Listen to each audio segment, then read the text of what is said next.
lead. Enemy in sight! Enemy in sight! Killer drone on standby.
lead.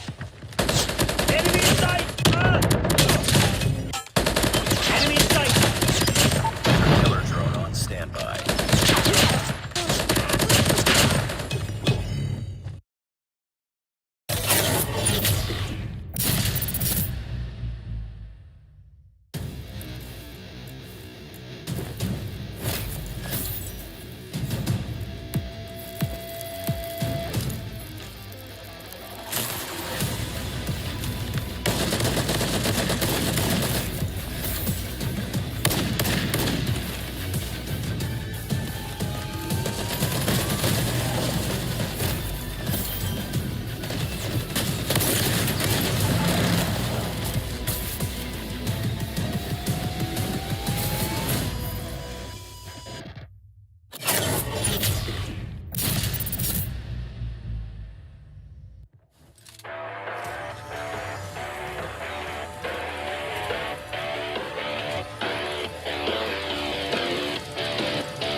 Ladies and gentlemen, boys and girls, welcome to the Garena Qualifiers, the final stage on the road to the 2023 World Championship. Today is day 2 of play day for Group B, and I'm pretty sure it is going to be a ton of fun because some gargantuan matches coming up for all of us. And it's going to be starting off with a rematch from the Indonesian finals. That's going to be Kagendra versus ABC. My name is AJ. I'm the Mustachio down here with Neptune, the Gentleman Gaming, and we're going to be your casters for the day. Real excited to be here on stage 4, and it's been quite a few days already of battle, and we've seen a lot of engagement that really might say that shows us how they will fare towards the next level. But it is just the beginning of this, and towards this part, since this is day number 2, this is where we find out if really Group B has something that they can offer, or teams that have been left out have something to offer once they step into today's game. There is one team that is on the brink of potential elimination from the run to make it into the playoffs, and that is Forsuits eSports, who have unfortunately lost 2 series thus far. Today, they take on WDC Xenon. If they can overcome the Thai players, then they perhaps can stand a better chance. Smart Mega have already dropped a series in the group thus far, and things are not looking good for them, right? Because the team that we did not expect the world from, the team that has been, absolutely KO'd by Kagendra thus far, ABC, seems to be the chart topper at the moment through 6 maps, all 6-1. So if they win for themselves another series, potentially one even against the team of Smart Mega, we might have a little bit of problem here in Neptune. Yeah, exactly. And that's one thing that we don't want to happen. And for the side of WDC Xenon, I mean, we have seen none of them from the previous day because they have won a game, but apparently due to technicality, they had to lose all 3 of the maps. So we'll have to find out if we'll be able to see them this time around. But I would agree with you as well with storyline for Smart Omega, because not only it's happening right now, but before they jump in on stage 4, they have been faltering so many times, and I don't know what really is happening on their side. Hopefully we'll be able to see a lot of improvement, because a lot of fans out there are really asking for them to move up from where they are right now. I mean, for nostalgia's sake, of course, we all want Smart Mega to make some magic happen. But at the end of the day, we are looking for the creme de la creme. We're looking for the top 2 teams who are going to go on to represent Garena as a whole on stage 5. So you want that to be the very best squad. It may not be the squad that you have fallen in love with from day 1, and that's going to be absolutely fine, right? If ABC Esports can earn that opportunity off of even, doing their best, and on top of that, beating Smart Mega, I think that'll just make them look so much more threatening on the international stage later on. But of course, we have to take it back a notch a little bit. They have to get through the playoffs first, and they have been already challenged by teams like Kagendra within their own region in itself that haven't really been allowing them to do much within their series. Once again, in the upper bracket finals, as well as the grand finals, ABC could not take away a single map from Kagendra. So this is Kagendra's the Indonesian version of West Point Mambolo Kings. We've got the Thai version of West Point Mambolo Kings. It's so amazing that we've got so many teams that are at the very top flight run right now, because when they clash later on, it's going to make this an epic event, Neptune. Yeah, I mean, what really makes me happy with the statement they just made is we're referencing now to West Point Mambolo Kings in a different site, because we are seeing how well they are doing from Green Masters, as well as in this competition in their road to stage 5 World Championship. We're in. Back then, they are the ones trying to catch up, but they are the ones in the lead right now. So that shows us that you just need to be consistent in what you're doing. Be better day after day, tournament after tournament, and you'll be able to go and dominate the league just like West Point Mambolo Kings is doing. But they are in Group A, and bringing back the focus on Group B, that might be the case for ABC Esports right now. So far, it is a 2-0 for them in the win department. Yeah, so far for ABC, the journey has not been easy. It was a well-fought battle over Forsuits Esports, but we do acknowledge that Forsuits is not really the biggest threat within Group B in itself, and they did have a walkover victory over WDC Xenon because WDC could not participate within the series, so that was a disqualification. We haven't really seen ABC push just yet. Like I said, this will be the series for sure that pushes them to the very edge. They have been pushed before, unless, of course, we see some tremendous change from the Indonesian finals all the way up till now. But before we do continue, this is the live schedule that you guys can anticipate. The group stages will span all the way up till the 24th of September. We then take a little bit of a break. 29th of September up to the 1st of October will be the days of playoffs. And of course, on the 1st is when we find out who will be the two teams that move on to stage 5. Yeah, exactly, and it's really getting close towards that end of the group stages. But for the tournament format, we have teams right now who, as we are seeing, they need to grab that top 3 spot so that they can move into the playoffs. And as AJ mentioned, the top 2 will be advancing to the World Championship. Now it's more of a SMP dominated in terms of our map or in terms of our team pool, but we are seeing a lot of sides, especially for those with only a few representation from this region. So that is where we are going to find out if region differences have different meta as well that they can use to the world stage, because that has been a long time story that has been told and I guess not yet been done by the Garena region.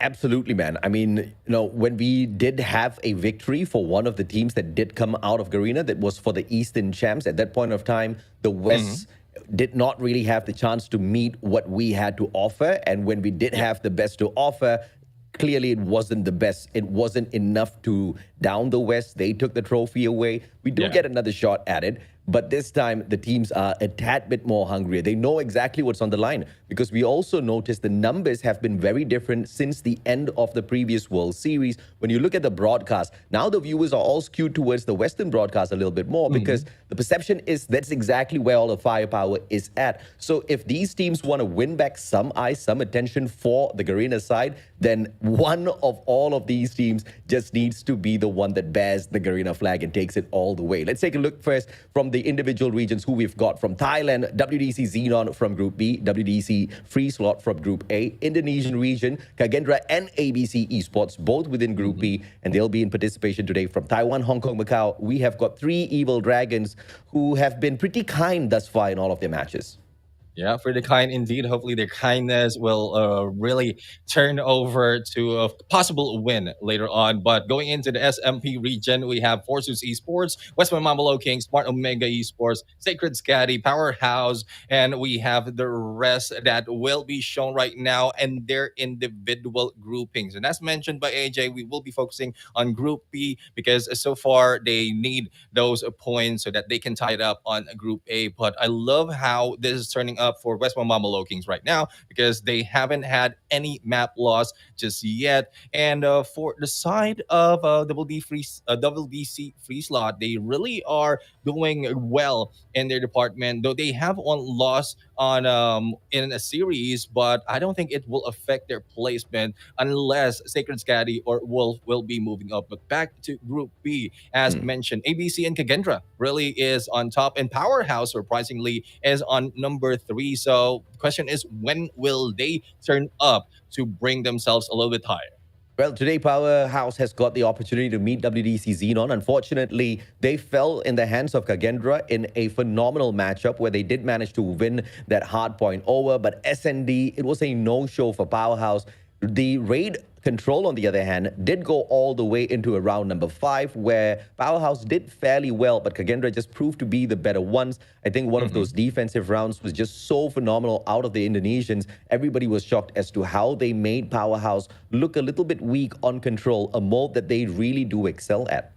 Yeah, exactly. I mean, the Kings of Control are losing their crown right now, but let's see where will the teams bring us right here as we have the map poll for Search and Destroy, Hardpoint, and Control. And it's pretty much the same from previous tournaments that we jumped into. And I love how each individual mode really composed of specific maps that I would say changes the pace of the game. Because at some point you can go in Search and Destroy and like, and one day you'll be playing it on hardpoint, and the next day it will be in Search and Destroy. Thus, the tactics will be different. The call out will be different. And let's see if that is the case this time around, wherein it will not overlap. Kagendra, though, Clovey, Fran, Messix, Reef, Zen and ZZX right now representing this team. And well, there's so much that we've seen from this team in the past. Let's see if they'll be able to do this against ABC Esports right now. Though the record, just to set it straight, is technicalities,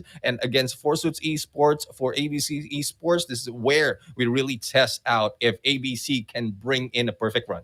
Clovey has been thus far a outstanding player for the side of Kagendra. He is proficient in those respawns. It is very difficult to control him. The movements, the mechanical plays out of Clovey have been pretty dominating, that it has even overwhelmed a team like Powerhouse. Four Suits Esports didn't even stand a chance against Kagendra, and Clovey was the main slayer in that series as well, I have to say. I was about to say match, because it was all 3 games that we saw him pop off, and the most impact once again were in those respawn games. Against Four Suits Esports in control, this guy walked away with a 3.3 KD, which is, I think, a little ridiculous, man. Four Suits Esports are not just, I mean, they are a little bit newer to the scene in terms of firepower, veteranship, etc.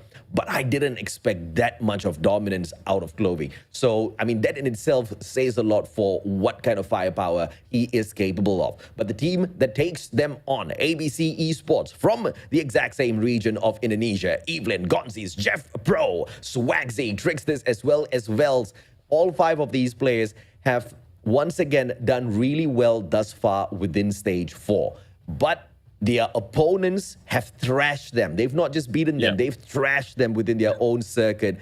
And there's a potential it happens again. But the blessing in disguise here is, Neptune, they know what to expect. So perhaps some counterplays have been prepared. Yeah, it's one thing to see them playing and plan out an approach. It's a different scenario if you played against them, loses, and you know how to counter their game style, their gameplay. But I don't think it will be that easy, because so far from all of the tournaments that we've seen, teams can adapt. Teams can adjust, and that is what we're asking from both of these teams. And again, there's a test of the prowess of Kagendra against ABC Esports. So the record is 6-0. It is still to be proven if they can bring a few more points in here. But I love seeing Jeff Pro right now, though he's in a different team. But the president, El Presidente, will be in here playing, and let's see if the slaying power will still be the same compared to when we saw him from the previous team that he's part of. Let's see exactly how they match up. It's going to be Gonzis versus Clovey in the head-to-head, and a 1.57 KD rating versus a 1.47. They look equal on paper as of this point of time, with Gonzis doing a little bit better as the objective player, scoring an average of 3,629 points. A total of 2 MVP counts on the side of Gonzis, 3 on the side of Clovey. The biggest of difference here is the teams that they have taken on thus far. The similarity is, of course, Four Suits Esports, but Kagendra had their stats lowered because they went up against a powerhouse, literally, the squad themselves, powerhouse, which should have brought the numbers for Clovey down a little bit more, but it didn't seem to affect them all that too much. Overall, great stats from both sides. It doesn't paint a clear picture just yet, though. Yeah, exactly. And this is where we are going to see a clear picture of what happened. But I would agree with you with their battle against Powerhouse. It will really skew the data, skew the numbers that has been shown right now. And let's see if it will be something that they can correct after this match. 3 modes and maps we are going to see. We have Hardpoint and Summit, as well as Slums in Search and Destroy and Raid and Control. Kagendra will be the ones who will be in the guerrilla side in this first map of Hardpoint, and we know how this is. It's quite balanced from both sides, but there's so much to offer right now because of how much experience all of the teams had in this Summit map. I think we may as well just put the Indonesian flag on Slums, because they absolutely love playing S&D here. I think we're going to be entertained by a superb matchup. Both teams, ABC as well as Kagendra, love Slums. I don't want to talk about the stats of what has happened here already. They have definitely played it before. But what I do know is both teams are very proficient on this map. So once again, ABC already having a little bit of a bitter end from their own stage 3 leading up to stage 4. They know exactly exactly what to expect out of Kagendra, so I'm expecting some of those counter plays, some shockers here. I am not expecting a 3-0 because I've already seen that, and I want to see a little bit of a change. I mean, Kagendra, as usual, they are going to be Kagendra. Yeah, exactly. And let's see on what they have to offer in terms of operator skills. We have Reef and the Sparrow, Zen on the War Machine, Messix on the Claw Annihilator for Fran, and Clovey on the Purifier. So are not seeing the Grav Vortex right here. And while those Money Hill or in it's really crucial to have a Grav Vortex will be open. But again, we still have those like I would say the AOEs coming from the War Machine and Sparrow can change the game, especially if they are taking the anchor. But we'll have to find out how well rotations will be done in this hard point where spawns are important and firepower and also elimination is only 50% of the battle. Absolutely, man. I mean, you hit the nail right on the head there, right? That's just purely 50% of the battle. You really need to power your way through on the 50 other percent. Smart Omega, they're going to have a little bit of a challenge here. They take on ABC. That's going to be a pretty determining factor of whether or not they make it through to the knockout stages, to the playoffs later on. Because later on, they take on Kagendra, and we've seen what Kagendra has done to Powerhouse. But at the same time, if Smart Omega can flip things around, if they can take, you know, a couple of maps away from Kagendra, win out their series, I think it's really going to motivate their fans a little bit more to as well inject a little bit more of a mysteriousness into the whole run towards the playoffs as a whole, right? Because at this point of time, a lot of people are already writing Smart Omega off. Yeah, I mean, they have been in their title as a comeback kings, and so far from stage 3, they didn't come back that hard. And let's see if they will be able to do so. But again, hopefully it's not the storyline because we at some point it gets too old. I'm not saying that this team is very old already, but they've been in here for quite some time in several seasons, in several years of Call of Duty Mobile. But there needs to do a little bit of changing in terms of their strategy, if that is a strategy. If not, then I guess there's a lot more that they have to do double time on the effort because well, World Championship is just around the corner. That's going to be the third series of the day, so you guys will have to wait for that one. But moving back to the matchup on hand, the battle between the Indonesian side of Kagendra as well as ABC eSports. It breaks down at Summit. Neptune, we know this map, Money Hill, and if you really want to dominate Summit, you got to be winning out a majority of your gunfights. You got to be able to secure those anchors very specifically for that P3, and, you know, slightly lower priority, but, you know, pretty important as well, that P4. P1 as well as P2 as usual is going to be scrappy, but we've also seen some teams win out, you know, just a landslide all the way through by winning out their gunfights. It's still happening here at stage 4. Yeah, I mean, it's multi-level, multi-dimensional on the approach. If you'll be able to chain it from the P1 to P2, it's quite near. So it's easy for you to do so. But again, contentions after contentions will be happening, and that makes it difficult. Thus, this crappy term that we keep using in this P1 and P2. But if one can cover both sides, especially on that P1 of control, or actually 3 sides, because you have one window for control, and that's where you might able to carry over your that P2. But the battle is now beginning, and as you can see, Bento's taking a few more points ahead, and now contention's happening as we can see Clove with a backstab in there. Just a momentum and perfect timing on his side. Yeah, it's very possible to play a perfect defense here on P1, even though it gets scrappy between some squads. If there is a very clear distinction between the gunfights out of the two teams, then you're going to have exactly that, right? Look at Clove on the 3 combo already, bringing out the Hunter Killer very early in this matchup, and he's going to be controlling the bottom side of this P1 here. Con is going to be taken by Swagsy, but you see the crossfire set up to protect his position as well, and that's going to be the main angle that they are going to be covering. You can see the players on the side of Kagendra. Most of them are on that lower floor. They know they can win out this gunfight. There's 2 players rotating out on the top. Yeah, there's one thing about staying in there for the longest time. You will have information as well. Relay that information so that the coverage will be done by your teammates. And that is what Kagendra is doing right now. They are not focusing on preparing the chain onto that P2. Thus, they are just grabbing all the points, setting up for that P1. But on this P2, it starts off with ABC eSports. And as you saw in there, the pinch is successful. And this time around, ABC eSports is just going one way. Let's see if or not ABC can retrieve this in some way or other. 8-64, the gap between the two teams just a little bit too wide, a little bit uncomfortable to deal with if you're going to be ABC. But they finally win out the gunfights, and they mainly play this pressure by playing that incredible spawn off of that edge, right? Beautiful stuff out of ABC, and they're still controlling it. No plans for Kagendra to wrap around just yet. They're just taking a straightforward fight, as well as absorbing the final 16 seconds of points as AB says, hasta la vista, we're going to go set up P3. But dude, that's way too early.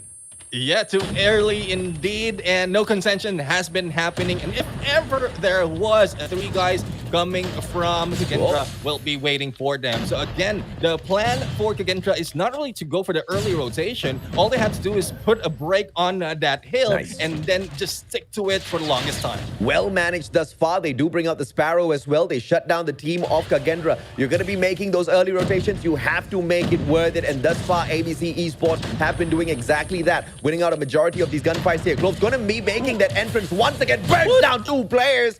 They miss him, all thanks to the slight challenges. Now, this guy's a lethal KRM player. Kagendra has found the break, even though ABC did manage to rotate around super early. Final 30 seconds. ABC steals the hill away once again, but Clove going in to secure the spawn, misses that one target, gets burned down, and it is still held by ABC Esports. Kagendra are finally seeing a little bit of challenge.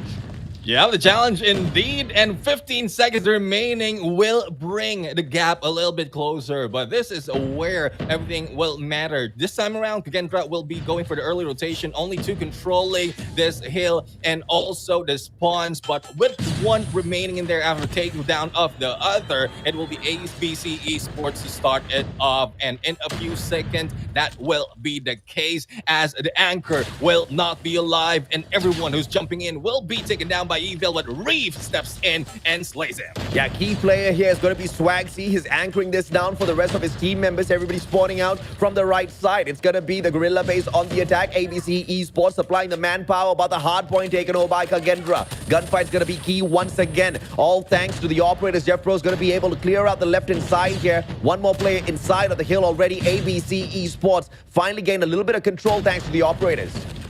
Yeah, operator skills really making them control this hill, and as you can see, it's a takeover of Kagendra right now because of the help of the Claw, and Reef has been staying in here to be in the combo already, anticipating where the other teams of ABC will be coming from, but Evel also fallen for the trap, and he is still alive and stepping in there, but Swaggy will try to step in, Clove slides in and takes him down. They are now switching to the next cycle of P1. Yeah, brilliant plays as usual. Kagendra though, 132-64. Vel's going to be bringing out the Annihilator. Spots 1, burned down by Clove. And this guy's just not stopping at all alongside Reeve, who brings out the Sparrow. Kagendra goes back to burn mode, back into P1. The dominance is going to be shown once again. As the players of ABC Esports fail on the initial attempt, Gonzi just waiting for the timing this time round. They take a perfect entrance into the hill. Fran looking for it with the HVK. Not in position to punish Gonzi, and they now have the advantage. ABC Esports with a lot of life here in this second rotation.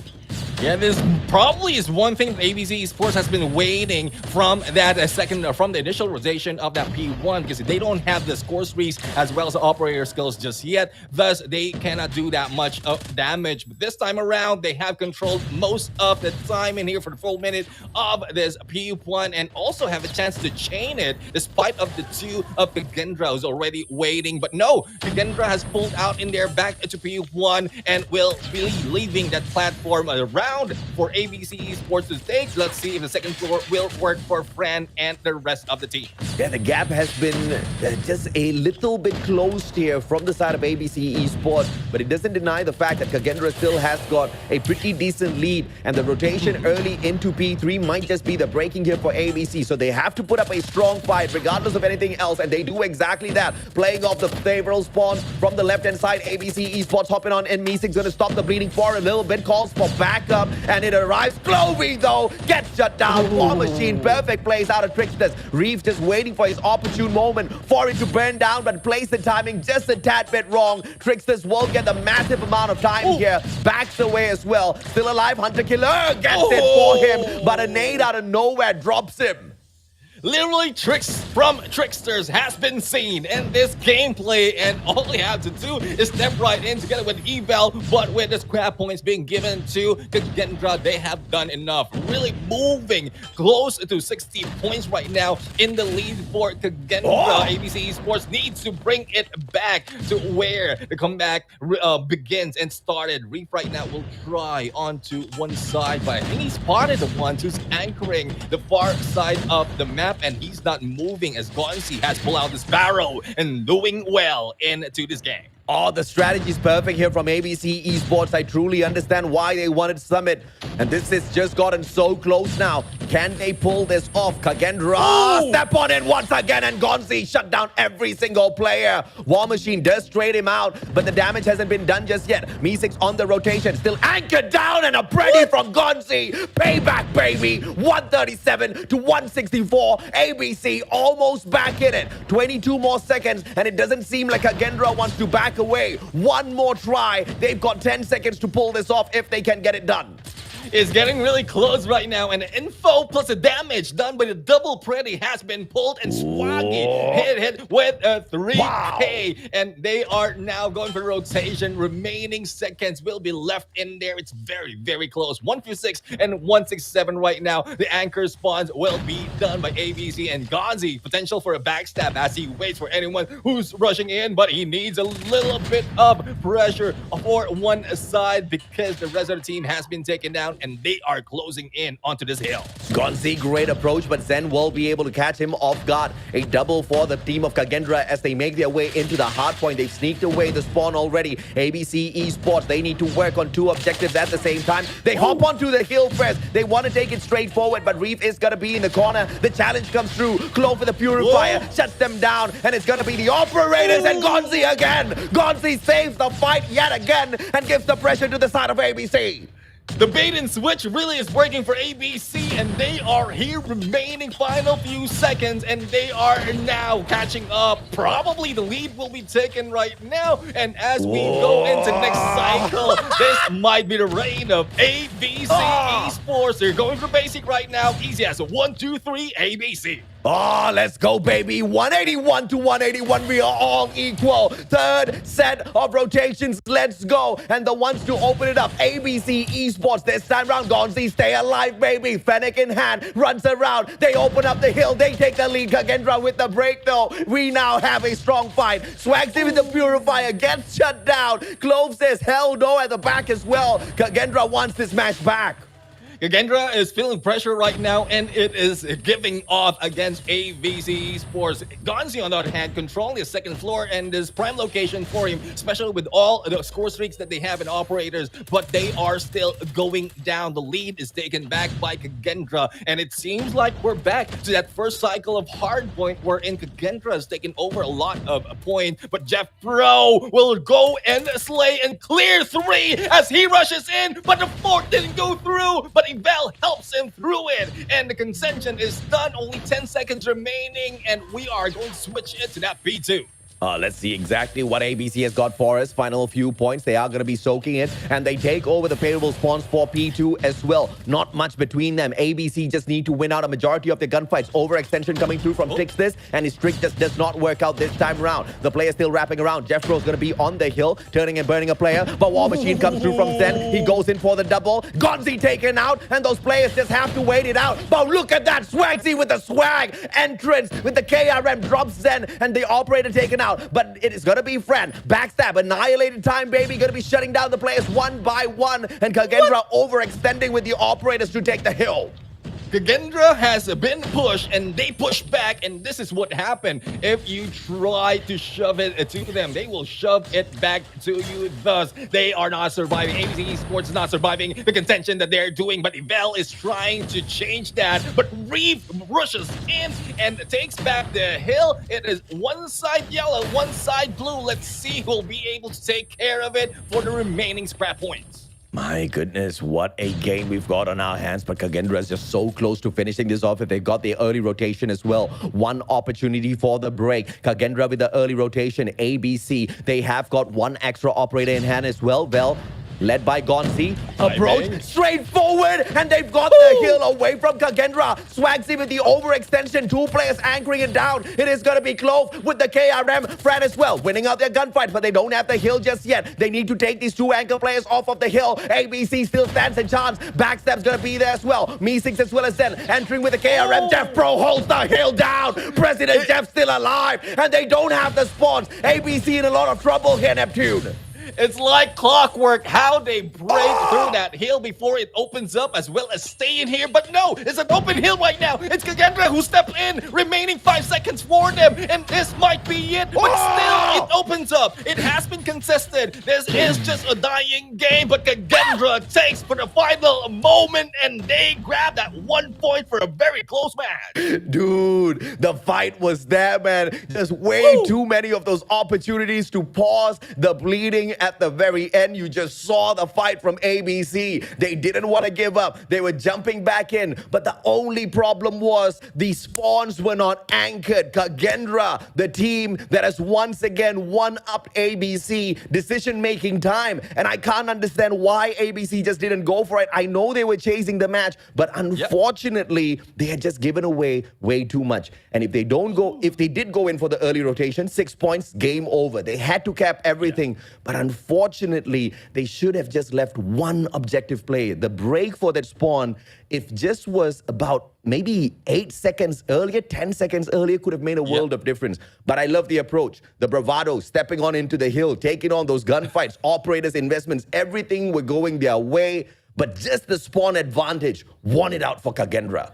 Yeah, spawn advantage really has been taken by Kagendra in here. And not only that, when we went into the 3rd cycle of that hill, it just went back to the Kagendra side to take the power position so that no one from ABC Esports can get a full of 10 seconds in most of the time that they are on that P1. And especially when we saw a lot of utilities being used on that P2, that really breaks the momentum of ABC Esports. It will depend on how much they have to offer right now, because the heart is pounding as we are seeing a very, very close match in Hardpoint. Let's see if the same goes for Search and Destroy later on. Your heart's pounding so loud, I can hear it on broadcast, Neptune. What in the world, my friend? There's passion right there. And I mean, look at those plays, bro. Chloe was playing it on another level. That KRM just flying in and out. Those slide challenges was so beautiful, how he was chaining them in. The operator usage, the operator timing,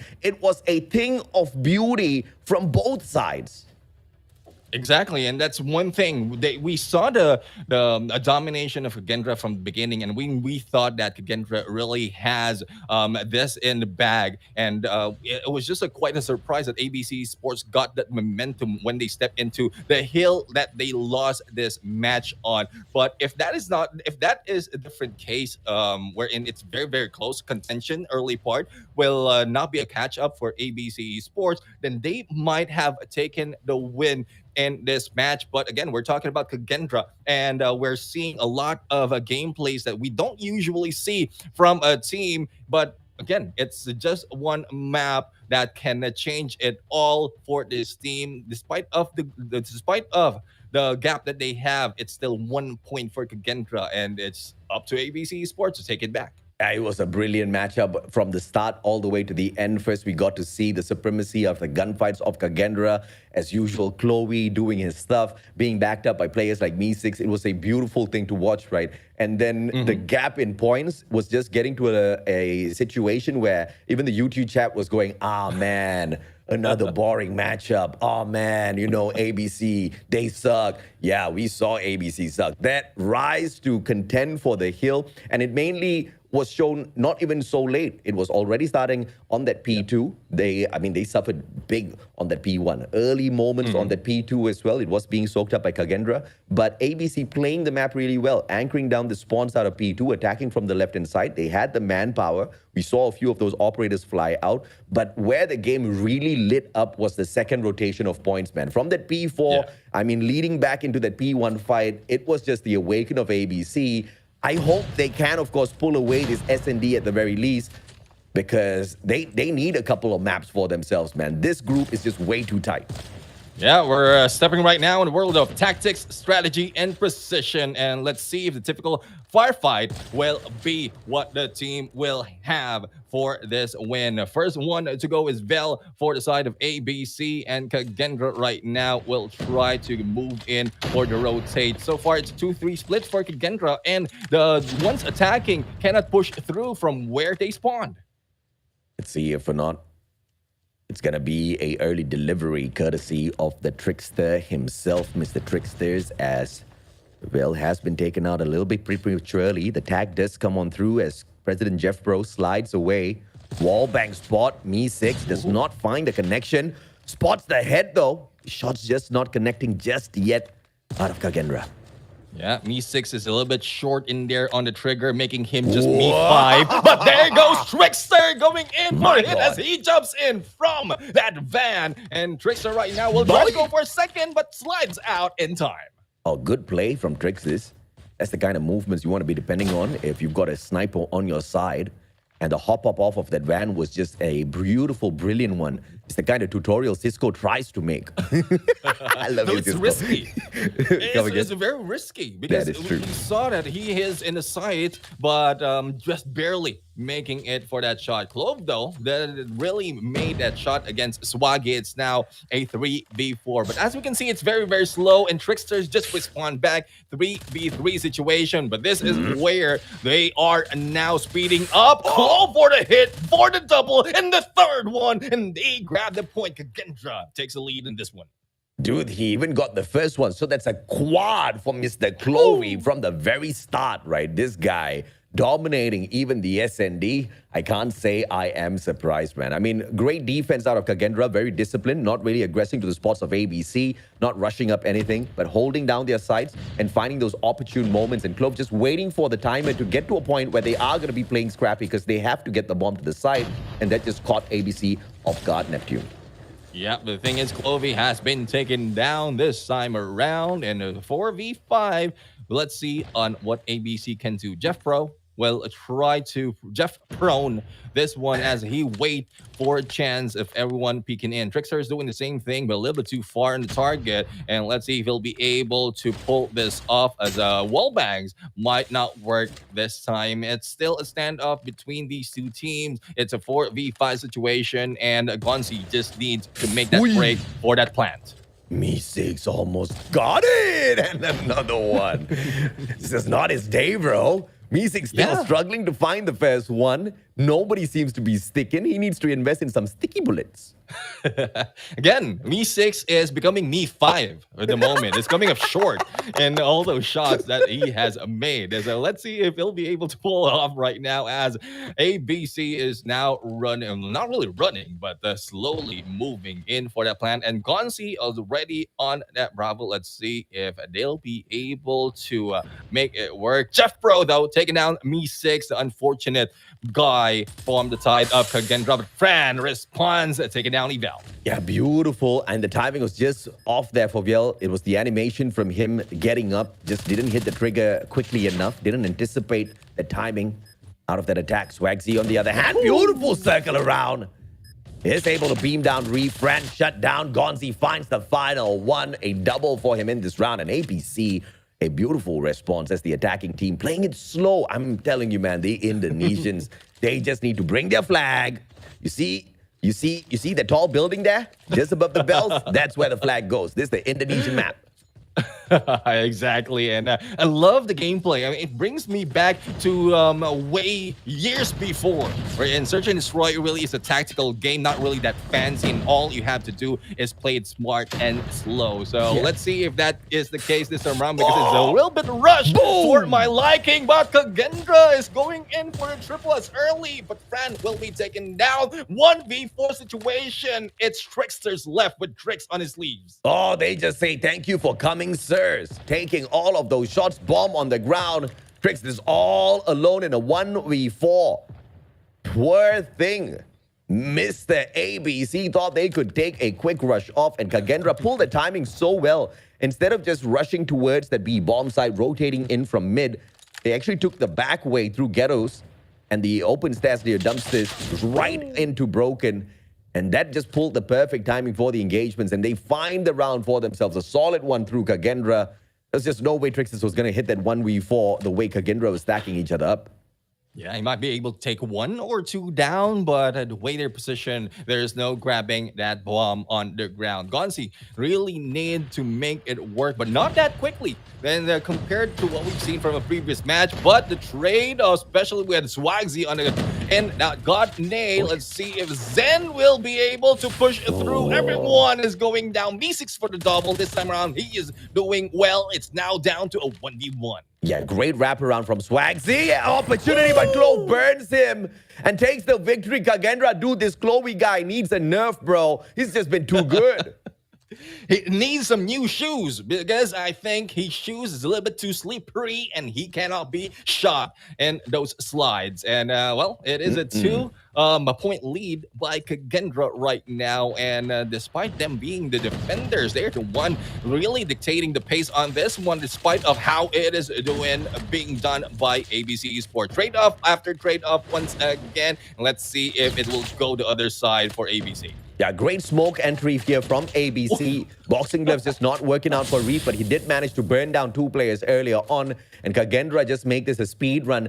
I don't like the space out of ABC. Just stop rushing the bomb site. You have already learned your lesson not once, but twice now. So perhaps a little bit of a change of pace because this is the final opportunity on the attacking side for ABC. Well, probably that is the case. They want to be in defenders and outsmart and outplay Kagendra later on, but it might be a little bit too late because it's getting close to that match point, and they need to make and grab those points. Now, again, another push coming from the side of Kagendra, though. The 2-3 split is not working for them. Or it was working for them earlier on, but they want to try a 1-4 split this time around, probably just to block off those grabbing that Bravo on the plant. President checking out the area. ABC this time thankfully slows down the pace. And this is the kind of situation where if you're ABC, you want to have one of your super slayers drop towards the right-hand side, take a peek towards A, check out if the situation is clear. But Vel will overextend, gets punished. Gonzi is found as well. Great positions held by Kagendra. Is anticipating those cheeky spots, and 3 players taken out of the equation already. Kagendra just playing this down so perfectly. They know their opponents so well, Neptune. Yeah, exactly. Especially for that. It was just a hip that was showing. But, well, it is what it is. They just know where everyone from ABC will be coming out from. Swagzy and Trickster needs to pull out those swag tricks. Otherwise, they will be down. There goes 1. Trickster responded, but Reef brings it down 5-1 on the scores. Very close to that match point for Kagendra. Amen. And you did bring out the point that ABC might just want to be running for the defense, but I would say best to take as many of those rounds as you can before you play the defense, because now Kagendra just 2 rounds from dropping the bomb on their heads, a 2-0 kind of bomb. Once again, a smoke entry comes on through for the side of ABC, and this time Kagendra on the attack. ABC getting over aggressive. They are able to match off well in a 2v2 now. The numbers have been dropped. Wrapping around, well, Grau in hand, Tricksters on the other hand with the right tech AMR. The timing needs to be right here for the circle around for Tricksters. If not, it is going to be a disadvantageous timing for ABC. Yeah, let's see if the timing will be prime for them. It is now being planted and down to 40 seconds. No quick rotation being done just yet. It's just ABC Sports sticking together, making sure that they have their backs. Let's see if VL will be able to spot Reef on this approach. Doesn't peek though. Doesn't give that information, and with trophy system, I guess they can rush in, and they did. Viel takes down Reef. 1 more to go, and time is running down. Oh my goodness, Tricksters just taking that rush, but now Me6 too far away from the bomb, and the diffuser's not even there. He's trying to look for his position, but Vel does manage to burn him down. Enough time. Is it enough? 5 seconds. It should be 1 more, and the diffuser does come through. ABC Esports extends themselves another round. Yeah, I mean, this might be the case because we saw how well they approached their defense, bringing in a 3v2 situation. And even for the final moment, the post-plant defense that they did is really bring them that point, but it's very very close though. And let's see if ABC Esports Alpha Defend will work this time, but VL will be going down. Let's see if there is a little bit of a adjustment here.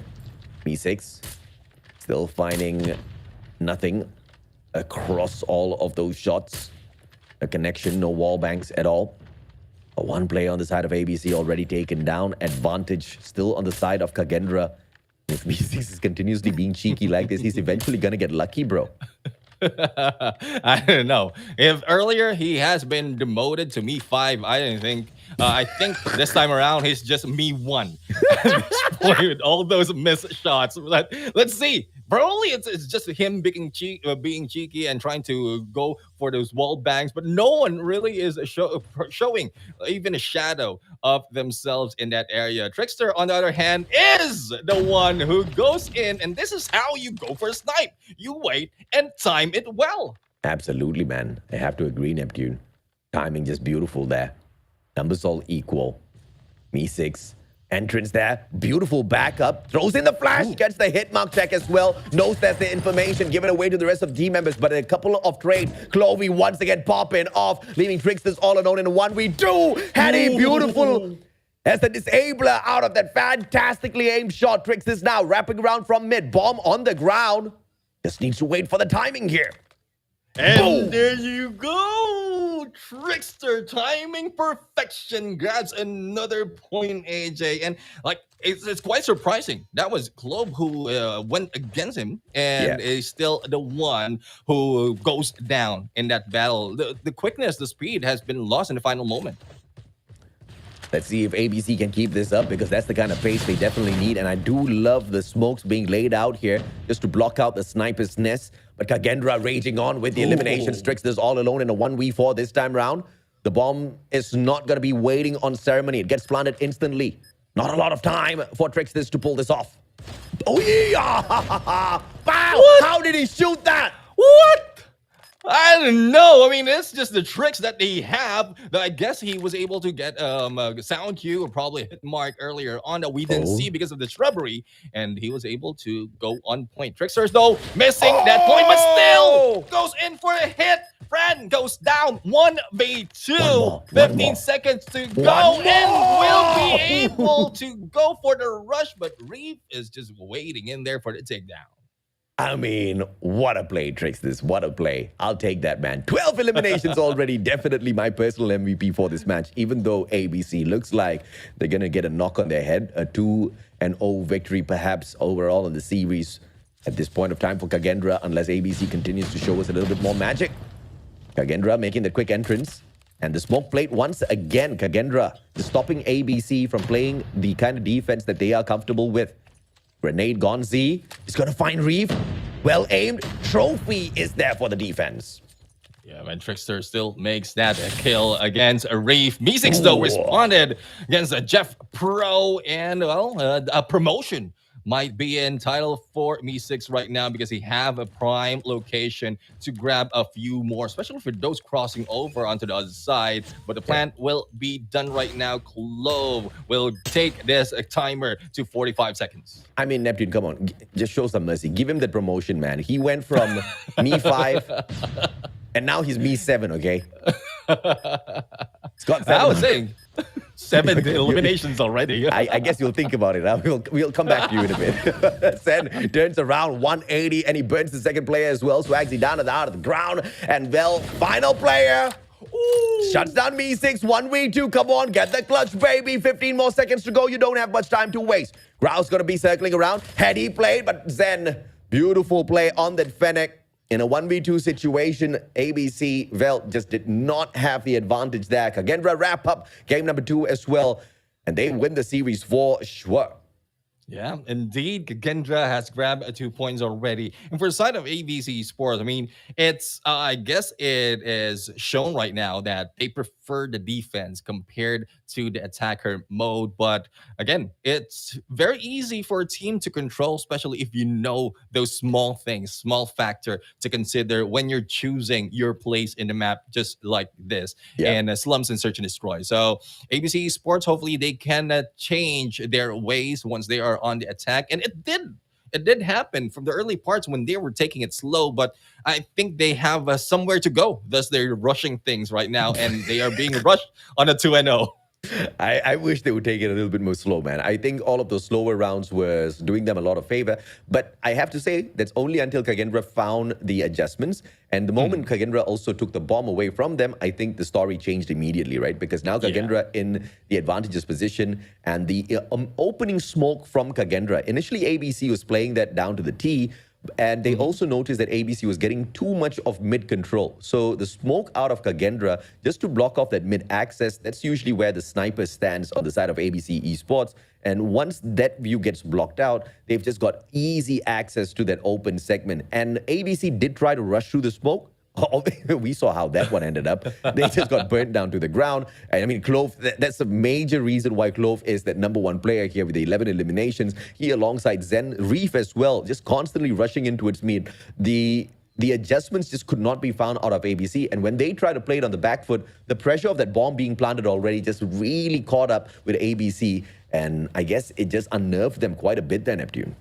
Yeah, exactly. I mean, this match has been defined by the momentum shift, and I guess the winning team, which is Kagendra, really had shown resilience in this battle and changing the circumstances, regaining control in crucial moments. Thus, they grab those points, even if ABC Esports are trying to do that catch up when they were on the defense. But, well, it's already 2 maps on the point for Kagendra. Let's see if ABC Esports have something to offer in control, because their good record has been broken already.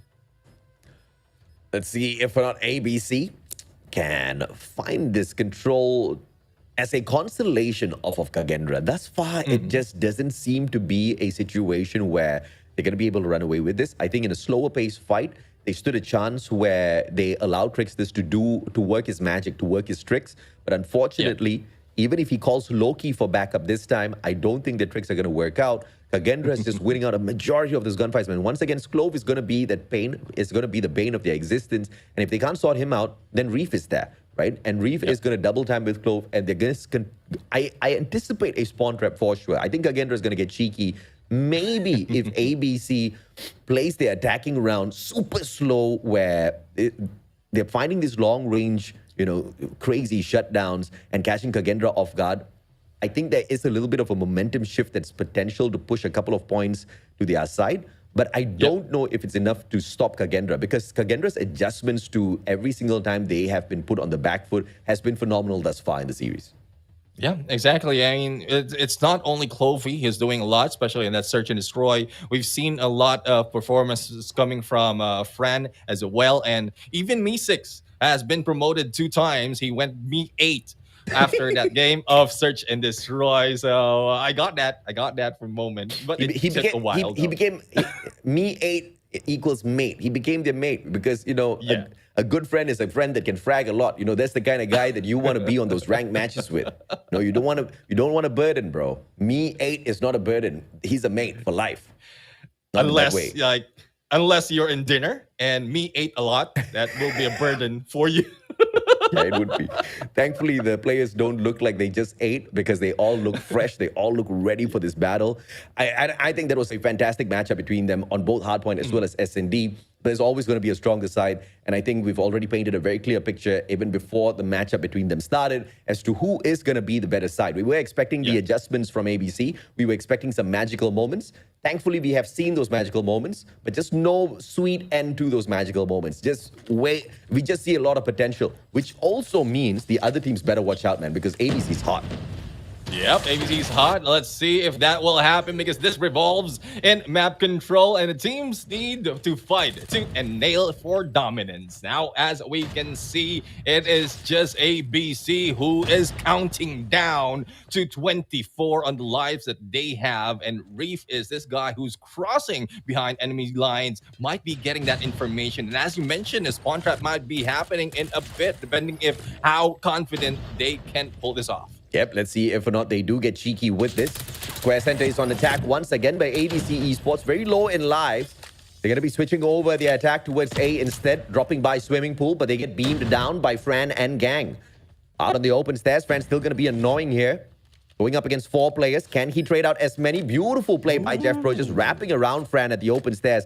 Grenade from Reef, not going to find anybody else just yet. And it is going to be the Hunter Killer that finds the pillars as well. Attack onto A little bit more beautiful as the first segment gets capped by ABC.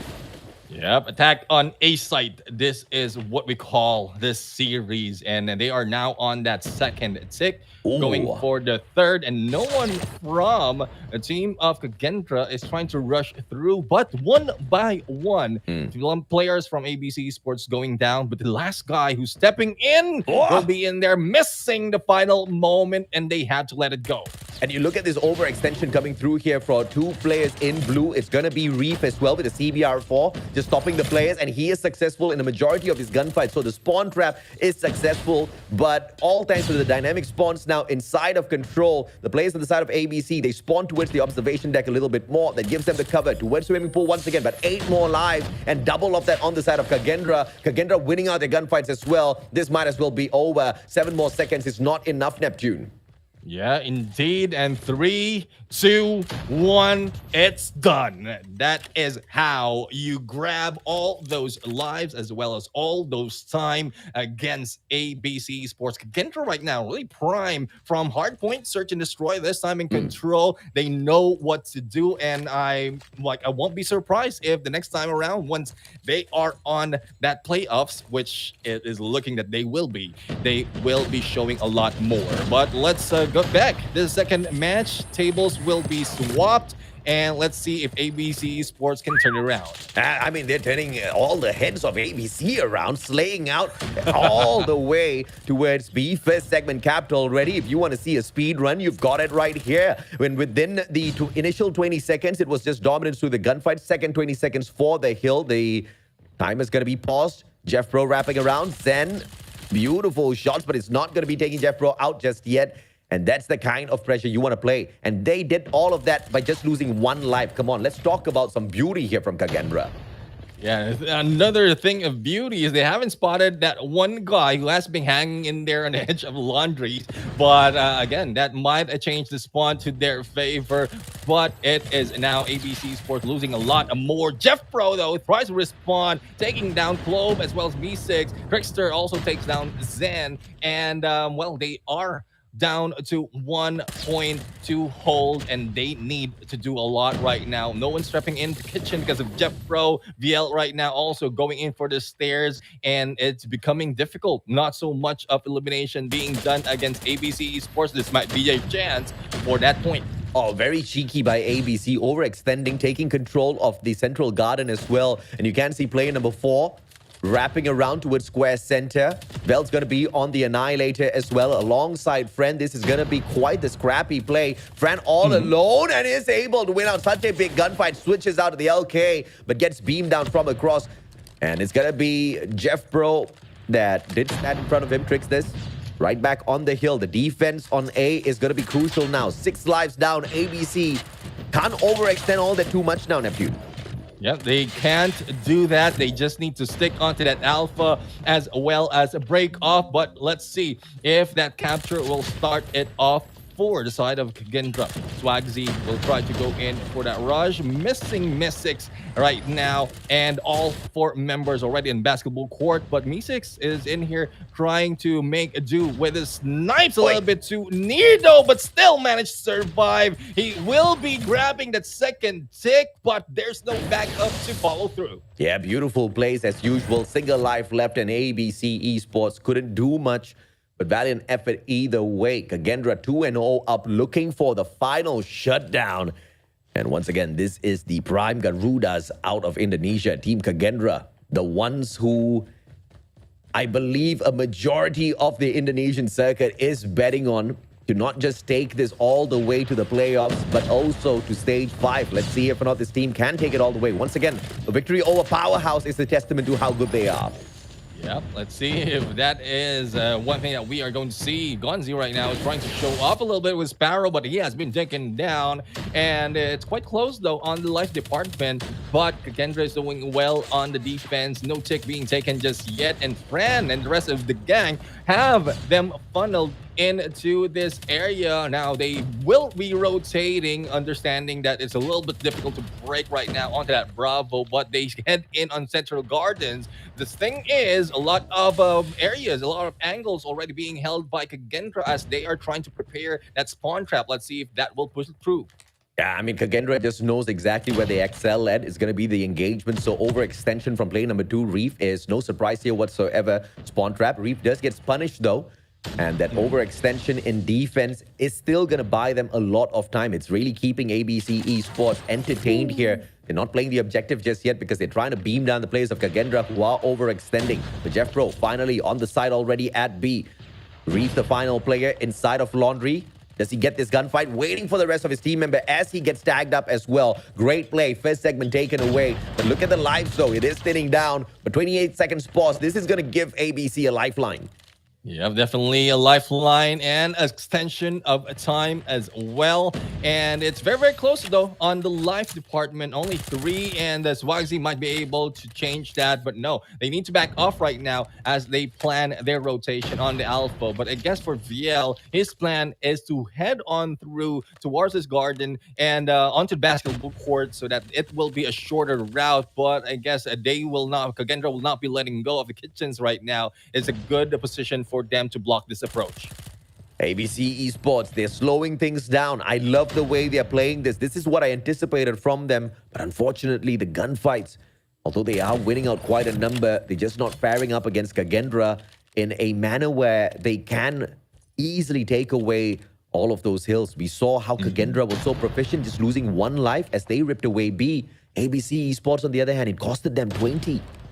Yeah, 20 points indeed, and they are losing a lot more. Clove will try to get this angle, and I love the coverage being done by Reef, but they go down as well. Alpha might be open with 20 seconds remain in the clock and give this opening for Jeff Pro, but no, he goes down from hands of Clove. No one's stepping in just yet, and lives are dying down. 5 remaining for ABC Esports, also 11 seconds on the clock. This is very, very dire for the team of ABC. They might be receiving the 3-0 for this game, but they are not stopping just yet. Not yet, baby. We just turned the heat up, but the Purifier got taken out by a Super God nade. So that's going to be unfortunate for the side of ABC. 4 more players left in here. 3 more on the side versus 5 on the side of Kagendra. It's going to be Reef with the Sparrow this time round. Finds the first player, and that's about it. Fran shuts down the other. Kagendra making it look a little bit close, but getting the win either way. A 3-0 thump. Not just in control, but throughout the whole series versus ABC. Yeah, I mean, their unwavering focus has brought them in a situation wherein it is difficult to break. This team of Kagendra has taken 3 maps against ABC Esports, and well, this has set the record straight. ABC Esports was on the top before this game, but Kagendra just took over, and it brings us to the question earlier, as if Kagendra can bring it back or can build that nostalgia against ABC Esports, because they are the ones on the winning side once again. Absolutely, man. I mean, Kagendra always the better team out of Indonesia. Thus far, ABC hasn't been able to prove otherwise just yet. And that storyline still continues even within this series. Kagendra managing to pick up a double now. And as they move on through, they will look pretty strong within the overall leaderboard as well, as the opportunity for ABC to extend their lead at the top is not going to be well present because of what Kagendra could pull off against them. But ABC has another opportunity later on Neptune. Once again, series number 3. It will be quite a big one for both the nations. It's Indonesia versus the Philippines. ABC Esports goes up against Smart Omega. And a loss for Smart Omega here is going to put them in a very, very tough position. This is going to be the second match overall, because we all know the third series for Smart Omega is going to be a very tough one. That's going to be the final series of the day, and that's up against Kagendra. So Smart Omega, the Philippines represented by Smart Omega, going to be taking on all-out Indonesian squads today. And let's see. I mean, they have a preview on what both teams can offer, and Yeah. hopefully they are tuning in and as well as studying what they can do so that they can clear this off their list. But again, it might be difficult for the final match because we've just seen domination coming from Kagendra. So it's something that we look forward to, and it's a good placement as well into their series, the last series of this day. But speaking of series, we are ending the first one and heading into the next, and it's Four Suits Esports who wants who can grab a few more after the loss that they have from the previous day that they played. But let's go over first to MVP of the match. Once again, it's Clovey on the board. It's not that high on the KD rating. The average kill though, it's 21.67. That's high enough.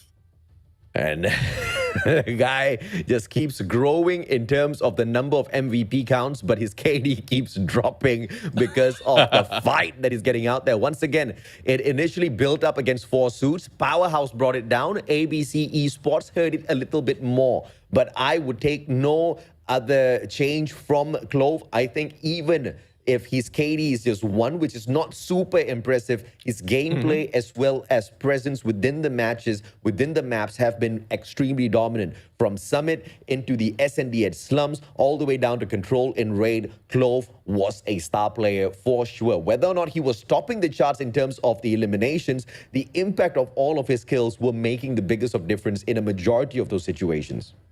Yeah, and this looks good as well for Kagendra because it's not just though Clovey is on the board right now as MVP of the match.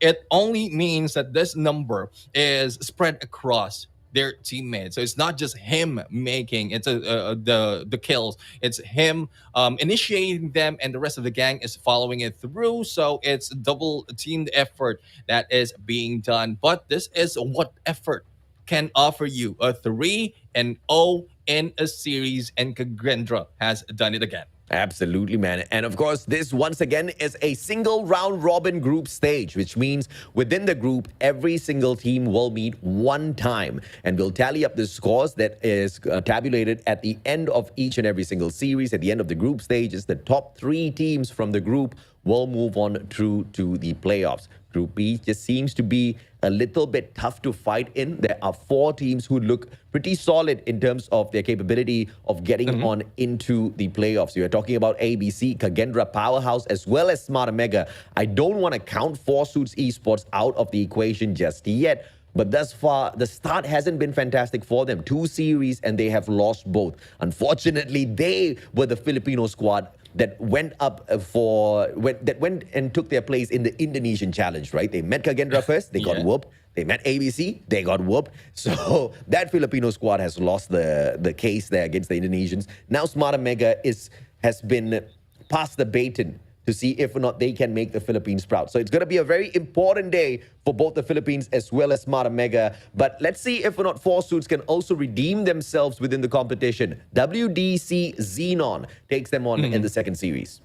Yeah, I mean, we haven't seen none of Xenon from the previous day, so there's not so much of reference on what they can do against Forsus Esports. Again, we might look a little bit further to the past, but we know how the teams has been changing tournament after tournament. But speaking of waiting, you have to wait a little bit more because before we head in onto the next series, we're going to jump in on a short break. So don't go away. Neptune and AJ will be right back.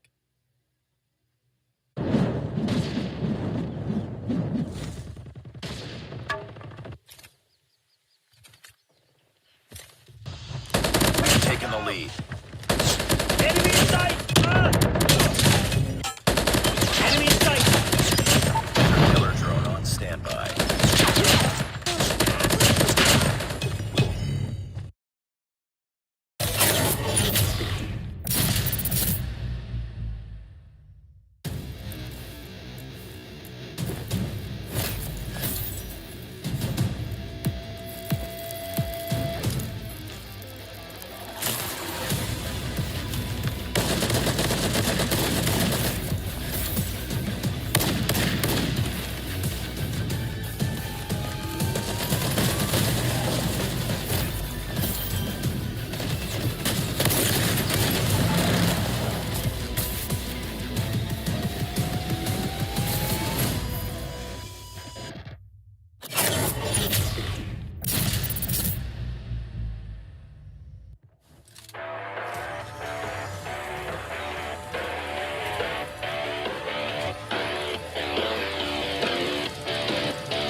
Ladies and gentlemen, welcome back to the show. And the road to World Championship stage is still on. Stage 4 is about to continue on our second series of today. And I am Neptune the Gem Gaming together with Mustachio AJ to bring you the hottest action for this match. We are about to see, AJ, another set of teams. And this is going to be hot because we're expecting a lot from Forsus Esports coming from the Philippines as they go against WDCC. WDC Xenon, they were supposed to go up against ABC Esports, and I don't know whether it was a strategic pullout from that matchup so that they can have a one-up on Forsus Esports as well as Smarter Mega, or because, I mean, if you already know you cannot defeat a squad, for sure, and you don't even want to bother trying because you believe that if you show up, maybe you're going to be giving away all of your gameplay. Maybe you're going to be, showing up with everything that you're capable of against such a strong team and still not be able to go the distance. So you take the 3-0, but you take the time to bide and watch the other squads perform first to formulate a plan to dominate the matchup. I think it would be genius, but of course, those are assumptions. What we were told was the players were having some device issues and they did not want to continue with the day. They didn't want to sub in another player. They just chose to take a DQ against ABC Esports. Forsus Esports, on the other hand, they didn't back away. They went in for the match and then they got their butts whooped by ABC as well as Kagendra. So both teams have got losses thus far. 1 loss for WDC, 2 losses for Forsus. If Forsus wants to recover, they need to take the series win for sure, Neptune. Yeah, exactly. And well, I love the idea from the first point that you told everyone earlier, but it's a little bit risky because losing one map really changes the game, though you have the advantage of studying your opponent, those teams that you will be going against later on once you step in onto the next stage. But you also lose that opportunity to grab a few more of those points that might be crucial towards the end of this group stages. So, well, hopefully that is the case. And it goes back to what they said about the device issue. But it's real difficult if in case you have made this loss already due to technicality, and it can affect the motivation of those who want to play from the previous day. Yeah, WDC Xenon, they are no chumps, all right? They are the second-seeded team out of Thailand. They are pretty much your ABC Esports of Thailand. And WDC Xenon is the ABC. WDC Free Slot is your Kagendra. So once again, a similar situation. Xenon did pretty well within their own circuit of stage 3. But when it went to the grand finals, when it went to the upper bracket finals, they suffered in the hands of Free Slot. And that's how the power stacking is working out here. But we do not know how the second-seeded squad out of Thailand is going to be matching up against Forsus Esports, a team that's pretty new to the circuit overall. Dolphin with the veteran experience, Bossy, Metro, Godly, Prada, as well as Messix. They step on in to represent WDC Xenon. Once again, we have got no data from them within the group stage yet, as the only series that they were supposed to play has not been played. Yep, indeed. And we are seeing another Mi6 in here. So hopefully we'll be able to pull all those Mi6 puns that I've been pulling out earlier. But again, it will not be funny anymore the second time around. You never know, man. You never know, man. Yeah, I mean, magic happens, especially when things go right. And let's see if things will be happening well in this game. Forsus Esports, though, they are hoping that everything will go right because, as you mentioned, they suffered 2 losses already. They need to grab a few more so that they can have this little bit of advantage towards the later part of the group stages if it gets very close. We have Aski, Baki, Esto, Chari, Joke, and Sebio right now representing the team, and this is coming from the Philippines. Let's see how they fare against a team from Thailand. Of course, the matchup that Forsus Esports have taken on thus far have not been easy at all. Once again, against Kagendra and ABC Esports, we did see Joke really try to put on a show, but unfortunately, it just wasn't enough to carry the squad, right? And this guy's an all-rounder. He's going to be able to perform at these SNDs, and even in your respawns, Joke has recently become a very proficient player, and he's going to be your #1 top dog out of Forsus Esports that we all have to keep our eyes on. Yeah, and let's see if Cherry Ears will work this time around because it didn't work from the previous time that we saw them. And Joke is the one really doing a lot of heavy lifting. And we also have a few more like Xkey and Baki in here. And we saw how Baki was able to go in for a clutch moment in some of the search and destroy that he played. And well, clutches, it's very rare to happen, but hopefully we'll see those exciting gameplay coming from this team. So Forces Esports looking Prime looking well. Hopefully they can bring it over to the game. And in a bit, we're going to see where will they be playing in the modes that we have set.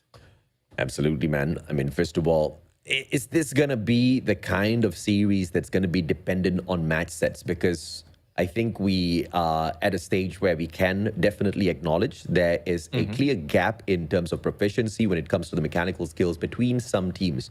So sometimes the maps really don't matter. If you can't win out your gunfights, you're not going to be playing any objectives. I mean, and that's about it. Your only opportunity maybe is to play some fantastic strategy over at S&D, get a couple of rounds for yourselves. But on those respawns, you are going to be hurt overall. So we don't know how that's going to go. But let's take a look at what's going to be required from the maps here.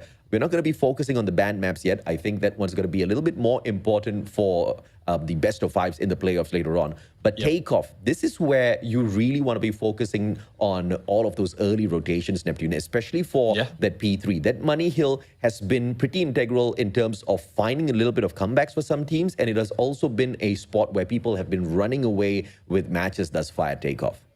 Yeah, I mean, it looks similar to what we've seen earlier on Summit, wherein Scrappy and very close hill for the P1, P2, and the same number of hills on those money hills. So let's see if that will be the case this time. But the distance that need to travel from P3 and P4 is not that far. So I guess it will be something that they need to chain very well. Again, 50% objective, 50% on the mechanical skills, as you pointed out. If you will not make it on the elimination department, you're already losing half of the battle. Absolutely, man. I mean, we are on the road, by the way, as well, Neptune, to stage 5. And we can see a lot of pro players announcing their retirement as well. I'm telling you, that's mainly because the quality of teams that are qualifying this time around for stage 4 in itself have been shocking the world around. I mean, it has just increased, right? There's just so much more firepower. The strategy is up to a level where if you're not going to be able to hang with the best, you are going to be embarrassed later on.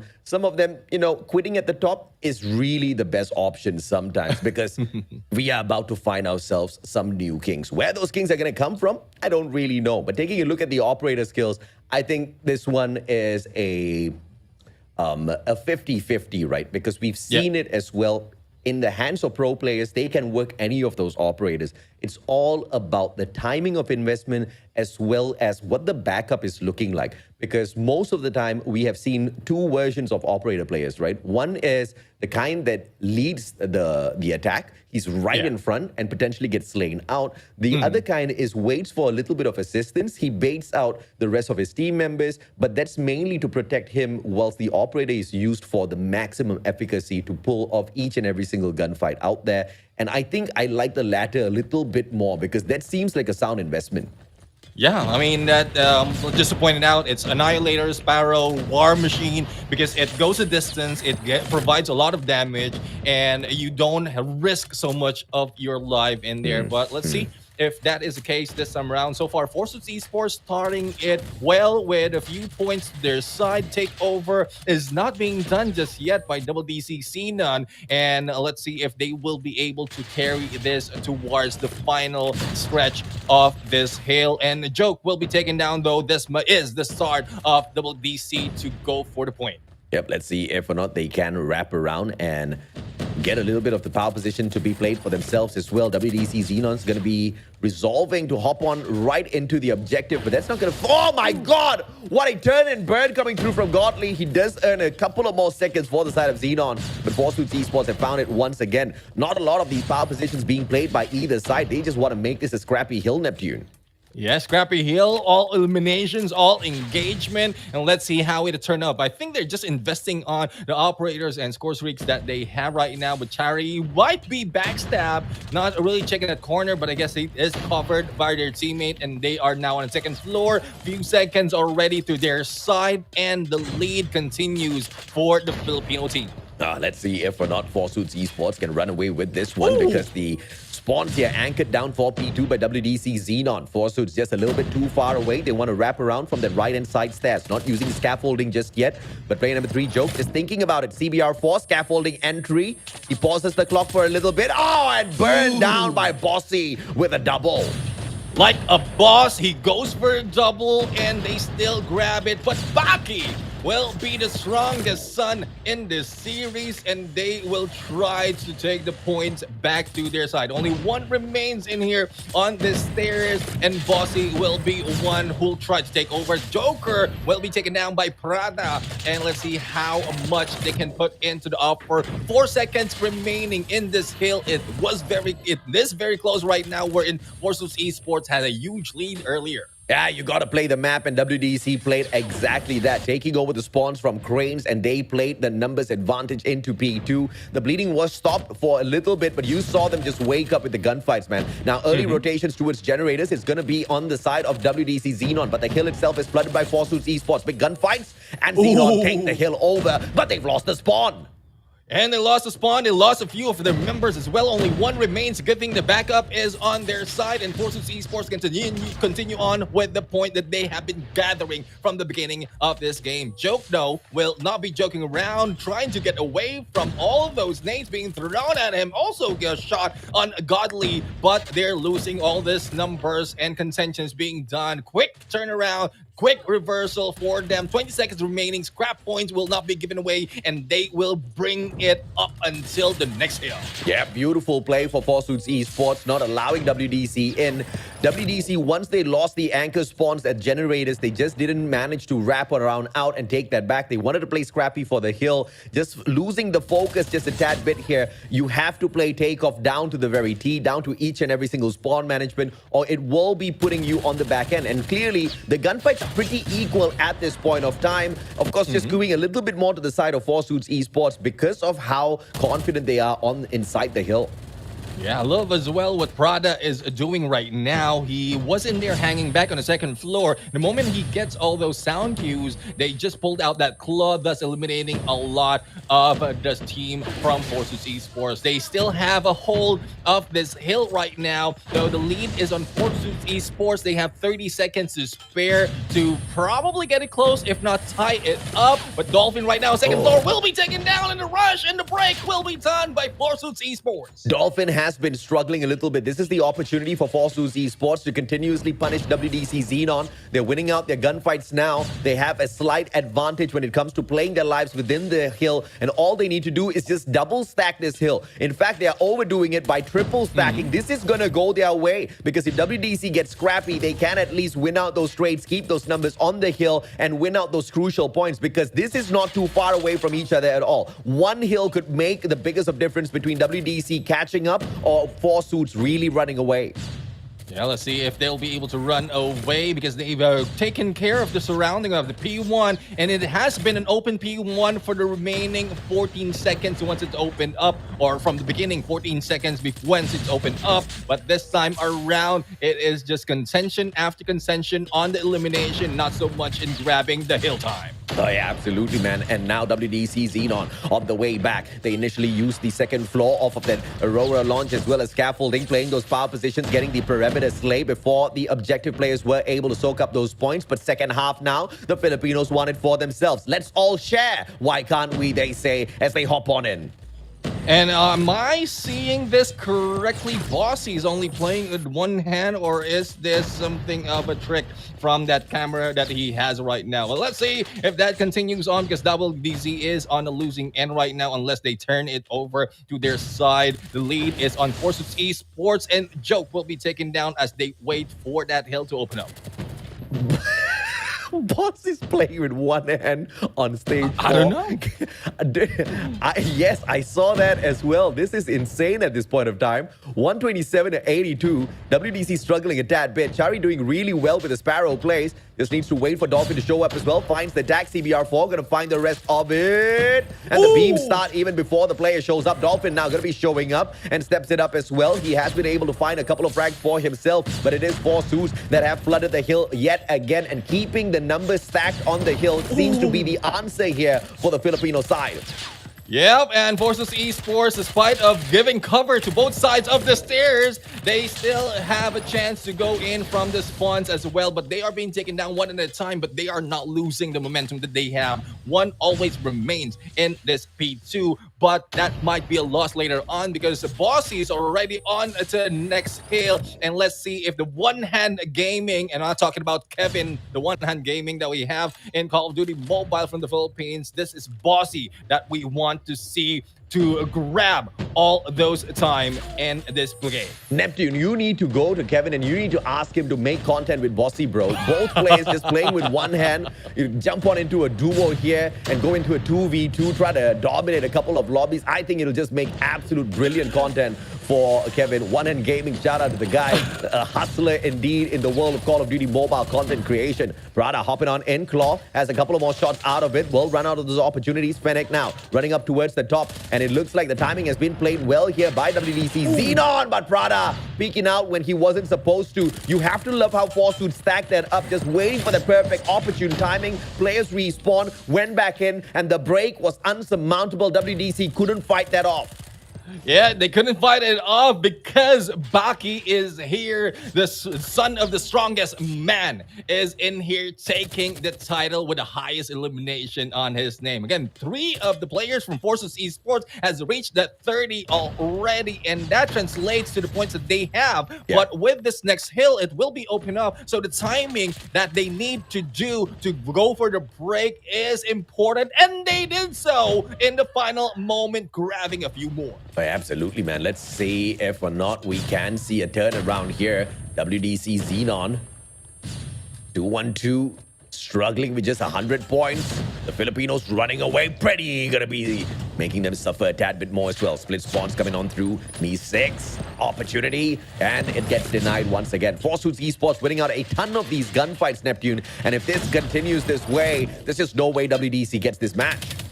Yeah, and this might answer the question that we brought out before the game, before the start of the game. If Forces Esports will be able to grab all these points against WDC, they are doing so, and it is getting close with only a few. But the takeover by Xenon will be done with the scrap point back to P1, and we saw how well Forces Esports did this. Let's see if WDC Xenon can change this game. Dude, Neptune, Kevin plays with one hand and one foot. 1 foot, yeah. Me6 is not using his foot. How is he doing this? I want to know. That is one question that we might be able to answer later on, if in case, but we don't have any interview section, so that's one Production, thing. find out, production. I want to know, okay? I'm gonna go on strike. I will not cast the next series if I don't find out how is Bossy pulling this off. I want to know. Yeah, well, the thing is, like, it might be a trick because we didn't see the shoulders from the other side. It might be different guy or different girl. It's a I don't know how it's setting with that one hand on his leg. But let's see. No one's pulling leg right now, especially for the side of Forces Esports. They're very, very close to end this. Only 8 seconds for them, but WDC Xenon is not giving it up. Absolutely, man. 242 to 145. It looks like Forces Esports do really want to wrap this up, but now's just not the time. Off from P1, we're going to head on into P2, anchored down by Forces Esports. Perhaps this is where it all comes to an end. Remember previously, 3 players stacking on the hill was the deadly play Forsuits executed against WDC. Now it's combined with a Purifier, but Dolphin arrives. What a flying fish as he brings out the Sparrow, shutting all of them down, and then himself. and himself as well. The claw, though, from Prada might be a wasted investment because no one is being hit apart from Savio in there finally. But Charo responds and also might be the trigger to end this game. 3 elimination with the Sparrow. It starts this off, and there you have it. Wow. 1 more second to spare, but still it has been faltered. WDC Sinan doesn't want to quit. Oh, this is the fight, bro. And how is Bossy almost out-fragging the rest of his team members? 30 eliminations, one-hand gaming here on stage 4. See? Look, we just bringing... Oh, my God. And this match is still running on, bro. Nothing's ending yet. Even production thought, hey, the game's over, right? Not yet. Now's the time it gets done. As the clock ticks Just down in to time. 0. That was just in time. Perfect timing indeed. But I would say, I don't know how Esto is doing it. He has been playing without moving. This is one thing that you need to ask as well. We all know he got disconnected at some point. But No, he's saying if my opponent can play with one hand, dude, I can play it with one finger. And I don't even need to look at my screen. Look at me now, not even looking at my screen. Yeah.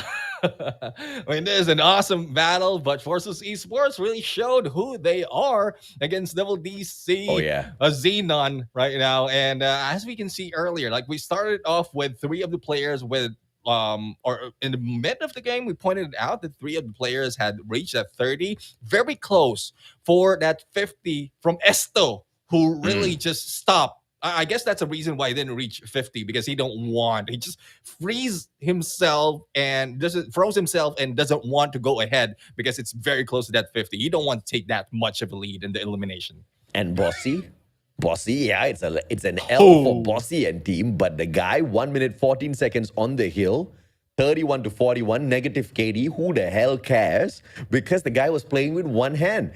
And those slide challenges, I mean, he was outmaneuvering some of the players of 4 suits as he was playing with that one hand. Neptune, how do you pull that off? How do you pull off such an Esto?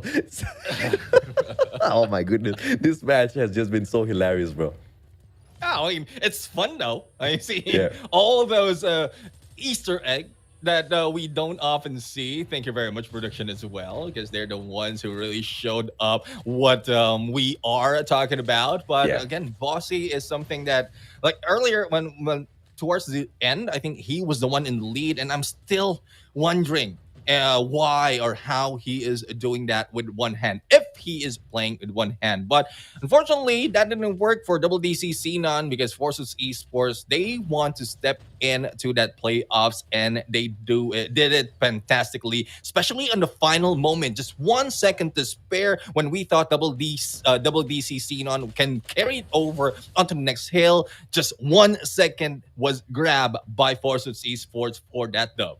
I mean, great plays from both sides, but Forsuits Esports getting the first map is huge for them. Once again, they need to get 3 series victory to stand a chance to make it through to the playoffs. And at this point of time, they've already lost 2, which means every single series needs to be a victory for Forsuits Esports. And it's not as easy as that. Yes, they're going through WDC Xenon right now, but they also need to go through 2 powerhouse squads. One, powerhouse themselves, and then the other one is Smart and Mega, the Filipino brothers from the same country, who they know are very dominant with their gunfights, as well as mechanical skills, as well as the management of spawns on those hard points. The strategy always sound from them on a good day.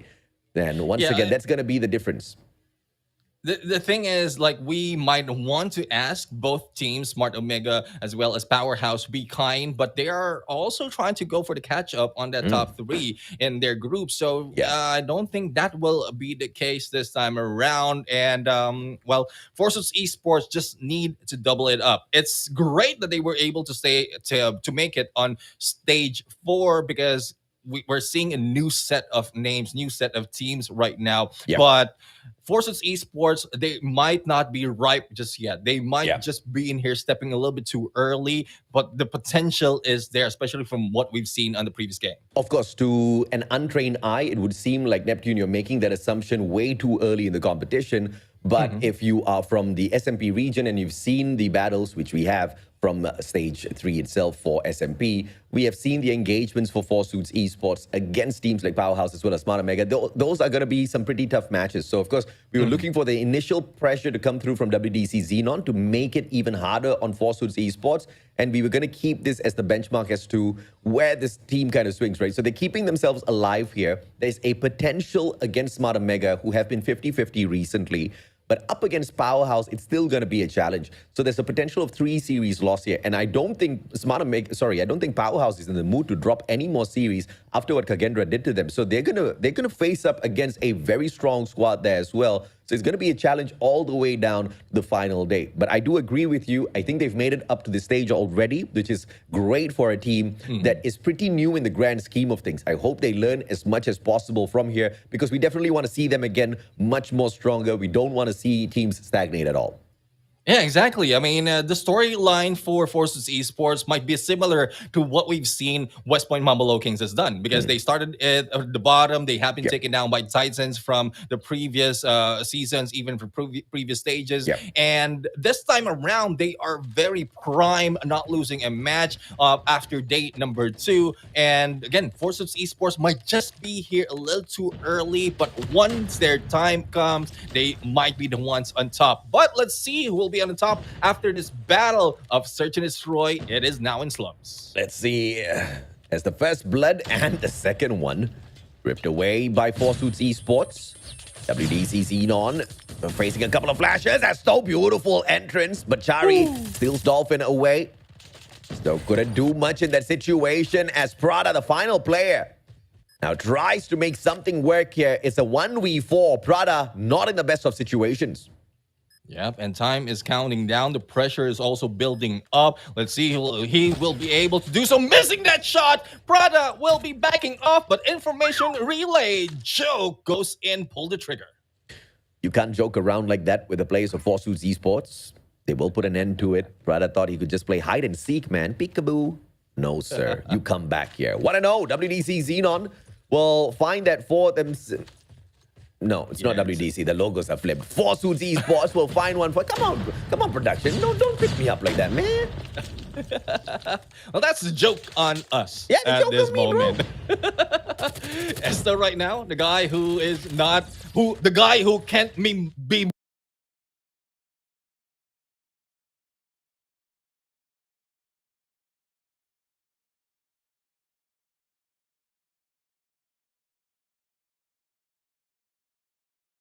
Rocky right now will try to go for a snipe, misses, and Godly with a...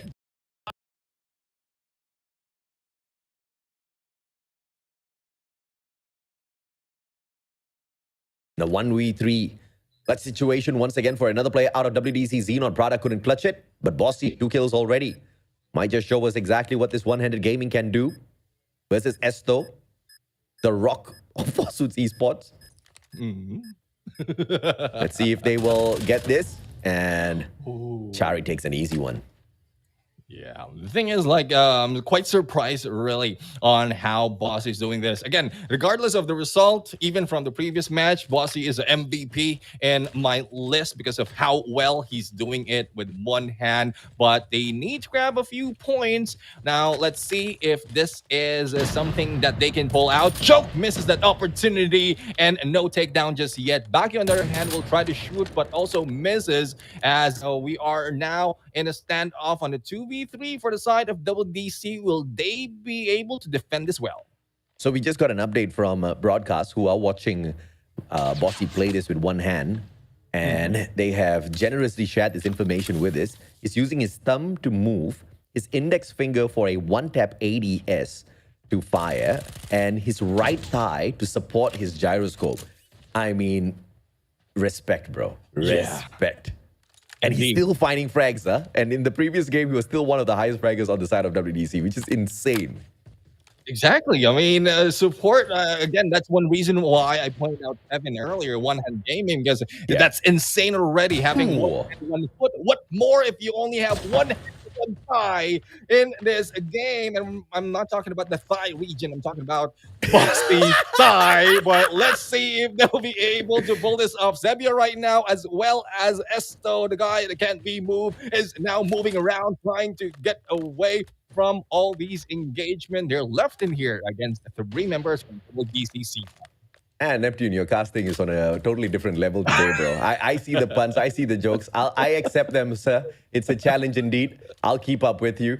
But you know, amazing stuff, dude. You should definitely tell One and Gaming to come check Bossy out, because if Bossy can do it, that guy can become a pro player as well, man. Look at Bossy play it out, but of course, I think we cursed him a little bit there. Sebio, beautiful snipe out of the Locust in a 2v2 now.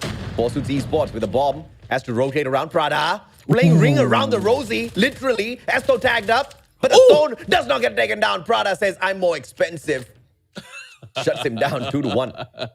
Luxury product that we have right here. That is named Prada. And that is 2-1 though. 1 point being taken by WDCX. This might be what they need to grab the momentum. Though they are in defense, they need to build up a little bit more of that defensive side for them, so that Forsuits eSports will not grab a few more against this team. But as we see a little bit of stoppage in Forsuits eSports run, they will wait for the opportunity to spread around, but it might be one thing to take one down, and it was just a trade-off from both. Prada shuts down Esto, gets traded out. Great plays coming through from Forsuits eSports to keep the numbers equal here. Thus far, we haven't been able to determine whether this Prada is from the official store or the local Chinatown. We will be able to find out in a little bit through the quality of his plays, I guess. 4v4 Baki. Strongest man will be able to find a double for himself as Sebio steps up as well. Forsuits eSports once again with such a tremendous advantage in a 1v3. Me6 right now in a Me2. Let's see if he will be able to do that on a Me5. If he clutches this, let's see if that is the case. The bomb already on the plant, or has been planted, 30 seconds to spare, and the wraparound for Me6 might be the opportunity that he needs, but the spread has been done, spotted, and taken down by Cherry with the cherry ears. That is his good luck charm right now. So what's a cherry? Is it a bunny? Cherry. Well, Cherry. The reason why I have cherry ears is because Cherry has been wearing that headband with the ears even from previous season. So that just like stuck to me. You can't rename the ears to cherry ears, Neptune. You old man. Bringing in dad jokes here. I accept that, but the cherry ears pushing it too far, man. Cherry with a double, though. Not traded out just yet. Still alive and kicking. Baki all tagged up alongside Joke. Cherry finally goes down. Godly with the God Snipe from across in a 1v2 now. Can he shut down Joke first? But Baki picks up a sniper as well. All out sniper battle, Neptune. Yeah, sniper battle, 1v2. Joke and Baki on the other side as Godly. Let's see how godly he will be. Hopefully, he'll be coming from the heavens as they are now rotating. Baki might be the one who be seen, but breakthrough in the mid and missed by a few seconds. The plant might be averted once he went in for the defuse. Let's see if that is the case, but I'm pretty sure this two guys is waiting for him. Joke sees him, and Godly will be brought to hell. Love it. Absolutely love it. I mean, at the end of the day, Forsuits eSports still taking this very seriously, and Joke is just playing this on a whole other level, right? 9 eliminations thus far. Chari popping off as well with the 7 eliminations on his side. Let's see if not WDC can salvage a couple of more rounds. They only have one more opportunity as the defenders. When they take the bomb, though, they do have a few extra opportunities just to manage the pace a little bit more. So this round, very important. Yeah, very important indeed, as they bring it close to that switch inside, as well as very close to match point. Already a trade-off has been done, 3v4 situation, and Cherry will be going for the planned prime location for the rest of the team as well to avert what will be done by WDC. There goes Godly, but he takes down Sebio. Godly tagged up in a 3v3, made into a 3v2 thanks to the one-handed Bossy. Not traded out just yet. Me6 goes down, all thanks to Baki. Trying to spot out yet another player. WDCX on the defense. And they find the diffusal. Godly's pushing up ever so slowly on the stairs. Bossy wrapping around from the side of statues. Wants to head on into Broken. Bossy! Shouts out Baki, strongest man in the world. Chari won't be able to find him though. Can he get the diffusal? Answers no. Chari with the clutch. Patience is what he have right now. You don't have to be a doctor to have patience. No, you don't. You don't. The dad jokes do not stop. They do not stop. They do not. They just keep getting daddier. Oh, goodness. Oh, godly. Beautiful shot joke.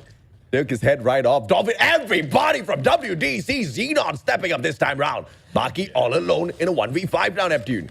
Yeah, I know he is the strongest guy in the world, but how strong can you be to take down 5 players from WDC Xenon?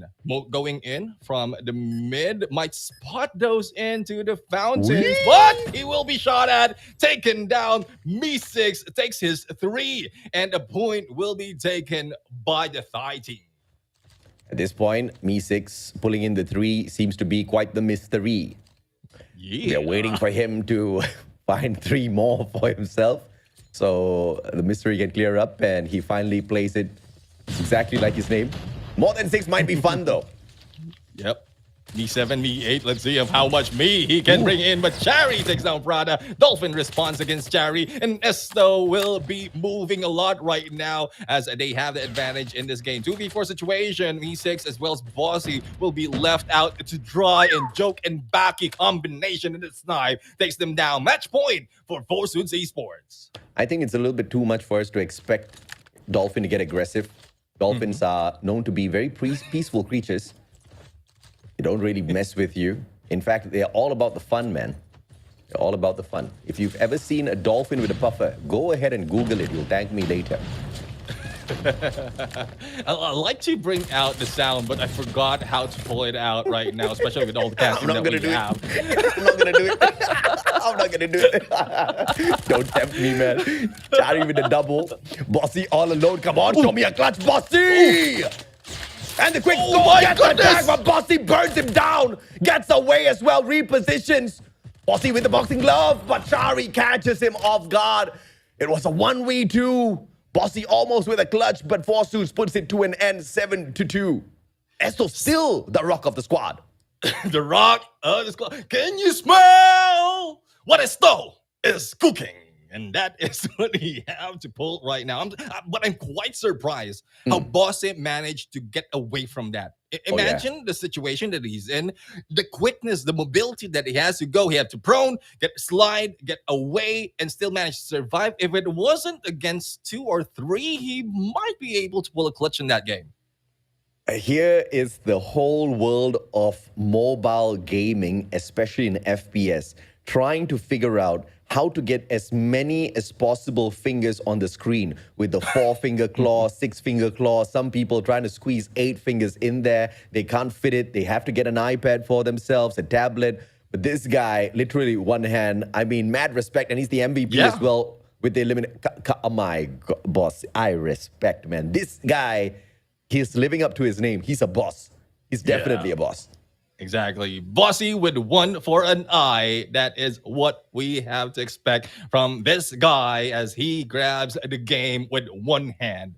And, well, again, salute, respect, everything that can be thrown to show our support for Bossy. Despite of them grabbing that L, they still have a lot more to offer in this game, especially when Bossy is around. But again, with this as a 2-point being taken by Forsuits eSports, they can be on the roll for that 3 spree and a good momentum as well. A good chance for them to improve further before they face off the Giants in their group. Absolutely, man. Of course, the game at the end of the day, of course, going to go to Forsuits eSports. I think we kind of saw indication of that through the hardpoint matchup. Engagements were phenomenally entertaining, but just not good enough to take the match away from the Filipinos. Now, Forsuits eSports moves up 2-0. And to deliver the final blow to the team of WDC Xenon, we'll be heading on into control shortly, Neptune. And that's going to be played out at standoff.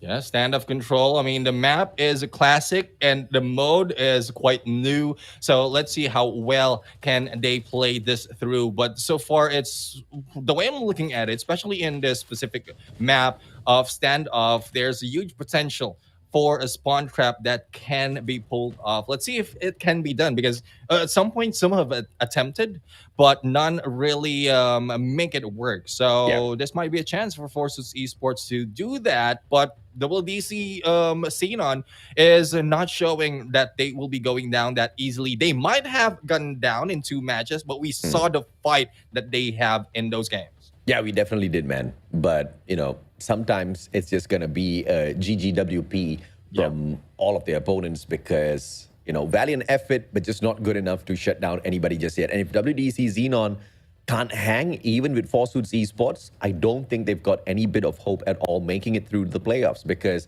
as it is, Forsuits Esports were not looking like the most threatening team within the group. They've just lost the series to them. So I guess that's exactly how the cookie is going to crumble for the Thai region. We will still have to bet a lot on Free Slot, who have a opportunity, the second-seeded team within Group A.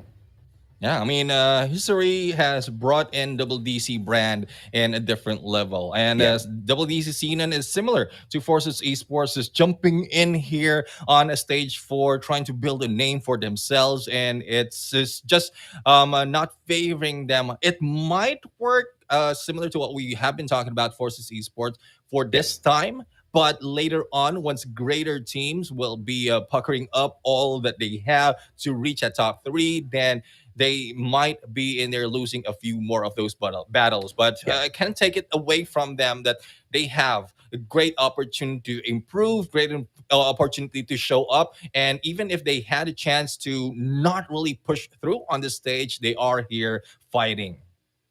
Based on how Forsuits have played out Hardpoint as well as SND, I do anticipate some spawn traps, cheeky ones out of them. And I foresee WDC Xenon just mainly trying to keep them at bay, trying to fight away from all of those suppressing gunfights. And, there's a potential here that WDC Xenon is not allowed to play the objective all that too much. So this has to be a attack. This has to be a strategy that WDC Xenon has to anticipate out of Forsuits Esports. And the kind of tacticals that they use in this control matchup just needs to be a little bit different. It's all dependent on whether or not you want to enter into the sites using your smokes and obscure their vision, get into some scrappy one-on-one fights. We see exactly what Boss is good at. He's great at those type of close quarters combat, right? Just catch Forsuits Esports off guard, play a little bit different flavor of a game. And if you take it as a straightforward flash whatsoever, it is going to be an expected what? The trophy system plays out of WDC needs to be solid as well. If you play it right, you might just be able to pull the game away.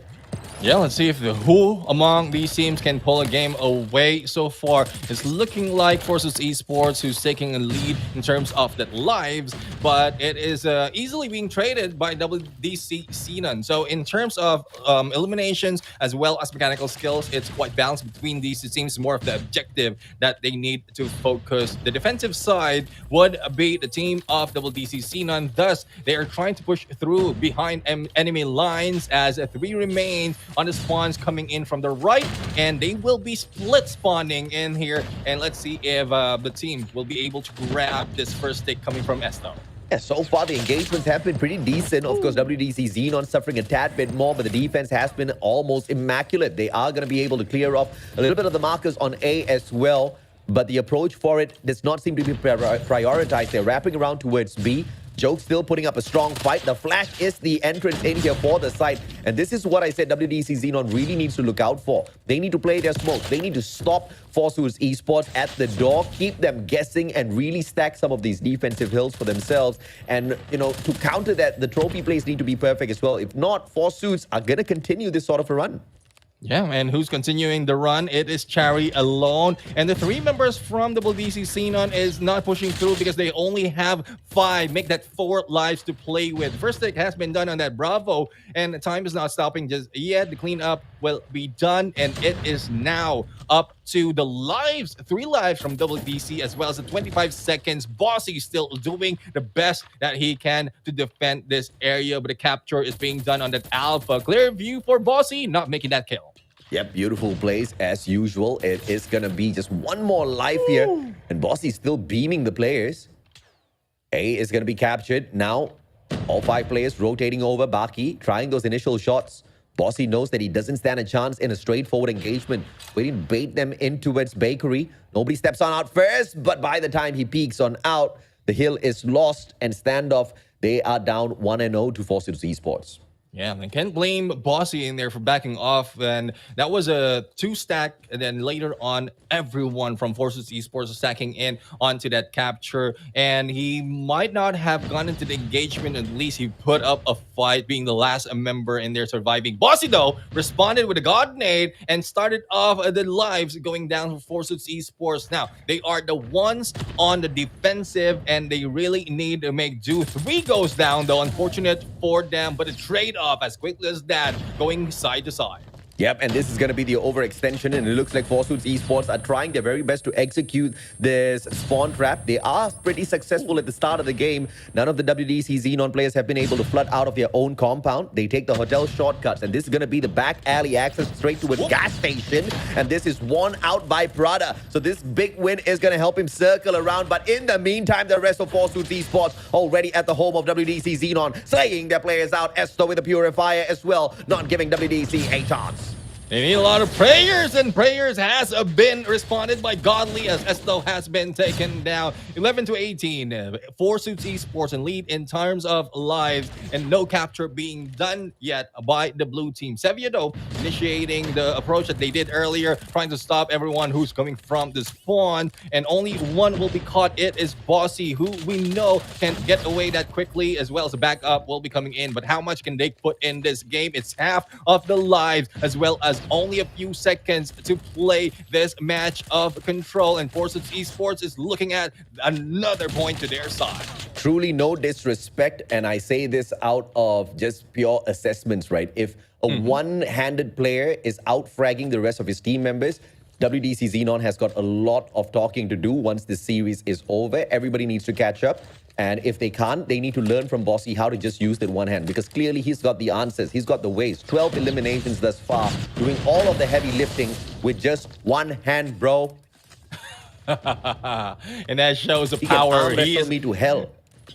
So even stronger than Baki in here, holding that 2 hands. But let's see on how much he can bring and carry this. He's carrying the team in here with only one hand, and Bossy is doing away with all of those engagement, getting away from them as well as they are surviving. Though the lives difference is only 2. Bossy haven't died just yet, and it just happened in there. But let's see of how much can they bring in onto this fight. It is very, very close in the life, but a capture needs to be done by Forsuits.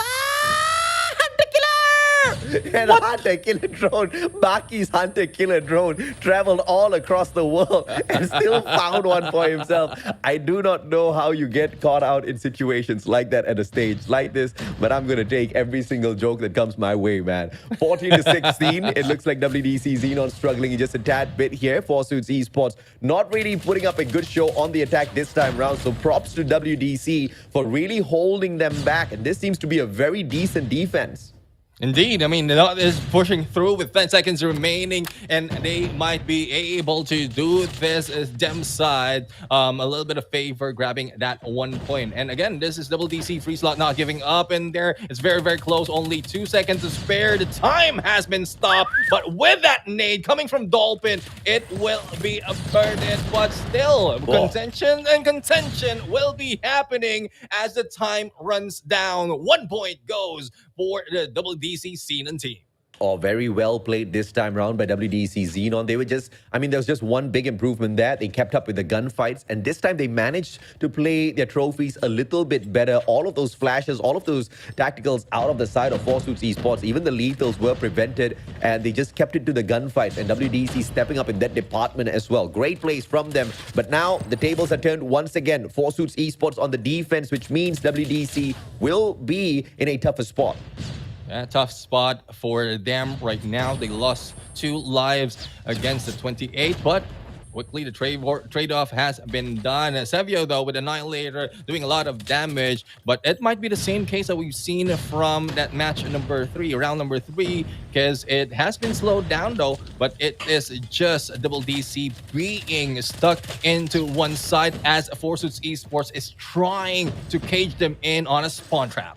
Oh, beautiful stuff as usual. Chari bringing out the Sparrow this time around. Spawn grab. It seems to be the idea here. He's going to be able to find another one for himself. In the meantime, look at Esto run as well with the Purifier. Will get sprayed down. And that just gives the team a little bit of extra life. An opportunity now for WDC Xenon to find a little bit of those adjustments as they bring out the War Machine. Yeah, Godly right now not really hitting anyone, just shooting blind in all the areas wherein anyone might be in, but he will be taken down by Baki without any elimination on that War Machine. 5 remaining for WDC Xenon, and this is the final stretch. Time is running down as well as the lives, and Joe is still going in for the rush, and it is now left to 1. Time has been stopped though, but Freddy can end this, and they did. Chari grabs that point as well as 4 Suits grab this win. My goodness, the final Preddy was a great way to end the matchup. 4 Suits eSports picking up a 3-0 victory over WDC Xenon, shining a little bit of light of hope on the squad. Once again, they've lost the first 2 series, and that is to the 2 Indonesian squads of Kagendra and ABC eSports. After this, the challenge still continues as 4 Suits eSports needs to square off against 2 teams that come from the exact same server as them, from Garena SMP. Smarter Mega and Powerhouse are the next contenders, and if 4 Suits eSports can pull this scoreline off once again in both those series, then the playoffs await them. Yeah, let's see if they'll be able to step into the playoffs, and good effort as well from WDC Xenon. There's a lot of things that really amazes us despite of the result that we have. Again, we cannot take it away from Forces Esports, but with how Bossy played this well as how the rest of the gang were trying to make all those adjustments, especially in one map and one match in this control mode, then there's still hope for them to grab a few more. But that will be happening later on, and once they have a chance, hopefully it's something that they can study in the future once they are ready to step in back to stage 4. 3-0 right now. Forces Esports, great game, and it is well played by these teams, and hopefully more will come from both. Absolutely. Of course, that SND matchup earlier on, pretty one-sided, 7-2, but great plays out of Bossy this time around. The guy tries his best as well and didn't do all that too shabby. 18 eliminations, and he has the least amount of deaths. Can we talk about that? The movements out of Bossy and his one-handed gameplay. He's got one hand, just 3 fingers to do all of this for himself. And he executes it with perfection, right? And potentially just a dual finger gameplay here, just the thumb as well as forefinger, getting all of that magic played out there on the battlefield. Yeah, I mean, and imagine how many days, weeks, months, years probably he's been spending in perfecting this this kind of game style, because it's not easy. Even us, even some of most of the players have been struggling, even asking for HUD setup so that they can improve the game style like the pro, but there's no needing for that for the side of Bossy, because he have his own style, he have his own preference, and with one hand can bring in a lot. So hopefully there's a motivation for those who are thinking of like quitting because you're not improving. Like, improvement might not be happening quickly, but as long as it happens small, slowly and surely, it will come your way. Yeah, consistency is going to be key here. If you are consistent with all of your efforts, you're going to be blessed in a way or other, man. Opportunities do come your way. Victories do come your way. You just need to be able to truly assess the situation for what it is. Sometimes you've got the effort there, you're putting in the time, things don't seem to be going your way. You need to be wise enough to take a step back, reassess as to, should I change my approach towards the situation? And I'm pretty sure that's the kind of conversation 4 Suits Esports have had after getting defeated by Kagendra and ABC Esports. You see a very different side this time around. Super aggressive. Chari, of course, one of the star players out of today. 1.37 KD rating. Pretty flashy in terms of what he has been able to do, because once again, they have been downed and thrumped in the first 2 series. So his credits, his ratings were doing a little bit badly before the series started off as a whole. And he's got an upgrade here, all thanks to WDC Xenon getting slayed out a couple of times. Yep, and he has grabbed his second or two MVP count in here before taking the MVP of the match. So this Chari has shown up from previous tournament that we've seen them debuted or him debuted as a part of this team, and a lot more improvement coming from them, especially as if they stick together. Now this is Forsus Esports getting that 3-0. They might not be having an easy battle in the future, but this is a good momentum for them as we prepare for the third series of this day. It's ABC Esports once again going against Smart Omega Esports. Let's see exactly who takes the one for series number 3. Thus far, it's just been a day of donuts. That seems to be the theme. ABC versus Smart Omega. Are we going to get another donut? Is it going to be an Indonesian version or a Filipino version? You'll have to wait and see. Indonesians love their spice, by the way. You know, have you ever tried those spicy donuts, Neptune? No, I haven't. I haven't had a chance. Anchovies and then sambal in there. Wait, what's sambal in English? Just chili and lots of stuff. You've never had it before? Nope, not yet. The next time I come down to the Philippines, I'll bring you one, but not from Indonesia, the Malaysian version, okay? It's pretty similar. I won't argue as to which one is better. We're going to take a quick short break. When we come back, the showdown we just spoke about continues.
Welcome back, ladies and gentlemen, boys and girls. My name is AJ. I'm the Mustachio down here with Neptune, the gentleman gaming. And I tell you, the one thing we did not promise you guys was the dad jokes, but they seem to be on overflow today, Neptune.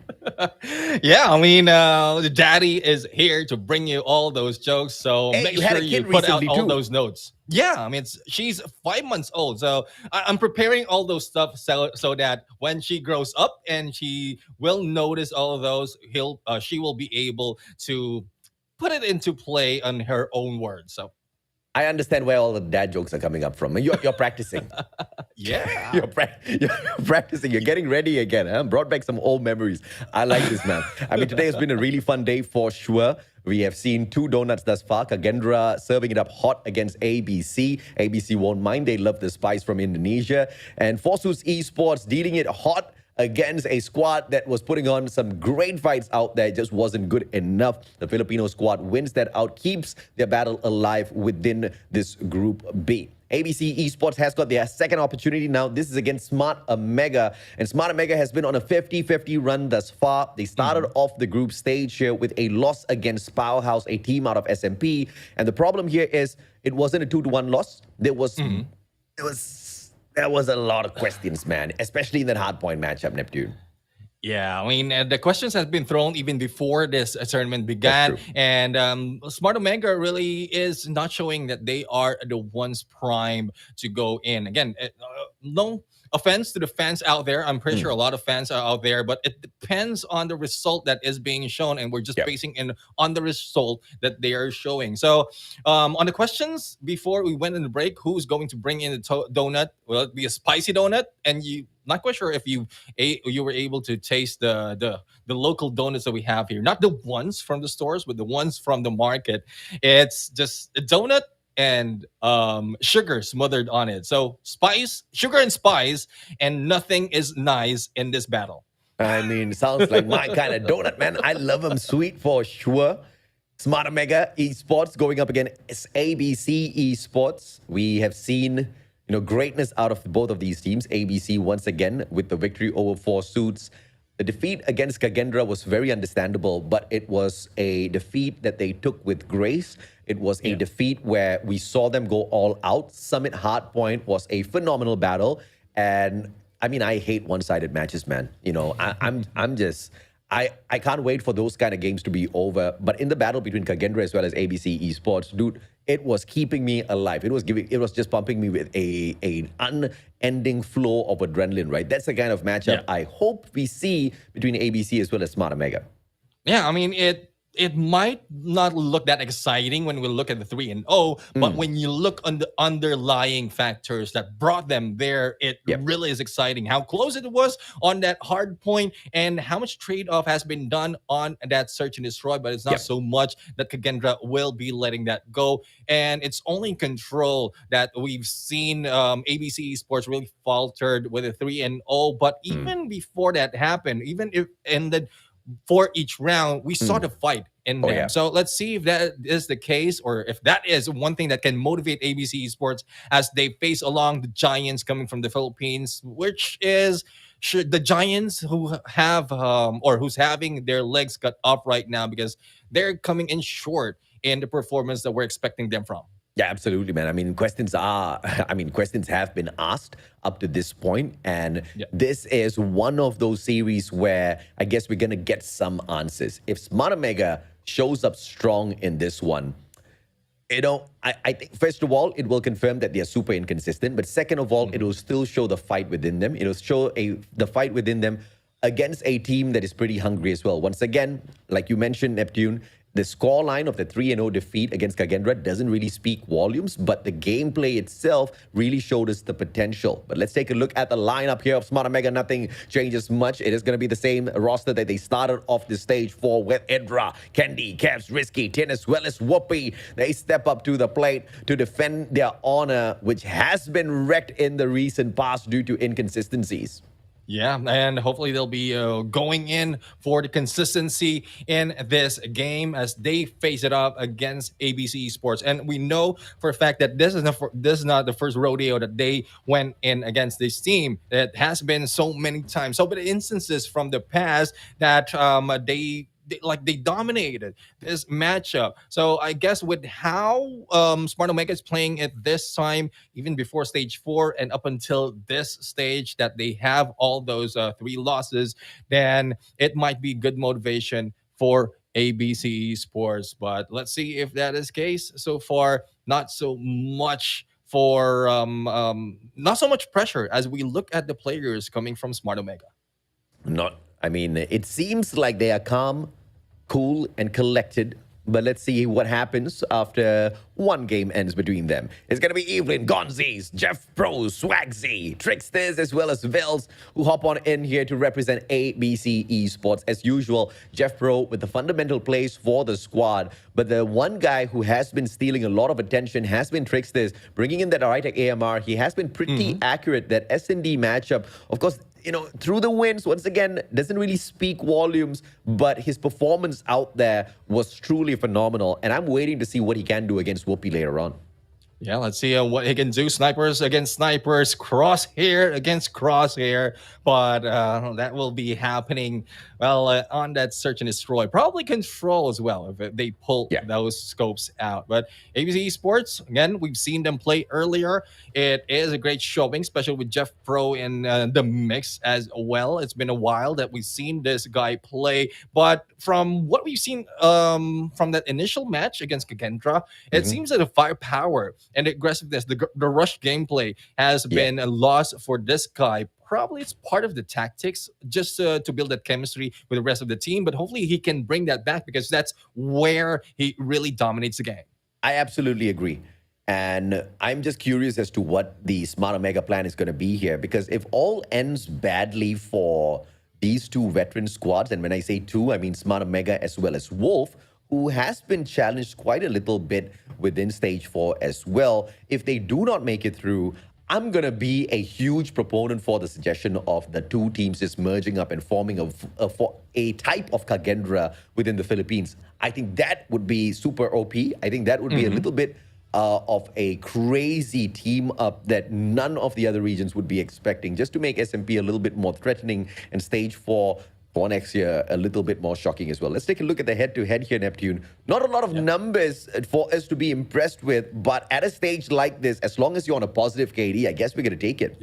Yeah, we're going to take it right here. And again, surprisingly, and I don't know if I can still be surprised for what we're seeing from Kendi right now. It's 1.02. This is quite new if we look back in history. But again, they're not showing up. Even the rest of the team is not showing up. So if the Kendi, the ones on the top, is grabbing that very close to 1 and very close to a negative as well, how much less might be the performance of the rest of the team. So this is their chance to bring those numbers up. But I'm pretty sure ABC Esports, after the loss that they have rethink their ways and probably listened in to some of the things that we mentioned, and that this is where they put that into play. So let's see on how it will work this time around. ABC, hopefully they're not tired, as this is their second game map and mode right now on our screen, AJ. And we're going to be playing at Summit to open things up, and this is going to be a heavy one. And the map pick by neither side, but it is ABC Esports that gets to pick the side that they want to start from. Why do I say the map was picked by neither side? Because within the map rotations itself, only 5 maps available for Hardpoint. Each team gets to ban out 2 maps. The remaining map is the one that is going to be selected for Hardpoint here. But the side that is going to be chosen, of course, gives you a little bit of a momentum advantage at the very start. It is not going to remain on your side. What is going to be on your side is the very apt rotations for anchoring down the spawns. And we did acknowledge the fact that ABC not rotating in for the early anchor on P3 for that final gameplay on Summit early on against Kagendra was the defeat of this squad. So they cannot let that happen again. I would agree. I mean, the spawns is one thing that hardpoint that needs to be considered a lot. A lot of teams has missed this opportunity. A lot have tried, but has given up all those spawns and most of the rotation that they have done. So hopefully the operator skills that we have right now can help them. And it's a good thing that Graph Vortex will be back into play for side of ABC Esports.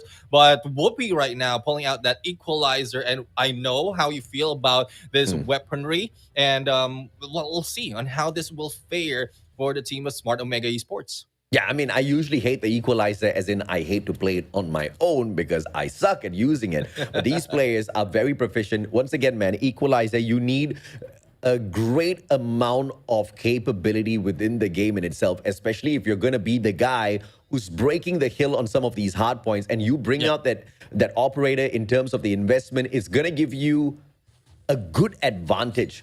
But the equalizer is very advantageous if you're going to be engaging one after the other. If you hop on in a crowded situation where you're going to have those opponents stacked against you, your equalizer is going to get burned down. The purifier in situations like that come in super handy, Neptune. Yeah, exactly. I mean, the situation we're in with a purifier, you take down not only 1, 2, 3, even full squad. If in case you have a great position with that operator, then that is prime for them. Now, as we look into the game, halfway through already on P1, and ABC Esports the one grabbing most of the point. But Smart Omega right now is trying to avert this approach, but they are on the losing end in terms of elimination. Only 1 second grab in this P1. And it is coming down to the final 15 seconds, and ABC Esports is still on the hill. Smart Omega so far just with a single point. Whoopi can't really find those connections out of the R90 just yet. The players on the side of ABC still with a hill, but Whoopi will find that final elimination to give the hill over to them. Early setup on that P2 is not on the side of ABC Esports. They need to fully rotate around and find a bit of advantageous play here. But thus far, their play starting off from the right-hand side of the map has been pretty much on their side. They lead the map and they're playing the hard point straight up here, not even taking over the spawns just yet. But you can see Jeff Pro slowly circling around. He wants to anchor this for his squad. Yep, anchoring is one of the key in terms of hard point rotation, and they are doing well, even stopping the approach of Smart Omega right now. It was valiant effort from Kebs in there, trying to battle and make through on that P2, but he is just alone, and the rest of the gang is just a little bit too late as to they head in onto that platform. So even for the final moment, 25 seconds, one at a time they go, and one at a time they go down. ABC Esports at this point of time pretty much raging on. Dude, they didn't have the favorable spawns and they just stacked the hill with the numbers, won out a majority of the gunfight, and now they're just raging on. Smart Omega, what is happening? And now the second seeded squad coming through from Indonesia. They do have a huge role here to play. They have to find that perfect rotation over towards Water Tower, break the spawns first, and then take the hill away. They made this mistake against Kagendra. They cannot afford it against Smart Omega because that will allow a decent comeback. Kevs right now for the 3 kill before being taken down and still alive and kicking. They have 49 seconds, and here is Whoopi right now on a roll, steamrolling anyone in his place with that equalizer, but we missed an opportunity or to see that opportunity to be done. And Jeff Pro right now on to rush, but Kevs still alive and kicking with it. Sparrow takes 2 down, and still 30 seconds remaining. A good chance for Smart Omega, but it will be pulled back by ABC Esports. Let's see exactly how can Smart Omega pull this hill back for themselves. Breaking the spawn, of course, is step 1. If winning out your gunfights is going to be step 2. Whoopi making it very difficult. R90 popping off. The Flash is going to be pausing him for a bit, and Jeff Pro wins it back for his squad. Final 10 seconds. Early anchor down by player number 1 in yellow. Trixis is going to get eliminated, and that was just a tad bit too early, a little bit too scrappy. He couldn't do much with the gunfights as well. But full rotation from ABC. The first priority is going to be taking away the spawns. They have to play just like how they played that P3 to remain in front, and the first step starts off with a Freddy taking out that spawn holder, anchor out, and then it gets replaced by player number 5 in yellow. Great play by Swagsy, and the gods of RNG give it right back to Smart Omega, and we've got a match on our hands, Neptune. And we have to find out if this is the chance that Smart Omega really need to take over, because they have a few seconds their side already. Very close if they end this in the full 60. But as we are looking at ABC Sports spawning from the farther side of this hill, this is something that Gonzi is waiting for the rest of the gang to come through. But who's waiting for them? It is Whoopi with an R9 and almost goes in for a 3 before taking down. Kevs goes down as well, but Risky to the rescue and taking over the reins. The hill is smothered by ABC Esports. Scrap points remaining, and we're back in a few to 3-1. But the comeback is still possible here for Smart Mega. ABC Esports going to be putting an end to this final hill as we start off the second set of rotations back in P1. Smart Mega going to be anchoring down that lower floor first. It looks like they want to be the ones to start this off, but can they be the ones to rip away the most number of points? Whoopi once again with the shotgun this time around, going to be circling around looking for players. In the meantime, the rest of them shutting down the opposite approach from ABC Esports around the perimeter. And thus far, Smart Mega has been able to use this P1 as a launch plot for jumping back into this match. Well, let's see if they'll be able to jump back in onto the hill after it has been taken and contested by ABC Esports. There you have it. We have 10 going in for the hit, and there goes from the skies. Biel will be taken down. The Slayer 10 is back in play. 10 points remaining, and they are here to stay. Risky taking good angle, but Tricksters might pull out all those tricks from his sleeves, but the backstab will not work for him. Kevs for the takedown. Jeffro, though, the president, will not be the guy who make this through. Just on the verge of the equalizer, and ABC Esports stops the bleeding, but Smart Mega finding the smash finally, but the hill says hasta la vista. Early setup on this P2. ABC trying to anchor it down. Well was at the back lines first, but he could not hold up his gunfights. Gonzi goes down as well. Swagsy trying to anchor it down out of nowhere. Well is given the favorable spawns, and ABC Esports, they have the advantage. Hill not in their hands though. Kev's anchoring it down with the CBR4. Wins out a couple of gunfights for the side of Smart Mega as well, as the Filipinos take the lead.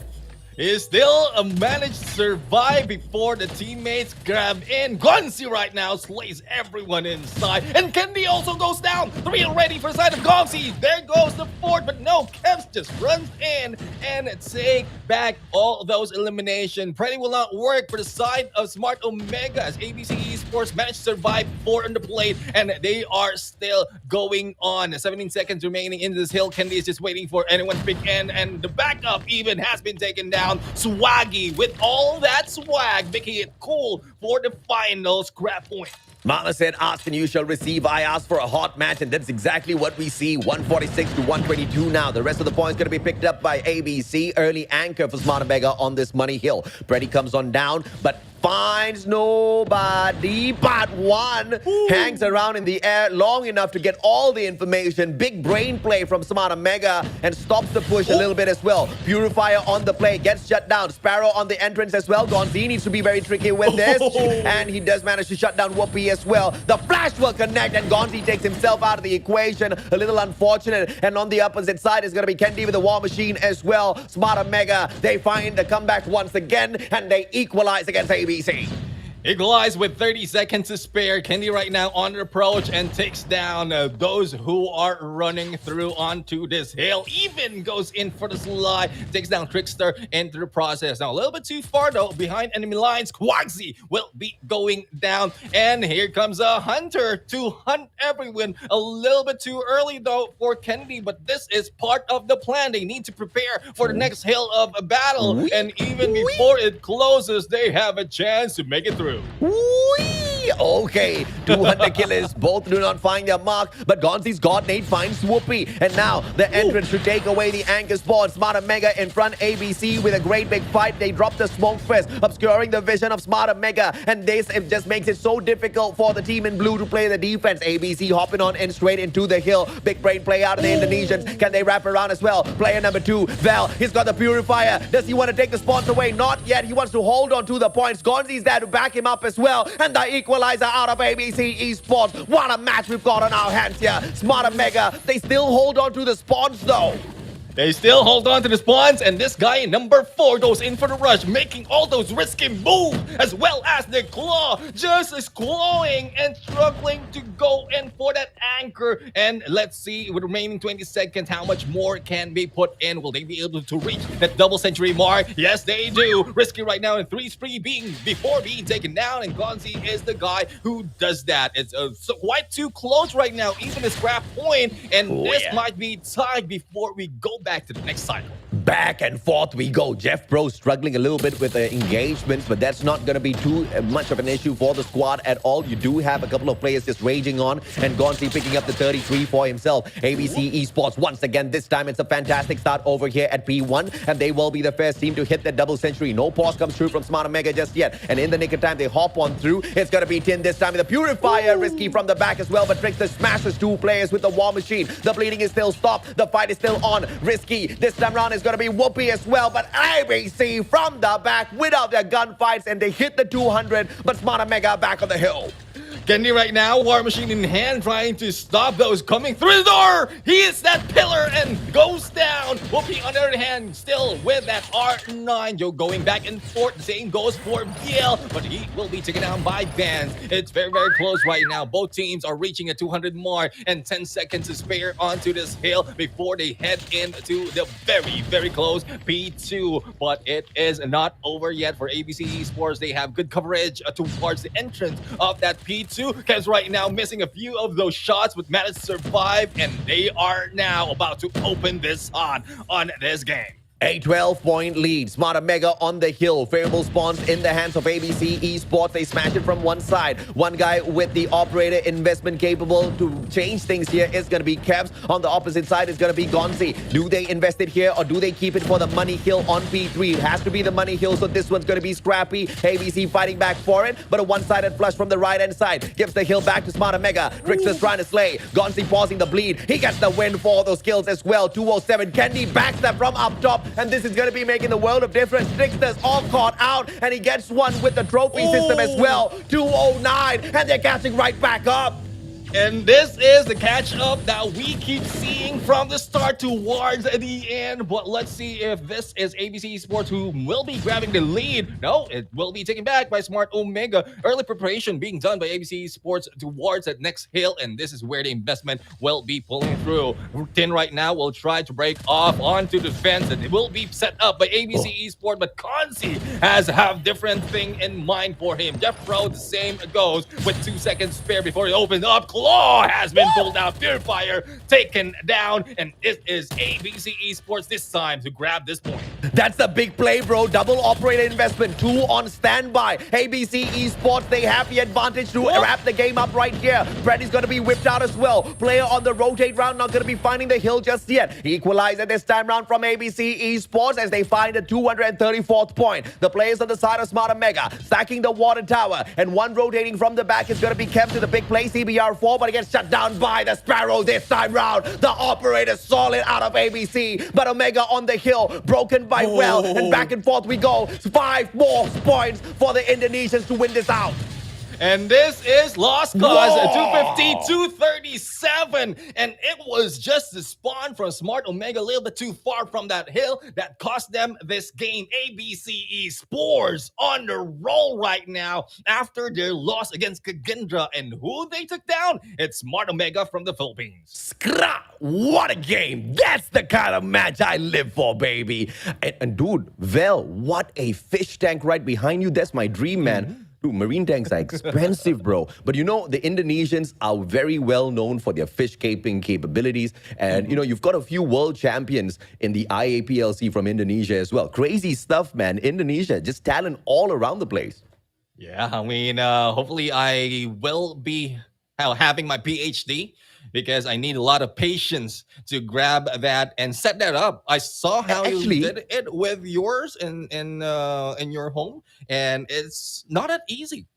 Come to think of it, the IAPLC champion for last year was a Filipino, bro. Go check it out, man. I mean, planted tanks, the craze, marine fish tank. I think that one is punching above my budget a little bit. I'll wrap around to that. But what a game, bro. Gonzi picking up the MVP. 2 minutes, 7 seconds on the hill. 43 eliminations overall, matching up to what Tin could do. But the time pulled up by Tin here is nowhere near Gonzi, right? And this was just such a dominating start out of ABC Esports. Smart Omega finding the wraparound. Both teams playing Summit down to the T. Both teams knew exactly what they needed to do. But at the end of the day, what made the difference, Neptune? It was the operator investments. ABC could have whipped it out at that P2 like a bunch of chumps and wasted their opportunity. But no, they stuck it with the gunfights. They kept it as equal as much as possible. And it was a risk. They could allow Smart Omega to streak up as well, but they kept the balance really, really well here. And when it went into the P3 rotation, early rotation out of the Indonesians, anchored it down, 4 operators available. They pull out 2, and the 2 others comes out a little bit later on. The Sparrow made a world of difference.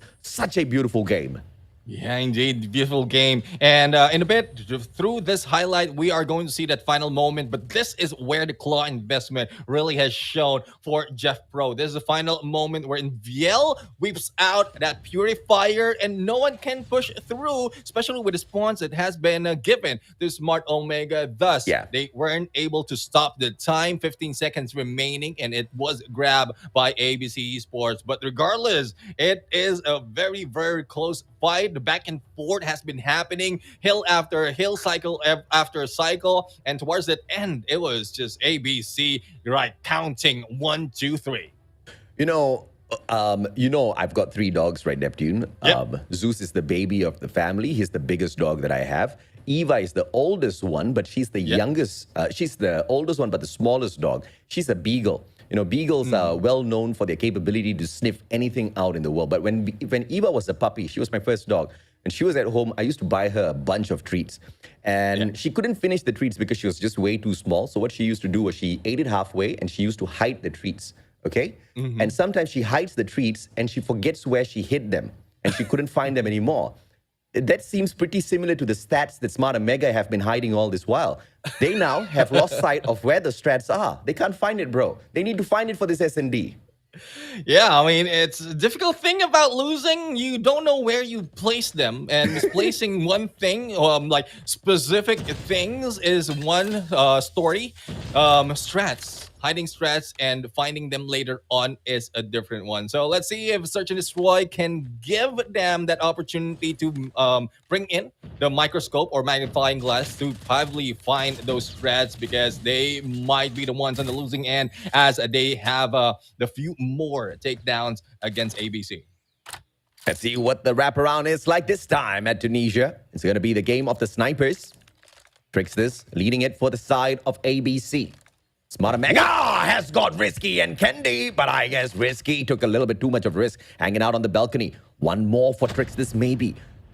Not a wall bangable spot. Could he prove me wrong? Couldn't even spot the guy's foot. So this is going to be a very tricky situation. But I guess that's his own teammate, so he doesn't need to spot his foot. My bad. Yeah, I mean, it's more of the angle that he needs to take, especially if you have your teammates right here. Anyone who swoops in, you have the headshot capability already because of how your teammates is placing themselves. So Trickster right now just waiting for any tricks that can be brought into this game. 2v3 situation favoring ABC Esports. Tin and Kevs, though, will need to make it do right now. They are moving towards that Bravo side, and let's see if Kendi can provide them that coverage, because they are very close to this Swaggy die. Yeah, Swaggy's playing the heady really well here at the lowest stairs. Gets the clip on the shot, slides on out, finds one. Kevs does manage to find the trade, but the information given away. Now they know exactly where to find them. Gonzi shuts down Tin from across, and it's all up to Kevs now in a 1v2. Tricks this. We'll try to beam him down. Bomb planted already, and the pressure is on for the CBR4 player. CBR4, Gonzi missing that slide, but still managed to get away the corner in there, just baiting him in as ABC Esports grab that first point. Good bait and switch right now to pull in Smart Omega. The first point goes out to ABC Esports when we thought that this is one of the best map or best mode for Smart Omega. Want to know? A great play so far for ABC as Smart Omega tries to set up a stack on A here. They are going to play a little bit of pressure, keep the players of ABC inside of Winery, but the wraparound from the main street is going to give their position away. It's all about the tacticals played here now. Smart Omega do have a couple of trophies laid out. The angle that Risky's holding is going to be very important, and the first engagement should go to him. Yeah, let's see if anyone can peek in and make Risky grab that first elimination. But nades or probably a smoke will be thrown right now. And there you go. VL steps in there a little bit too early, though, for that utility to pop off. And Risky right now is trying to different angle, knowing that footsteps will be in here. Oh, missing that shot. Shoulder has been shown, though. Information relay. Let's see who grabs the next kill. Earlier game, we had the hips showing. Thank God Shakira wasn't here. She would argue. The hips don't lie. Shoulders clearly don't lie as well. They give away a position. Bomb's going to be wrapping around towards B. So decent play coming through from ABC eSports once they make a lot of noise out of Winery. But you can see the wrap around here as well. Experienced veteran Candy does find Swagsy. As he wraps around, Jeff Pro manages to find a couple of sprays, forces him off of his position. Does find the initial tag onto Candy. But here comes Candy right back for the reach out. Let's see if he'll be able to reach into anything. Oh, a little bit delayed for the side of Jeff Pro, but at least he knows the direction that they are heading. Now, Jeff Pro is alone right now, a little bit too far from his teammates, and the plan has been done. Trickster has been taken down. 2 remains for ABC Esports. Risky sees one, and Gozi is not that speedy, and OMG Smart Omega will go for the refusal. A point will be grabbed. It's tied 1-1 right here.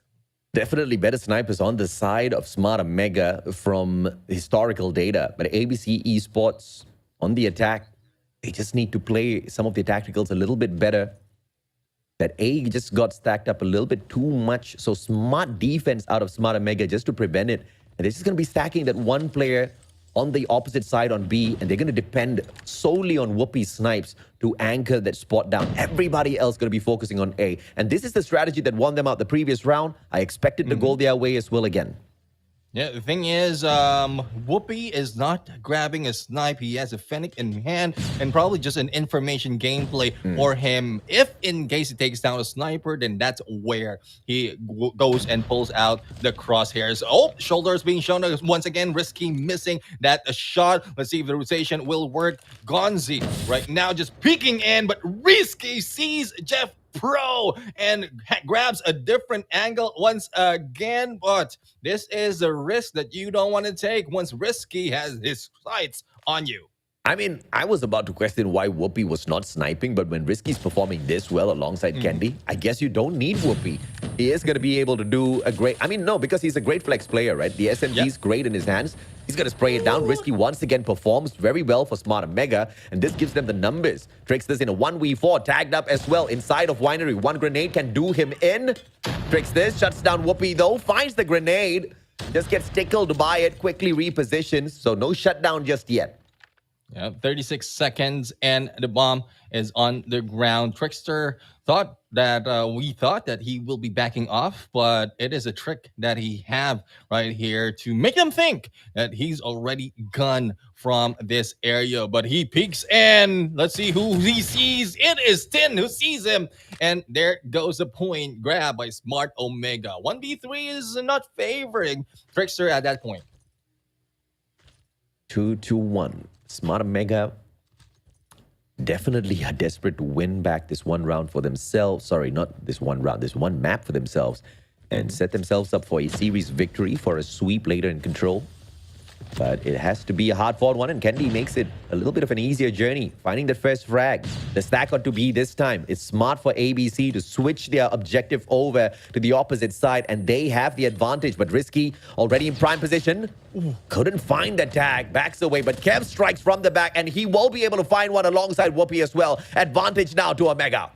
I love the response time that has been brought in by Smart Omega. Jeff Pro goes in as they walk in onto that stairs, but Candy just beats him to a 3-1 right now. And going back to the point that I was saying, I love the response time coming from Alpha towards Bravo once Whoopi has gave them the signal. So I guess it's not really the first elimination, it's more of the information that Whoopi can gather once everyone rushes to that beat. Risky already on the 5 eliminations. Candy with the 6. The sniper's really dominating this one. Trix is finding Tin early. Cavs Does provide one, traded out though. Whoopi goes down as well. This time numbers on the side of ABC. The two snipers on the side of Smart Omega still alive and kicking. One anchoring down A, the other at B.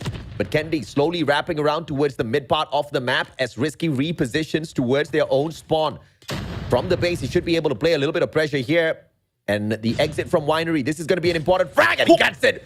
And that's an important shot for Risky. Yeah, it is now a 2v3 situation. Gonzi is going for the plan. They stick together this time around. Information and shot can be done. But Trickster takes down Kendi, bringing it to a 1v3 once again. And the final hit brought to you by Tricksters from ABC. And that was a little bit of rush job from Smart Omega from the onset of that game. Thus, they lose all their lives. I mean, Tricksters undoing both the snipers from Smart Omega. So great place by him, and he outdoes them in terms of the number of eliminations as well. The problem here is Wells just not finding enough players on the other end of his beams alongside Gonzi, Jeff Pro, Swagsy on the 2-3-3. They are going to suffer overall against Smart Omega if they do not sharpen up their gunplay. Yeah, and that can easily translate to a lot more of points if in case they can bring in the number to their side. And VL, I guess he heard you and is now bringing in. Oh, 10 brings him down, goes in for a double. It is now a 3v3 as Trickster just bonded, but Tricksters goes in for another one, leaving Whoopi behind. Oh my goodness, 10 pulling the triple, and then Tricksters on the double response. Let's see a little bit more from them, Tricksters. Good angle to engage against Whoopi. Up top, on the other hand, you've got Jeff Pro. Whoopi missing that out. And he does not pay for that miss as well. The retreat is there. Bomb on the ground, though. ABC gets the advantage. Elcar9 getting the job done against Kendi. Whoopi right now is the only one remaining against two. And the bomb is on the ground, though. That is a disadvantage that ABC has. But if in case there rushes in here on a different direction, they might be able to catch Whoopi off guard. But they stick together right now, going in for that bomb. The backstab will not be happening as Whoopi just missed them by an inch. And, well, with those nades, that was Sun Q that Whoopi needs to take a U-turn. Long gone are the days where you can pick up 3 snipers, but if you're wondering how is Whoopi using the sniper, you can use a weapon that you do not call if you pick it up from one of your dead team members or the opposite side. So that's all fair and well. 3-3 as Whoopi gets sniped out of that equation, and ABC has found the perfect equalizer here as they move into defense now. Yeah, defensive side is, I would say this is a good plan for this team because of how they can really make the game slow down. And Smart Omega right now is just preparing their approach onto that Bravo. And similar approach that we see on Trickster done by Whoopi earlier. The only difference is Trickster is on a snipe and right click MR will not do its job because of the smoke that has been pulled. A plant might be happening, but ABC Esports will be rushing in. Yep, let's see if or not. This plant can pile on the pressure. The players on the side of ABC stacking the side of shop. This is going to be deadly if nobody finds the wraparound. The backstab is going to be crucial for ABC. They cannot flood in together. Risky takes the first one. Second one is going to be easy for Risky. They keep coming. Risky's going to keep taking.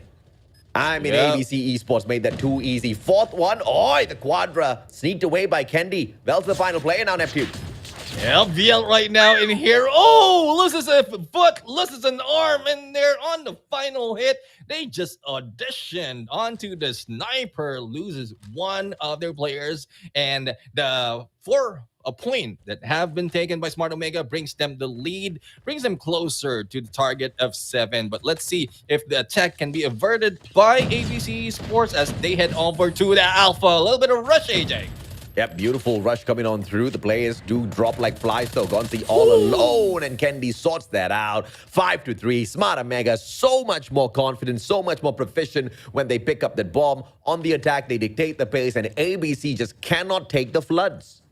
Yeah, I mean, the floods is so much in here for the side of Smart Omega, but I guess this is a prompt for them to slow down a little bit because you cannot do the same tactics, this like in the same approach most of the time, and ABC Esports will be smarter than that. So Tricksters right now sees Kendi and initiating this gunfight. Sees one, oh, hit mark, but Risky still steps out and he'll be taken down. Another, oh my god, AJ, Trickster on 3.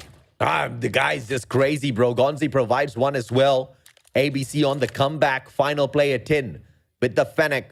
Trickster's in the perfect position and he punishes. What a play. Oh, that is 4-5. And if not for Gonzi, that could have been an ace. But ABC Esports really are in here not only to grab all those elimination, but also to grab those points and tie it up with the 5 that Smart Omega has. And the momentum has been taken toward them for the 2 consecutive rounds. Let's see if Smart Omega can break that, as 2 has already moved into Bravo. So the alternate approach by Smart Omega is being read. Let's see if or not they can take this one away, because once again, the numbers advantage to ABC. This is the equalizer, baby. Kendi not spotting out the right angle here to take advantage. He's going to have the grenade land right in front of his face. Finds a couple of shrapnels on him. Forces that reposition. Recovery is there. Tricks this. Pushed up by Vel. Gonzi holding the right. And it looks like the attacking team of Smart and Mega just do not have an angle to work here at B. Yep. And Kendi right now priming that nade and hits one with information, but Trickster grabbing that baby from a Kendi, and team goes for 10. It is now tied 5-5, and we can see how excited, how hyped Trickster is with how he performed. 19 on display for Search and Destroy. 5 all. Grenade. Whoopi. Can he find a sticky opener? And it goes wide, but Risky does punish Trickster, so no more sniper support out of that guy. I mean, 19 eliminations is just too much, bro. He's raging against Smart Mega.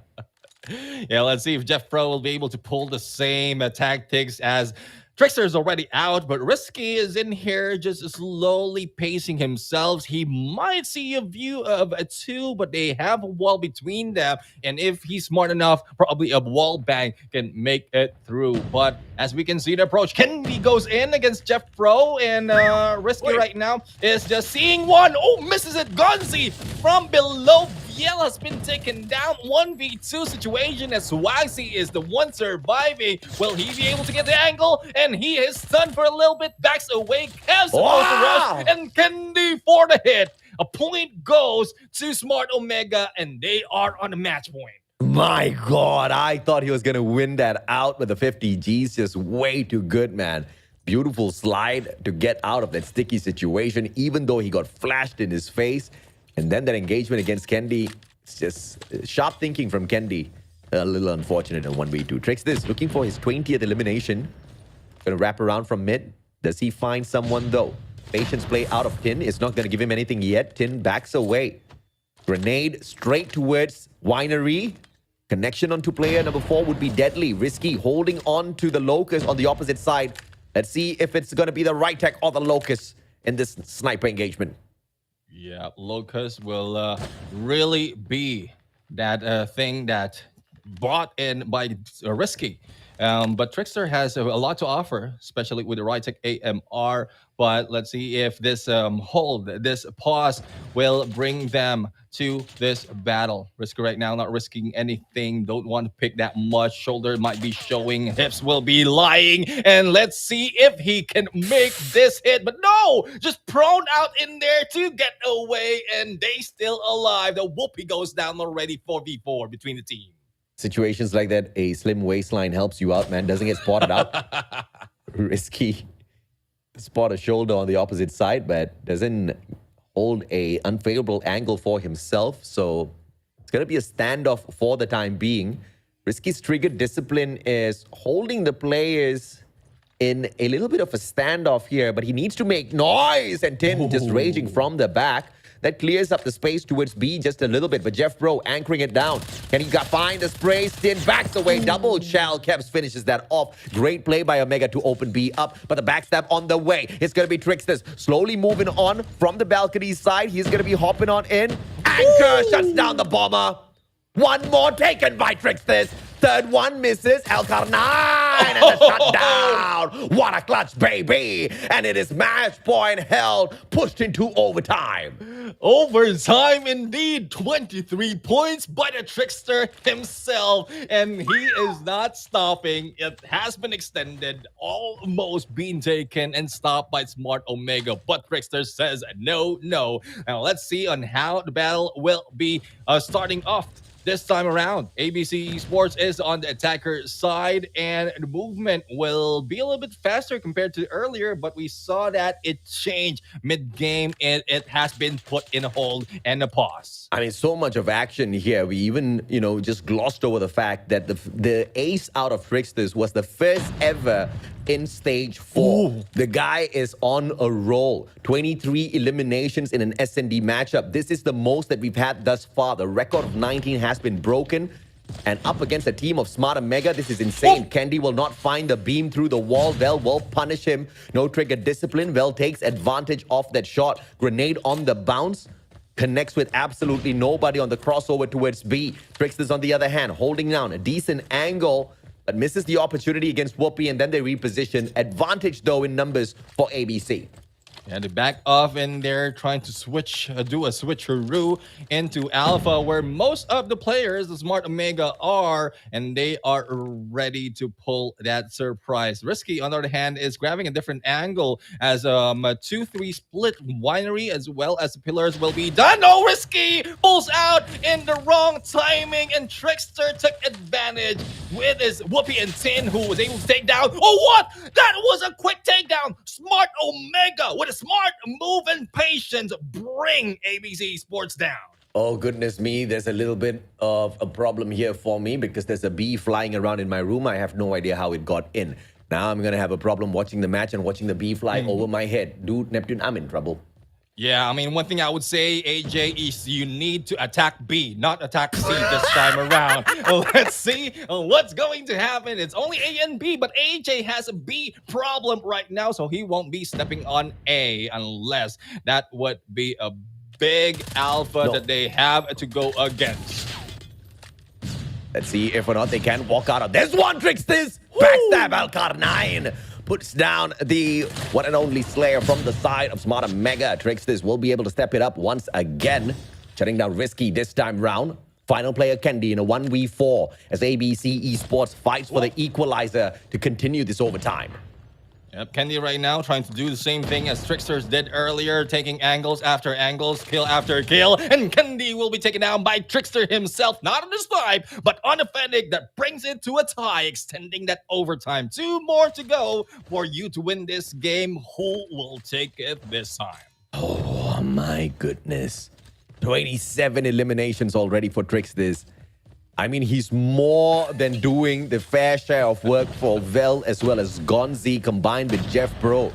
Dude, those 3 players combined still do not match up to what Tricksters has. How insane is that?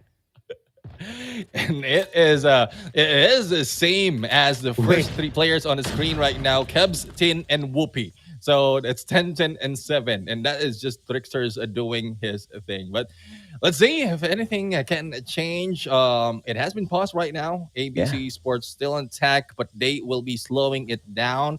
And Smart Omega will be holding this 2-1-2 split as they wait for what's going to happen. I said he has got more eliminations than 3 players combined. I should have said 4. He's got more eliminations than 4 players combined on his side. Dude, that's insane, bro. Jeff, bro. Spotting the right angle here. But it's going to find absolutely no one. The bomb's going to be hanging back in the hands of Gonzi. Second guessing if or not they want to be pushing it up towards A. B is going to be a prime spot to play here for ABC Esports as the rotation from Smart Omega moves towards Alpha. It's going to be attack B. No, B, don't attack me.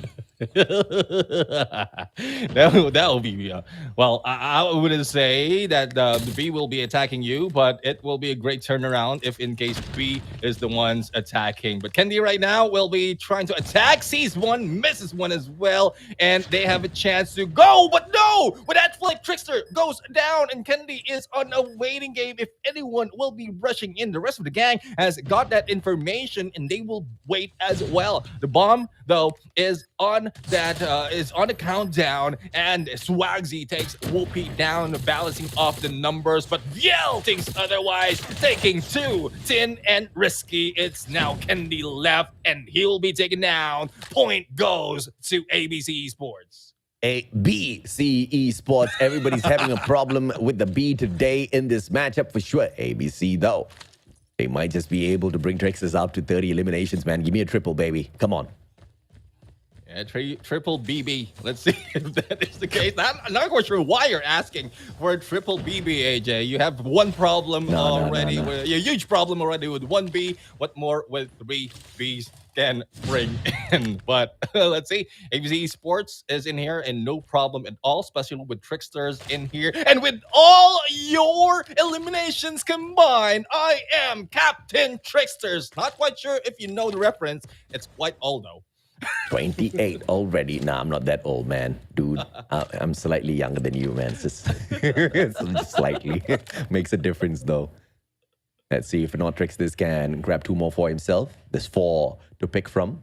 The bomb in the hands of Smart Omega, slowly rotating towards B. Exactly where Tricksters is. So perhaps it's going to be a field day for this guy as he goes for one of the craziest records set here at stage 4. Risky right now sees one, and I think he has been seen as well as he will be backing off, but that's so much of trigger discipline that you miss that opportunity. So you don't want to start a battle though, because you are on losing end on a 3 or a 4v5 situation. But the moment that he will be able to balance it off, then that might be a chance that Smart Omega will be rushing in. But 30 seconds to spare, only 1 guarding A. And let's see if Kendi can pull this out against Gonzi. Oh, didn't see the foot. But no, there you go, waiting in vain, and you will feel the pain. I got the B. I'm sorry, B. I know you need to pollinate the world, but my dog was trying to bite the B, and dude, it was a panic moment for me. But now it's all right. Dog has been saved. I am safe from B, but the problem is Smart Omega not looking for the site at B at all. In fact, they move on towards Alpha. 3 players to deal with on the defense. And it seems like the B is still alive, Neptune. Oh my God, the B is alive. Same goes for both of these teams, but Trickster bouncing off 3-on-3 right now. Risky quickly trades it back and goes in for another 10. Follows it up and back to a tie. I don't know how far can they bring this, but this is becoming a show. Hopefully it's more than the show that the B and AJ is pulling out, because you don't want a comeback to happen, AJ. No, I got it. I embodied Tricksters. I sniped the B out of my room. Took 2 shots. The first one was a hit mark. The second one got the job done. I'm not proud of my move, but I had to protect my dog.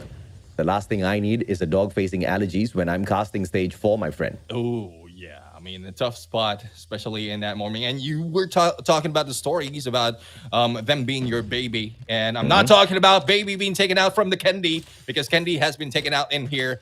VL is the guy who did that. And ABC Sports has advantage. They might be the one taking lead once again, unless Smart Omega can trade it back. But again, this is a similar story for the past 2 overtimes that we've seen, and or 1 overtime that we've seen, and hopefully it can end a few moments too soon, because a team can only extend so much until they get tired.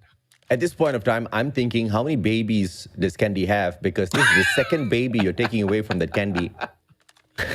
You know how popular Smart Omega is, and probably Kendi has a lot of baby to offer the whole world. And we're not talking about offsprings. We're talking about good game baby But let's see if that is the case because it's not becoming a good game for Smart Omega right now. Swansea will be taken down. Jeffro responded. Kevs for a double. And as quickly as that, 2v2. My goodness, 2v2 now. Bomb in the hands of Gonzi. Rotating towards B. The closest player is going to be Kevs and the CBR4. He tracks all the way back. And this is going to be setting up a backstab, but he moves the wrong way. And as soon as this bomb is going to be planted, he will get the sound cue. Both players starts moving in. This pincer has to be timed perfectly. Communication needs to be on point. Ooh. One player spotted out. Trixus gets the hit mark. On the opposite side, it is still going to be a threat for Kevs. Yeah, threat needs to be averted and taken down.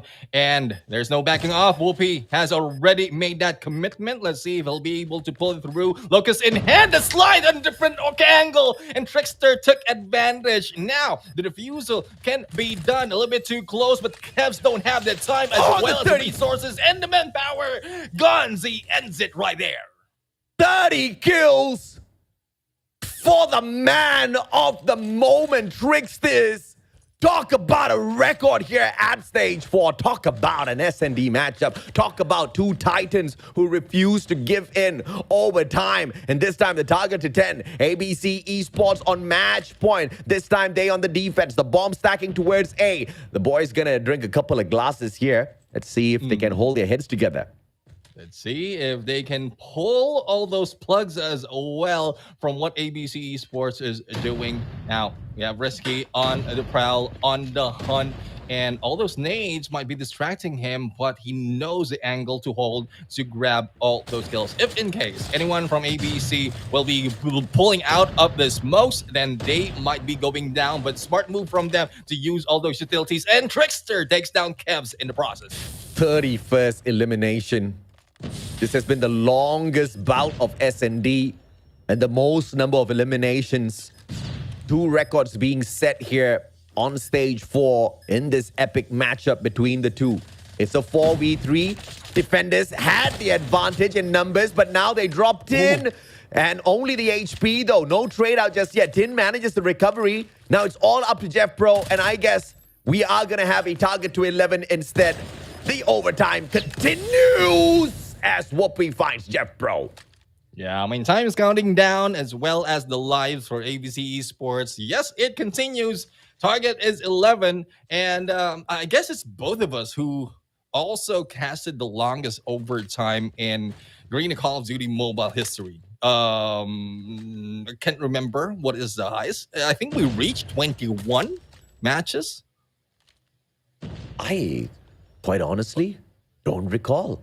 I mean, I live in the day, man. I don't live in the past. All of these records, you know, sometimes you get two teams just clowning around with each other. But it's so rare that you find 2 top-tier squads square off at a level like this, refusing to give in round after round. You see the adjustments round after round. You see the consistency out of Tricksters.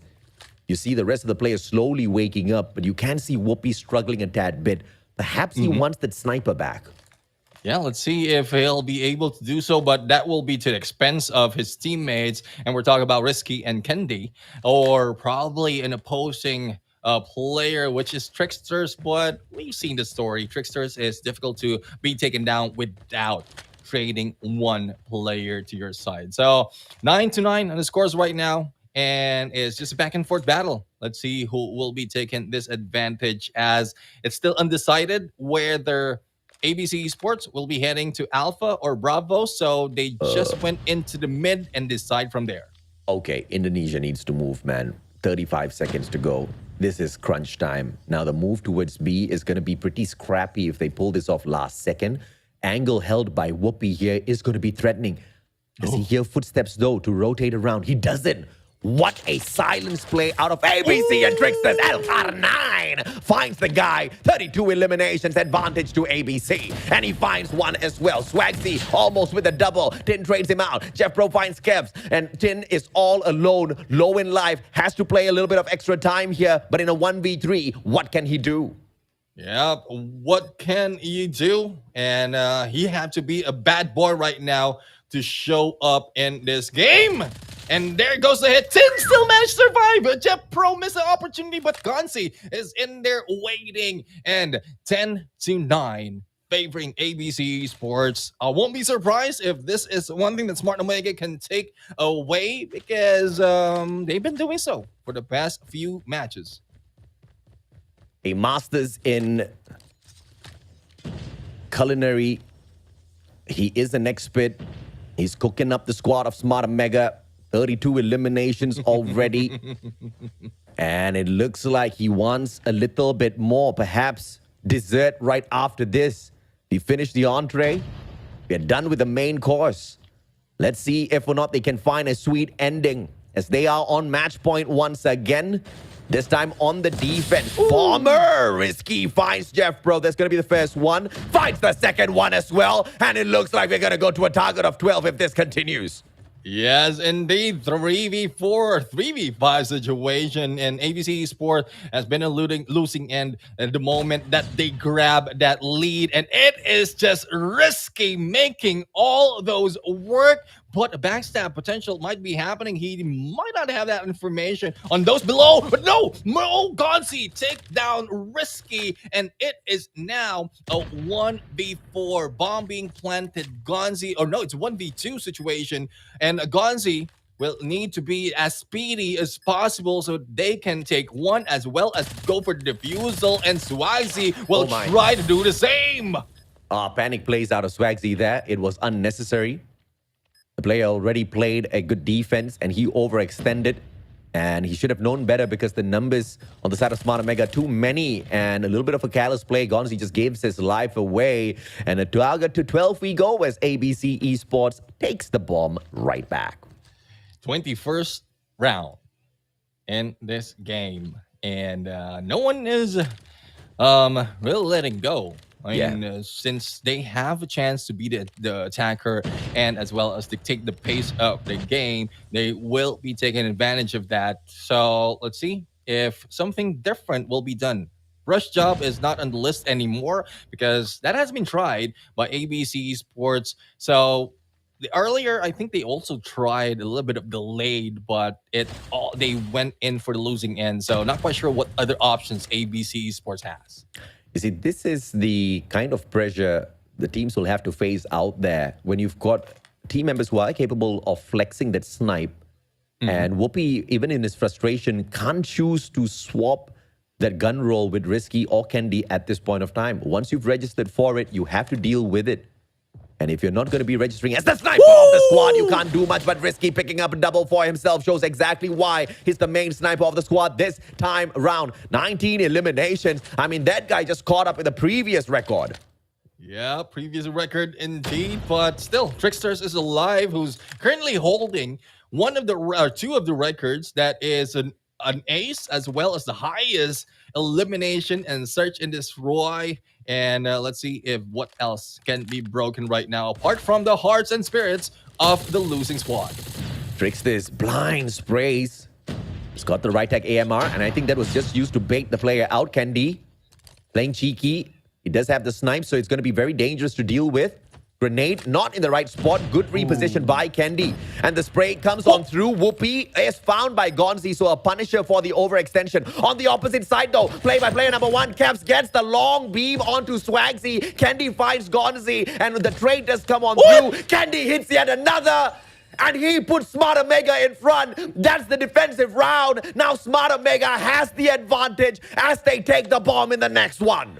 This is what Smart Omega has been waiting for the several overtime that we've seen. For them to take the point on the defensive and grab it once again to attack. And it is ABC Sports that needs to be smarter than what we've seen them on the previous round, because match point for the Smart Omega team. Alpha being rushed right now by the attacker, Smart Omega. It's only 3 on the defense. Gonzi right now just hiding out, but the trade-off has happened. Back and forth, a hit mark, courtesy of Risky this time round. Tricksters finds the spray onto him.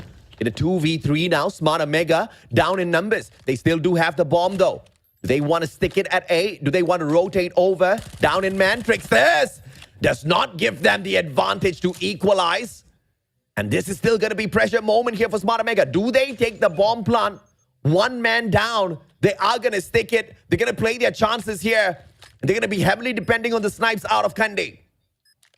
See what the plan will be for the side of ABC Esports.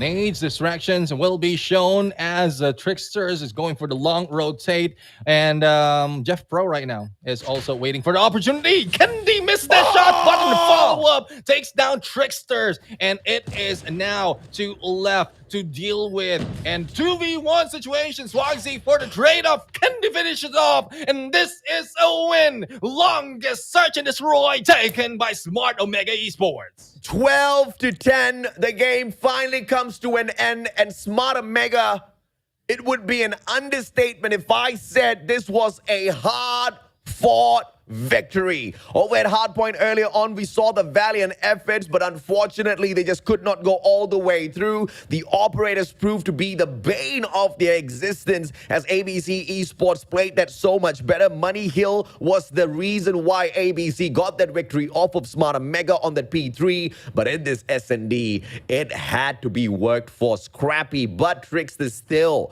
clocking in the record for the number of eliminations, 36 in an S&D. Granted, of course, we did have a massive number of overtime here, but even before that, the guy was already breaking the record set for the 19 eliminations in S&D. Longest S&D thus far, greatest number of eliminations. This was such a phenomenal matchup.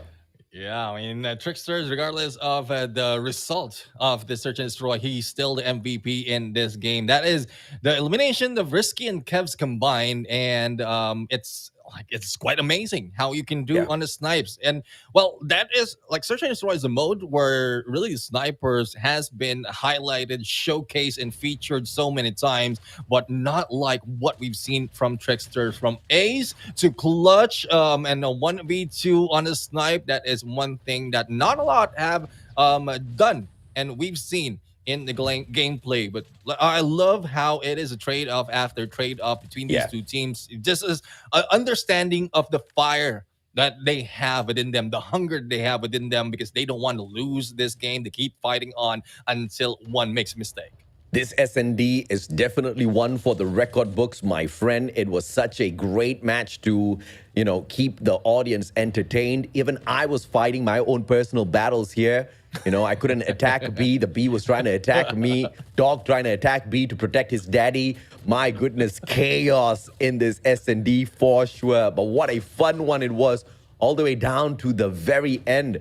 And of course, unfortunate for ABC, but that's just how the cookie is going to crumble. They got outplayed by Smart Omega this time round. And you got to give it to Kendi with the final clutch to bring things to an end. Not just once, though. It was twice, because even in the second last round as well, he was providing that pressure with the snipes. Yep, exactly. I mean, Kendi has a lot of chances in there to miss the shot and still managed to land it, but not so much that Tricksters or comparing to Tricksters. But again, Smart Omega right now has tied it for the series. They are not yet on the loss in this game, and we are down to control the decider match between these two teams in this day. But what I would say is, with a map loss from either side, it might change the pressure later on once we head in a little bit later into the group stage. I mean, whoever who wins this series definitely deserves to qualify for the playoffs. I mean, if it was going to go down to the wire to decide which one between ABC or Smart Omega has the spot at the playoffs, this is a well-worth series to decide exactly that. Good luck to both teams. I think we've seen brilliance out of both of them. I think the counterplays, the adjustments, everything has been perfect. Not just in the first game, in the second one, clearly as well, for a total of 22 rounds. Hey, that's my lucky number. I'm born on the 22nd of May. You got to love it, bro. 22 rounds. Solid stuff. And Tricksters, of course, my heart goes out to him, hitting the massive number, record-breaking 36 eliminations, but still not pulling the victory. But, he's made his mark at stage 4 here. Everybody is going to remember him because of this matchup. Yep. Fun fact, AJ is the 22nd of May. I am 22nd of April. Just 1 month difference. But don't ask about the year. Because you you don't want to spoil the age that I have. We, But we gotta you keep know. we gotta keep the market open for you. You know, you're still a young Oh, no. guy. The market is closed. It's I hope the already wife's not nighttime. watching. Market is closed. It's already nighttime. I'm towards the end of those days. We are now just focusing more on the future. And when I talk about the future, the daughters that I have right now. So, and guys, I'm talking about daughters, so don't make the wrong idea. Don't pick the wrong idea. Absolutely. You'll have to face the dark wrath of the gentleman if you do so. He'll bring out his lightsaber, man. Go in for the slice. He's going to call Tricksters for the backup as well. He's going to be sniping around. The guy from Philippines is going to call Whoopi for backup as well. You don't want to mess with Neptune and his kids, all right? But thank goodness your wife's not watching the broadcast, because I think I would have lost a friend if she had heard that. Probably I'll have to watch my back every single time I step into the Philippines again. But great matchup, Neptune. Once again, ABC eSports, Smart Mega. This was such a crucial series for the both of them. Smart Mega already taking the 1-0 against Powerhouse. Desperately needed to get this victory. Kagendra getting the whoop onto ABC as well. Put ABC in a very tough position. Both of them are looking to qualify through for the playoffs. They need a minimum of 3 series victory. ABC earning that off of Smart Mega will truly be quite a sweet thing for them in terms of an achievement. Yep, and let's see on how much achievement can be done right now. Good spot to hold by 10 as he grabs a 2 on the elimination. ABC Esports losing live in this game. And Bravo, as quickly as that. B is being captured. They're attacking B right now, same as AJ has done from earlier, and let's see if they'll be able to stop this approach. But going back to your point of ABC Sports and Smart Omega, like being toe-to-toe, and regardless of what the result is, I'm worried about the next match for Smart Omega, because remember, earlier we saw ABC Sports and Kagendra, and they were losing end. So if this is a preview of what's going to happen, then it might be a pressure cooker back again if in case Smart Omega, or once Smart Omega step in onto that final match. I think that was a nail, and you hit it right on the head with the assessment. I think if ABC has been able to push Smart Omega to the brink of defeat, Kagendra is definitely going to be able to go all the way. So that's a very risky situation that Smart Mega is going to be put into. And Kagendra was also the same team that beat down Powerhouse, the same Powerhouse that whooped Smart Mega 3-0. So it's not looking great for what was once the kings of the Philippines. 2 of those segments, the second one almost capped here by Smart Mega. The defense is going to be solid, 14 more lives. So very doable here for ABC. Yep, and let's see if they'll be able to balance off at least. They'll get it close as the first stick will be done. The second on its way. 10 on the money room, grabbing all those hits as well as elimination. But the trade-off is happening on the ground floor. Zendo moves into the kitchen, takes the 1 down, brings the live 2-4, 2-3, risky on the follow-up, and Alpha will be close. Captured point goes to Smart Omega. Ah, beautiful. You gotta love this out of Smart Mega. They were very proficient on the attack, but what can they execute on the defense? And I really like the position held by Tin as well, overextending but not exposing himself, just putting himself in a very cheeky corner so that he can take the overextenders of ABC and put them out. So those first 2 engagements, that's exactly what's going to show the mindset of Smart Mega here. Keep yourself stealthy, take as many of lives as possible, and just win those rounds out, because clearly you don't want to engage head-on with ABC. They can hang with Smart Mega.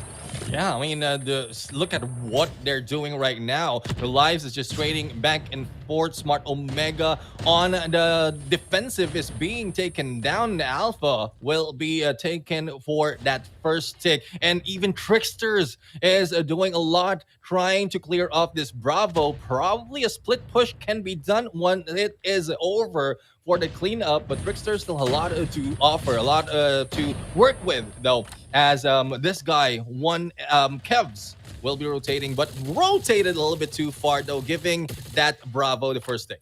Yeah, very proficient play here at Alpha. They are going to be able to capture it. At the same time, you can see Tricksters overextending, single-handedly winning out his gunfights and almost getting that grab onto the first segment at B as well. But the player is going to be hopping off. Smart Omega not clearing off the marker. Finally, as I say that, player number 4 focusing to do exactly that. So good play out of Risky. The rest of them trying to win this out on the battle at Central Garden. Yep, and they are just building the force before they go and rush that Bravo. As you can see, they're just stacking themselves in Central Garden. Jeff Pro right now will lead the gang, but Swagsy will be taken down. Now, still, depending on the decision that they will make, they need to make that push because not only lives counting down, but they only have 1.5 minutes to play with. So let's see which one goes first. Gonzi for the takedown, but he has been taken down as well. 11-11 in lives, and it's just going back and forth. 9 more lives left here for ABC Esports on the defense. They have to be a little bit more proficient here. And it seems, Smart Omega on the defense. In terms of the attack, ABC, you slow it down. I like the spacing. Nobody rotating around from the side of gallery. Everybody overextending towards safe room. Heading on into kitchen. Spawn trap might be an option here for them. Player number 1 in blue. Tricksters loses up against Whoopi. Great position held down by Whoopi. Gonzi's going to punish them and finds a double, but the trade out of tin before getting shut down out of the Sparrow, that's going to be an instrumental play. 2 lives differential. Swagsy makes it just 1. Still very winnable for ABC. Yeah, 30 seconds to spare. They need to stop the time, but 4 stack onto that Bravo will not work for them if in case they don't take them down. Now, Jeff Pro is planning an approach with this nade, but he was beat to it. Trickster, on the other hand, takes down Kendi in that rush, and there goes the slide. Jeff Pro loses it. It's 5-4 right now. 17 seconds. Time has stopped to 17 seconds, and the first stick will be taken. No contention coming from Smart Omega. Risky being taken down by VL, and this might be it. The win can be grabbed by ABC Esports, and there you have it. Lives is over. Tied to 1. My, oh my, it's gonna be as close as both the Hardpoint and SND. What a matchup, man. Once again, I was looking forward to this one, and I'm pretty glad this is what we're getting out of both sides. Either one planning to give in any time now. Great attack coming through from the side of Smart Omega, sending in 4 players to flush this out over at B. They win out a majority of the gunfights. But Vel, who's wrapping around, great big opportunity here, and the backstab gets him 1, pauses the bleed. Kev sorts him out, and Smart Omega goes back to capping the hill. Yep, capping the hill to that second take. Let's see if they'll be able to do so with a double stack that they have prepared, and the rest of the gang is going in for protecting those going for the cap. Now, Rescue right now, a little bit too deep, but still managed to take down Gonzi. The jump will not work, and stay goes the elimination. 25-22. Lead is on Smart Omega, and they are not stopping. Alpha is their next target. Let's see if or not they can manage this, because Tricksters has been on a roll now. 13 eliminations already. Well, just 1 inch beyond him. But Jeff Pro, though, Jeff really needs to wake up, Neptune. He has been under-fragging this whole game. And if there is a time for him to wake up, now is going to be that moment. Well, continues to pick up more, this time on Whoopi. And the patience coming through from Kevs as well, not really over-aggressing. Plays the middle part of the Central Garden. The Punisher does come through from Kevs once again. And Tricksters trading out tin. Jeff Pro on Whoopi. The slow push is actually ending up on the side of ABC here. They are going to be able to guard this. And as long as they're playing defense at this sort of a pace, they don't need to panic. Yeah, they don't need to like make the distance that close between these 2 teams, because the distance between them, especially on the far side, is working for ABC Esports. Moment that everyone gets into their rotation, that's where they go down. Thus, ABC Esports has lost 3 of the lives compared to the 15 that Smart Omega has. And Whoopi still managed to survive. Swagsy goes down, but Trickster takes down Whoopi, and the second tick already done. And let's see if Jeff Pro can stop the bleeding, especially in the capture. 1 minute 15 seconds to spare. 9 lives left here for ABC. On the defense, and Jeff Pro delivers. When you need him, he wakes up. When you call him out, the president responds. Trickster is going to be bringing out that Pretty. Eats Whoopi up. And this is just going to equalize the life. 1 more segment here to capture for the side of Smart Omega. 1 life in terms of deficit, and it is kept that way. 5 more lives now, made into 4. No more respawns for ABC. Do they lose it, or can we see some great gunfights? Tricksters brings out the war machine, and it's the Sparrow play as well. Gonzi Tricksters, hunter-killer drone finds the first one. 2v3, a double operator setup, only turn to 1. Gonzi finds Candy, 2v2. Let's go, baby. 2v2 situation, and the time is still moving. Let's see if Gonzi can get all this elimination. Misses that chance though on the rotate, but I think this information being given by VL is something that they can take advantage. But how much more time can he have on this? But no! Cavs hit him back. 1v2 situation, and the capture has been done. A Smart Omega grabs the 2 points ahead, or 1 point ahead. ABC Esports 2-1 right now in this battle. Well worth investment from Cavs to undo to counter the Sparrow investment on the side of ABC. Smart play. Even though it was just for a single elimination, it won them that round for sure. ABC could have clutched that out. Candy starting things off. Beautiful snipe. And ABC this time tasked with the attack. Let's see if they can pull this off. Purifier Tin just burning those players down. Overextending as well. Hopping on through gallery. Tricksters not going to challenge him straight up. They know the Purifier is on around, but he's still going to get caught out. Slayer Tin. The Tin Man himself is moving in. The same goes for Kennedy. Goes in for 1, but no! Surprised by VL. It is now 24-21. Still favoring Smart Omega though, but 1 minute remaining for the time. And it is Smart Omega not, or rather, ABC Esports not making a move on either side just yet. They are focusing on elimination, and ABC is on the losing end. When finally they have a chance to go in for that alpha, one guy goes down, and it has continued on with the remaining 35 seconds in this game. 21 lives here for the defenders. Advantage, of course, to Smart Omega. And they are at match point pretty much. 1 more round at control. They seem to be playing this one perfectly. The victory is just beyond this defensive round. Gonzi desperately trying to hold this angle down. The backup from the rest of his players arrives just in time, but the claw investment on the backside as well. Jeff Pro going to be doing a number on the rest of the players on the side of Smart Omega. And he's going to be anchoring this spot down, and that opens up A for the rest of his team members. Yep, A is being captured to its second segment, the third on its way, and they need to make haste because with 25 seconds, they need to go and rotate to Bravo, take down anyone who's defending it, and survive. And we know how scrappy this is. Open the statues that we have right now. There goes a jump, but no, risky. Whoopi managed to go down from the hands of Jeff Pro, but they are still alive. Only one risky maintaining the Bravo that it will not be captured for either tick, and lives is now counting down for both. And now ABC Esports, 2 life deficit here. Still very doable. You just need to play a concise round. Candy getting into an engagement, and he wins that out against Jeff Bro. That's going to be detrimental. Tin on a double on top of everything else. Almost making a double in terms of life advantage. And it has been made exactly that. A double operator investment on the opposite side though. ABC Tricksters as well. Tin still finds Gonzi on a 4 spree. Make that a 5. Tin on fire. Tin right now is in here. Can't be moved. Goes in for the 6th and still managed to survive with only a few HP. Yell right now will go down from the hands of Cavs, and Whoopi follows through as well. They grab this point 2-1. Smart Omega on a series win. Oh, the game is hot for sure, and Smart Omega, they pull that one out in the final game after playing 2 close back-to-back games, 2 close back-to-back maps against ABC. Hardpoint at Summit was scrappy indeed. They did manage to make a little bit of a comeback on that SND, but it was crazy amount of overtime. Tricksters heading the record-breaking 36 eliminations still was not enough to carry the burden, to carry the weight of the rest of his team members who were unfortunately underperforming against a sharp Smart Omega squad.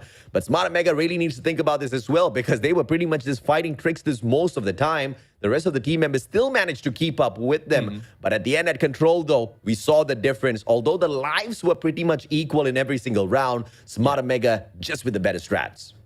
They are having better strats right now, and I thought that will come down to the line on a 3-2 on a score line.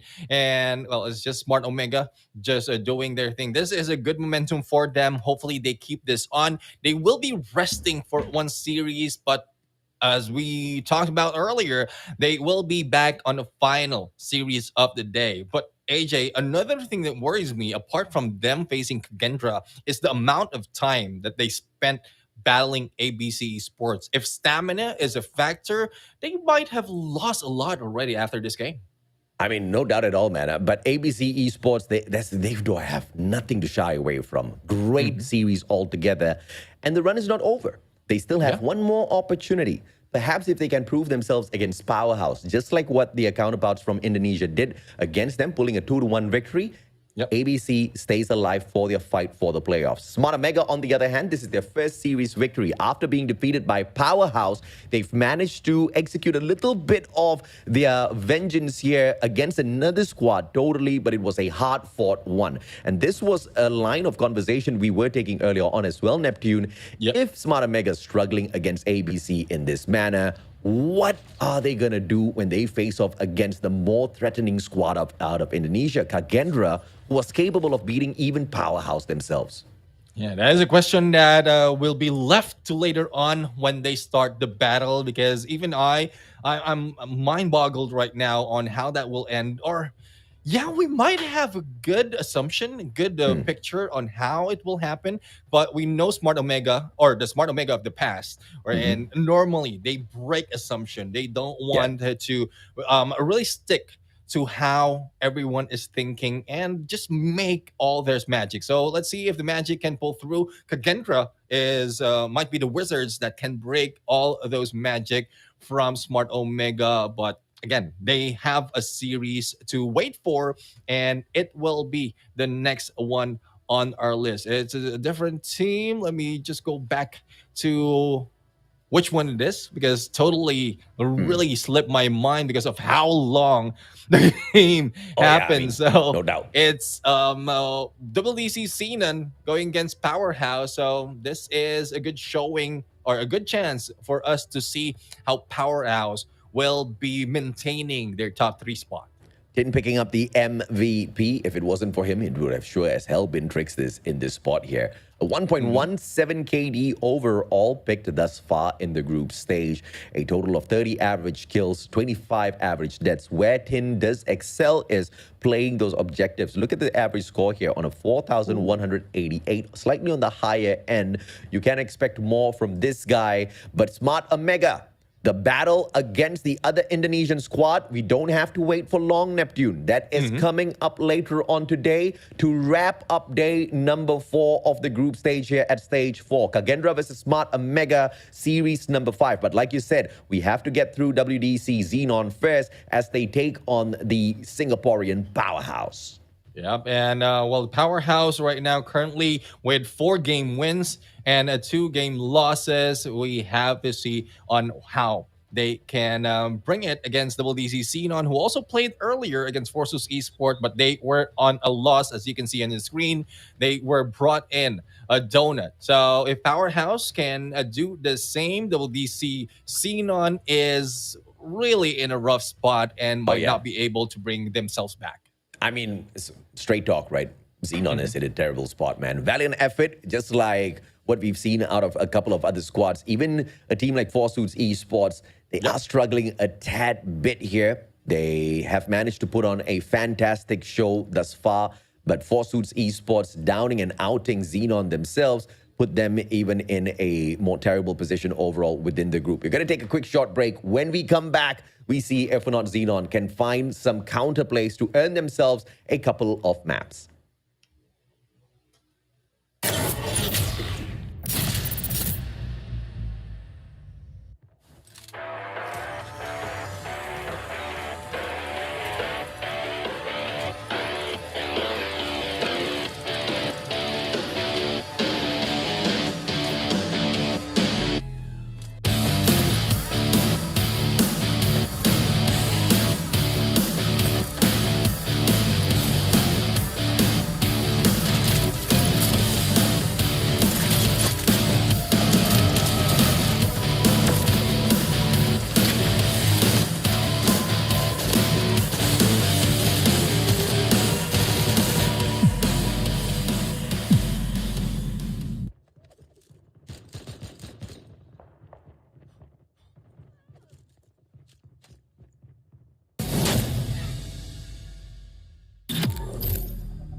Ladies and gentlemen, welcome back to the show, and we're down to the second half of day number 2 for Group B. So far, we've seen 3 series, and the last one was so close, and that has broken the streak of donuts within this day. I am Neptune, the gentleman. Gaming together with me is my brother, Mustachio AJ, and, well, it is now time to see WDC Xenon as well as Powerhouse, AJ. I am not looking forward to a one-sided match, but I think, unfortunately, it is going to be exactly that, right? Because if you go by power stacking, if you go by looking at the numbers that we have in front of us, WDC Xenon could not pull away a single map from Forsuits eSports, who is not the biggest threat out of the SMP region. And if they couldn't hang with them, hanging with Powerhouse International, who beat Smarter Mega pretty much like they were nothing, is going to be a little bit of a tough fight here. But still, the biggest threat within the grouping still happens to be Kagendra, which is why the final series, as Kagendra takes on Smarter Mega, is still going to be the highlight. Question is, how long can WDC Xenon hang on? Or are they going to pull off a shocker here? Because Powerhouse, unlike Smarter Mega, have not been inconsistent, Neptune.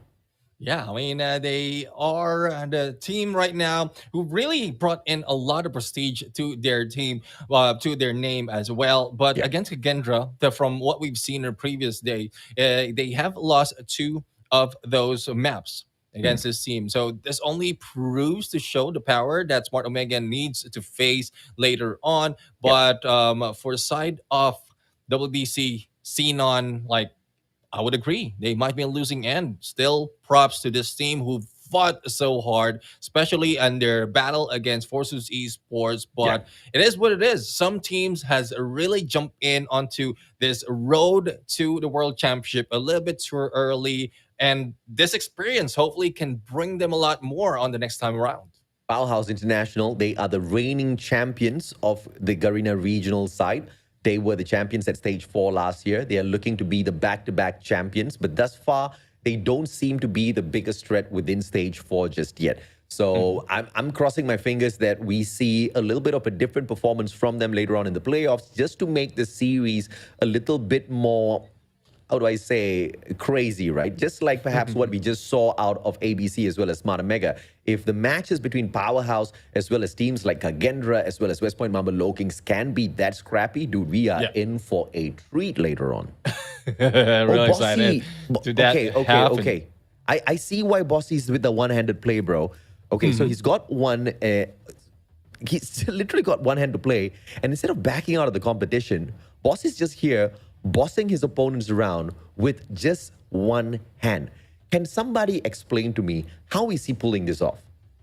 Well, it's years. Again, I'm assuming though, but I guess it's years and months of practice, perseverance as well, support, probably from the entire squad. And remember, that might be the reason as well why they lost a point against ABC Esports. Not quite sure if it is caused by Bossy, but if one of the player, remember the story wherein one of the players having some issues, thus the whole squad back off.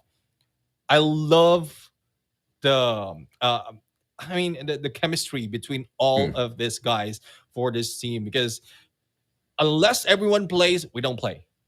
That is true. That is most definitely true, right? And you kind of see why they're depending on him as well. When Bossy's not going to play, they're like, okay, everybody else is not going to play. Because this guy, even with one hand, he's just whooping everybody else. I mean, look at us, because the guy was really outshining the rest of his team members. And without your front man, it is going to be a little bit of a challenge taking on some of those fights. They had to take a DQ against ABC, but now they meet a powerhouse in Powerhouse. Bingo, FDX, Incendio, Irfan J, Shut Up, as well as Kurt stepping up to the plate. Thus far, we haven't seen Bingo perform just yet. He hasn't been needed in the team because everybody else have been able to show up strong. Yeah, and well, the Bingo, though he haven't really played in here, we know his capacity, and that's one reason as well why Powerhouse International has taken him in onto this team. So let's see, probably that is the ace that they have. Like the slowdown in performance from Powerhouse International, he is the last guy who can save it all and probably might bring this Powerhouse to a different level. So let's see on how this worked this time around. And we are seeing the players prepared. So no signs of Bingo just yet. And well, this is the 5 players that will be going in on the 3 modes that we have.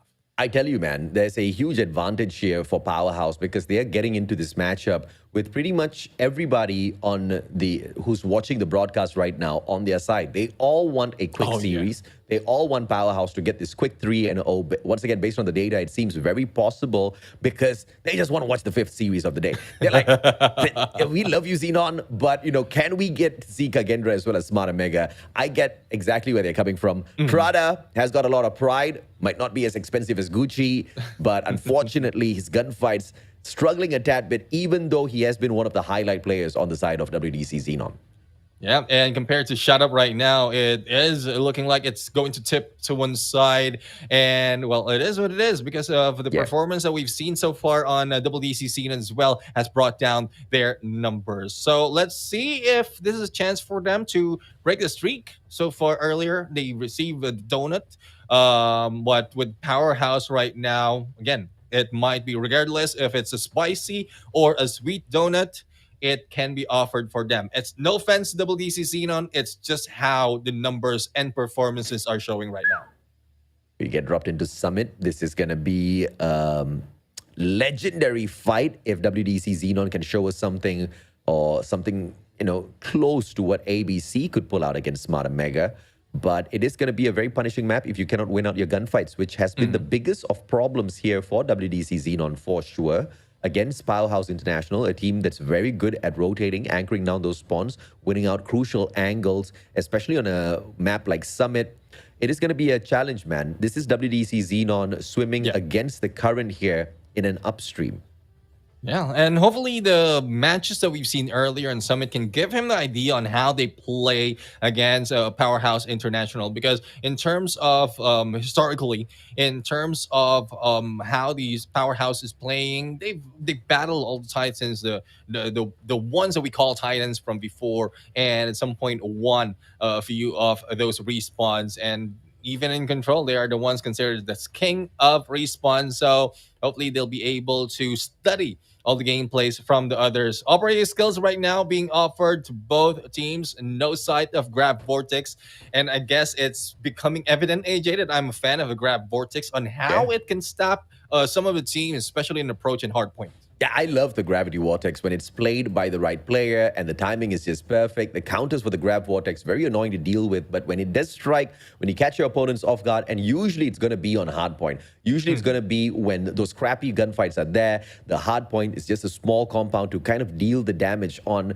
If you are the first ones there, playing the defense with the Gravity Vortex, very effective. If you're going to go and look for the break with the Gravity Vortex, this is the problem because, of course, you're going to have to deal with some of those trophy systems, which at this stage is going to be played pretty consistently by all of the squads out there. So, it's all dependent on those options, right? But we have also seen another side of things. It's not just about how efficient one operator is over the other. It's all about the timely investments that have been coming through from these teams.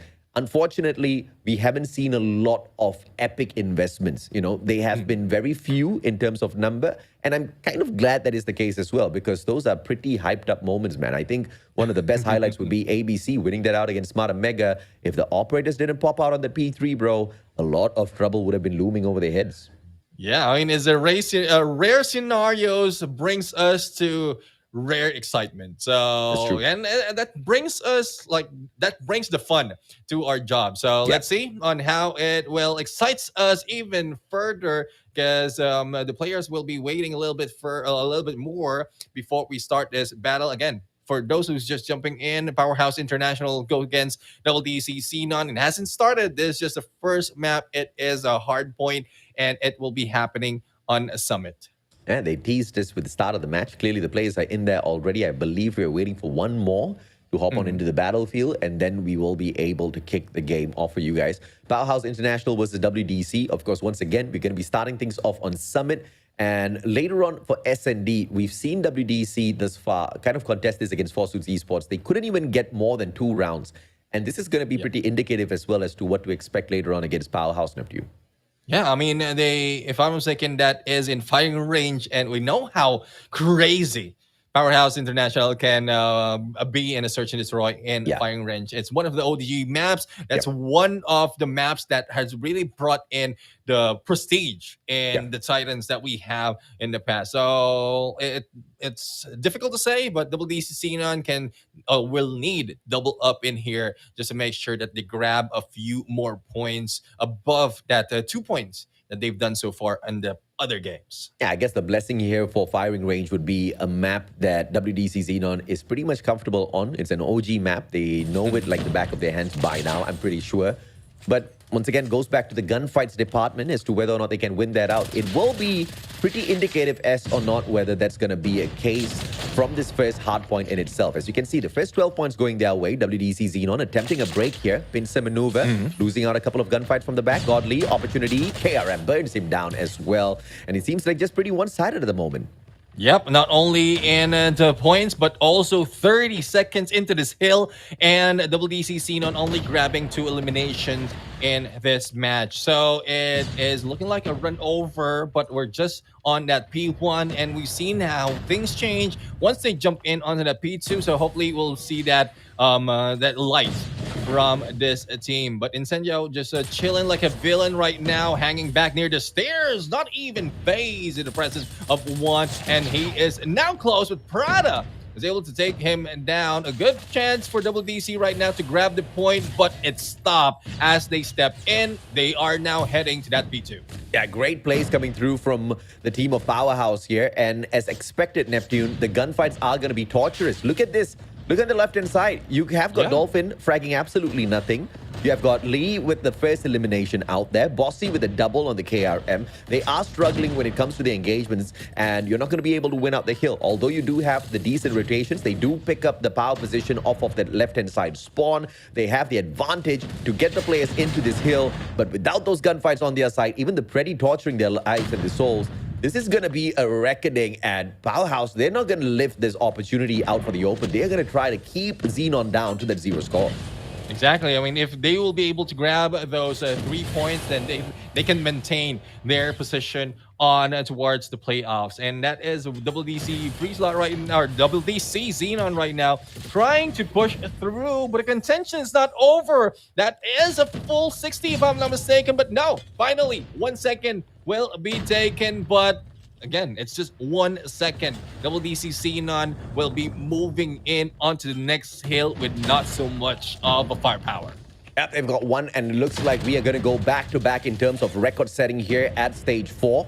Earlier, the most number of rounds, the most number of kills in an SND. Now, with the least number of points, perhaps in hardpoint. Xenon finding the break. Opportunity now is going to be the KRM. Bossy just showing up for a couple of seconds. Is backed up by a player here. Bleeding, stopped and scared. Gets the claw. Whoops the players out. Godly with the war machine shows up, and his presence is not felt for all that too long at all. Powerhouse right back in the power gameplay.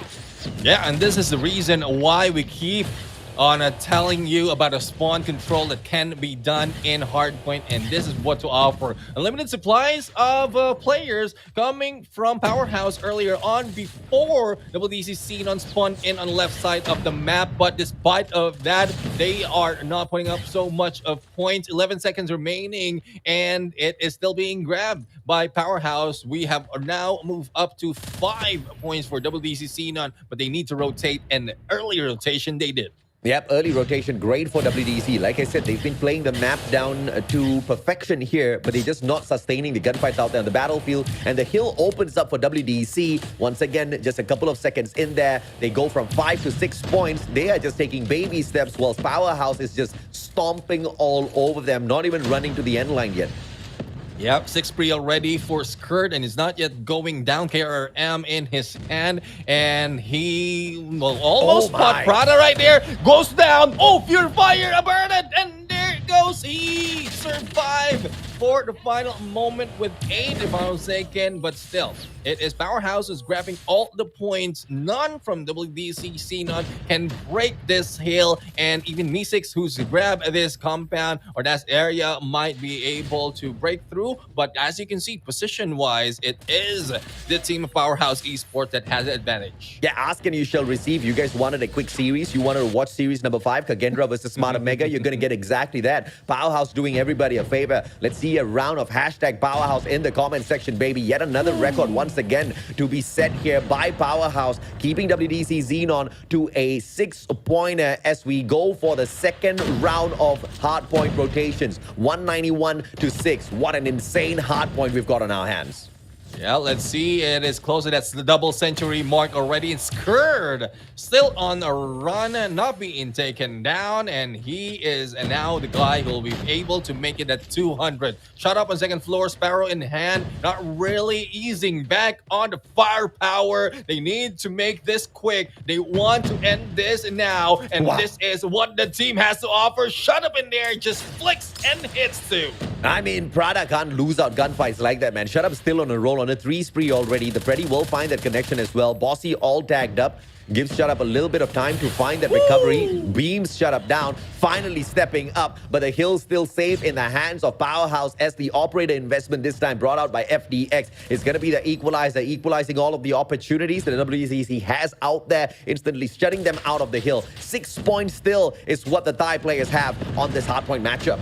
Yeah, back to second cycle of P2 right now. And this guy, number 4, Shut Up, will be sticking it together with Skirt. And even if the push will be done by 2 on the other side, the operator's kills are being taken down. And Bossy right now will be the ones going for the chase. And KRM brings them higher. This is their chance to grab the point 11 already to their name before being taken back. But with the 40 seconds on this hill, Powerhouse have a great opportunity to end it right here. Right now. Again, Bossy, the one-handed player on the side of WDC Xenon, making the big plays for the squad, finding the break, making sure they don't get invited to the 10-point club. They're on 11 right now, and the boys are going to be a little bit pleased, but they are only hanging on for their dear lives. A new record has been set by Powerhouse, keeping WDC Xenon at an unfortunate 12-pointer as they hit 250 on Summit. Yeah, and we've already read this situation, and I guess a lot of fans out there have been asking for it. A quick game, and what can we expect? Powerhouse International really can bring this, and we didn't see Powerhouse International pull back compared to what we've seen them done in the past. They're serious right now. They are dead serious to bring everything that they have in this game, despite of who they're against. No, I mean, no doubt, man. Powerhouse definitely wants to go all out. They want to make a statement as well. And on top of that, they need to make it to the playoffs. They've already got 1 series lost. So they're taking every single one of their matchups seriously now. I'm not saying that they weren't taking it seriously against Kagendra, but it just seemed like they showed up short, especially on the S&D at Meltdown. So a little bit of a change of pace coming through is good for them. It's going to boost up their confidence, but hopefully not overconfidence, though, because obviously against WDC Xenon, it's not going to be much of a sweat that you're going to break, but you do have 2 crucial matches left in here for yourself. You've got one against Forsuits eSports, who have been pretty surprising with what they have been able to do thus far in the competition. And you also have ABC eSports, who have been shown to be a pretty big threat. Yeah, I mean, it's the threat to Smart Omega, and probably the same goes for Powerhouse International later on once they face up against each other. And well, there you have it. The first point, or the first map, will be taken by Powerhouse International. And at this point in time, WDC Xenon just like don't think they need to look at the numbers, just where they are right now and how they did in the other games. That can give them all those happiness, all those motivation, and congratulatory for them as well to stepping in here, because not a lot of teams was able to do so. Not even those who've been in here in the past. They are not stepping in on stage 4. So that's one thing that is already a win for their side. Yeah, this was the part where some of the fan base started getting really upset because they were hoping and praying that WDC gets less than 10 points so that they can make fun of them joining the 10-point club. Sorry to disappoint you boys, but WDC doesn't want to get embarrassed, right? But they couldn't really do much, only managed to break away from the 6-point marker, doubled it up for the 12, but still it is a dominating run from Powerhouse and an unfortunate shutdown that WDC Xenon had to face up here. Now, moving into firing range once again, it's going to be the gunfights department that makes the world of difference here. You can bet for a couple of cheeky shots out of WDC Xenon, but I'm really not going to bet any money on them at all, unfortunately. Yeah, I mean, as much as we want to support the underdogs right now, they have a good chance in improving, but not so much in winning a straight on against Powerhouse International. Again, Yeah. we know the history of both of the teams, and the history of WDC Xenon is just not that far behind. It's only a few matches before. So, and like if that is what's being shown or that will be shown to Powerhouse International, and well, we're hoping for the best for them. But one thing I would say is this map of fighting range is quite huge. So Bossy, especially as how he is trying to get away from engagement, just survive, probably to get a few kills, can probably make do with a few more of highlights for his side. I mean, it's just that kind of matchup, Neptune, where no matter what kind of assessments we try to make, it's going to be pretty useless, because I think the 12 to 250 scoreline in itself is pretty self-explanatory as to what you can expect from the match. You know, so I'm just crossing my fingers here that we get to see some, you know, pretty hyped up moments, courtesy of Bossy, once again, the one-handed player who has been able to wreck a couple of opponents thus far, but he's the first blood. Ooh. Unfortunately, he is the first one who goes down. It is down to 2v4 situation. And let's see on what the two players can do. They will be going for the pinch against FDX. Oh, FDX goes down from the hands of Godly, but Prada also goes down. Now we're left with Godly against three players from Powerhouse. Make that no Godly in there, as the first point will be taken by Powerhouse International. I mean, this is exactly what the community wanted, and this is exactly what they get. In fact, it's not even the community. This is what the world wanted. You know, and, you know, dude, words are power, bro. Energy is power, bro. And WDC Xenon's getting none of that. Power. Everybody's just betting on Powerhouse. End it now. End it now. So let's send some love to WDC as well. And Dolphin gets the beautiful headshot onto Shut Up here. And I know Hopper. Opportunity. Misses the first shot. Irfan J. Come on, Dolphin. Can't be missing out opportunities like that. Yeah, he's out of the water though, so you can't move that much, especially if you're a Dolphin. That Irfan J right now moving in. Backstab didn't work. B6 almost missed. The good thing is in there just waiting. It's now a 1v2 situation. Powerhouse though, in the advantage. Prada will be taken down from the hands of FDX. Another point though. Valiant effort still for WDC Xenon. Let's see if or not we can. Hey. Just practicing, man. Just practice. Yeah, quick snipes. Quick scopes. Let's see. A quick rush towards B this time round. Only one defender there to meet them halfway through. Trophy's going to be taken out of the equation first. Bossy all alone. And Bossy get me a double frag here. Dolphin finding Incendio. Bossy gets his head shot off by Irfan J. And the B setup is going to be pretty quick and nifty here, coming through from Powerhouse as the rest of the defenders slowly ramp around.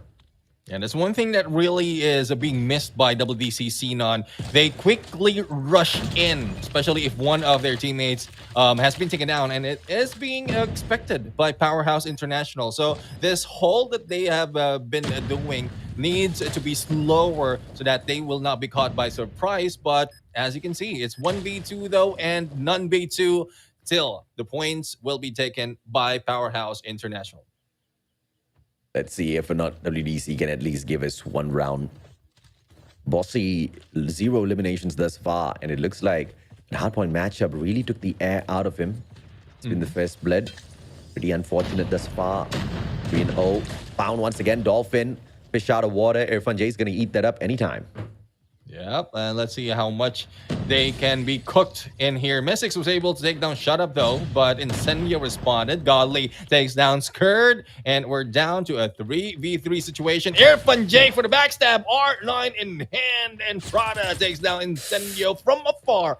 Irfan J makes that shot. And it is Bossy, the last guy remaining, and well, FDX right now on the prowl. Bossy, oh man, come on, FDX. All of the quick scope practice earlier on helped him out in that engagement. Bossy, unfortunately, just didn't spot him. Still clocking in 0 eliminations. And it looks like it's yet another speed run. Everybody thank Powerhouse. Let's see. Well, the question is, if in case Bossy will be able to start in with elimination, will it be a different story? Dolphin goes in for the hit, but the trade-off happens. Prada responded, and we are now on a 2v3 situation once again. Oh, great engagements from WDC this time around. But the majority still goes to the side of Powerhouse. One disadvantage, Prada delivers. May not be Gucci, but it's still worth the money. Well, let's see. All is Gucci, even if you have Prada. Incendio right now is waiting for the chance to take down. And there goes the hit. Oh, misses that opportunity. The peak is not that quick and was able to get away just in time. Now, they are rotating right now. I guess that is just a bait tactic that like Powerhouse didn't fall for. Prada has been taken down. Me6 right now. Backstab of potential. Oh, FDX goes down 1v1 against Great One Incendio. Oh, the bomb. Slowly rotating over towards A. Hanging back now. Side of that wooden hut. Let's see if or not he does make his circle on towards this A bomb site. Slowly but surely, through white, Incendio gets to the site. And Me6 just waiting to hear that audio cue. Just waiting to know exactly where this bomb is going to go to. Obviously, he's not going to hear anything from a distance like this. Gets the information now. 45 seconds. Let's see how he whips this out. Yeah, Incendio right now. Great angle to hold. Several openings for him. Me6 in there. Oh, didn't pull out his knives. Incendio is just luring him in and toying with his food. Let's see if Incendio can go for the backstab. I think I have an idea on what Incendio is planning right now. The moment that he goes for that defusal, we might see a little backstab with execution. So time is running down right now. It is not pushing through. 12 seconds remaining, and Me6 right now will miss that chance, and the team will lose this game. No defusal, no takedown will be happening. 5-0 is the game. Yep, exactly, Incendio. Exactly. When Incendio found him, that reaction from Incendio, that's my reaction too. Me6 had an opportunity. I mean, in a situation like that, you know you're not going to stand a chance, but you have to try. You have to give it your best. You cannot give up before the clock runs out. He had an opportunity. I'm a tad bit disappointed. But let's see if or not they can wrap this up. Me6, that's a good punisher for dropping that round. And let's see how much more punishment can they receive. 3v4 situation right now. Boss is still alive though, but unable to make any point. Godly will be able to see one, but timing is not on his side. Let's see this time, this angle, a little bit of quick scope to nothing, but shut up, takes down Prada. And Godly is not seeing anyone, and the rotation has been done by Powerhouse International. Skirt with the plant. And this is the equalizer match, man, I tell you. He just had such a long one in the previous series, and Powerhouse is just evening out the numbers here. Bossy fighting Shut Up. Still alive. Solo player, 1v3 from up top. My goodness, flies on out. Skirt doesn't even bother spraying him down. Takes his own sweet time. Finally with the shutdown. 6-0, match point, baby. Powerhouse powering their way through. Yeah, there's the first point that has been grabbed, or in that round, there's the first point that where Bossy grabbed it, and let's see if he'll be able to make a few more. But I guess with how much effort that has been put in on the earlier games, I think WDC Xenon is already tied in here, but they are still fighting it on. 3v2 or 3v3 situation right now. FDX has a good chance. The slide goes in, hit mark, and runs away. Shut Up right now on the battle. Bossy goes down. Godly's the next one to target, and he takes down Shut Up. I mean, Godly's on a triple right now, Ken. Come on, FDX. Let me at least finish the sentence. Let him at least take one more down before you clutch it out. But anyway, that's how the cookie crumbles. And Powerhouse, unfortunately, thankfully they didn't troll the opponent, right? So I guess the opponent's WDC Xenon lucked out in that way. It was a mismatch from the very start. The only blessing here on the series is at least we get to the fifth one a little bit quicker. Let's see if or not WDC can at least pull away one round from Powerhouse, but I know I'm asking for way too much. Yeah, I mean, from the performance that we've seen, hard point to search and destroy. This is, I mean, we have a clear view already on how it is tipped over to Powerhouse side Yeah. and crossroads in control, especially against the Kings of Control. It's very difficult, really, to grab 1 point, and knowing that this map is also like not favoring the defensive side, so WDC Massinon will not have an easy advantage against Powerhouse International. I once again, Neptune, I really respect the assessments on the map picks, etc. But you know, the objective needs to be played, and WDC Xenon can't get to the objective. We saw that hardpoint matchup, you know, and it's gonna be a pretty indicative matchup to tell us what we can expect at control later. Be it on the defense, be it on the offense. WDC Xenon hasn't been able to shut down Powerhouse. End of story. SND, same thing. We saw Godly perhaps wake up in, what was that, the final round, getting the triple for himself, but still, you know, not enough. Me6 staring at the sky, not enough. Well, even Bossy had a little bit of delay in grabbing the point, and even for the final moment that we just saw on our screen, it's not so much of a fight.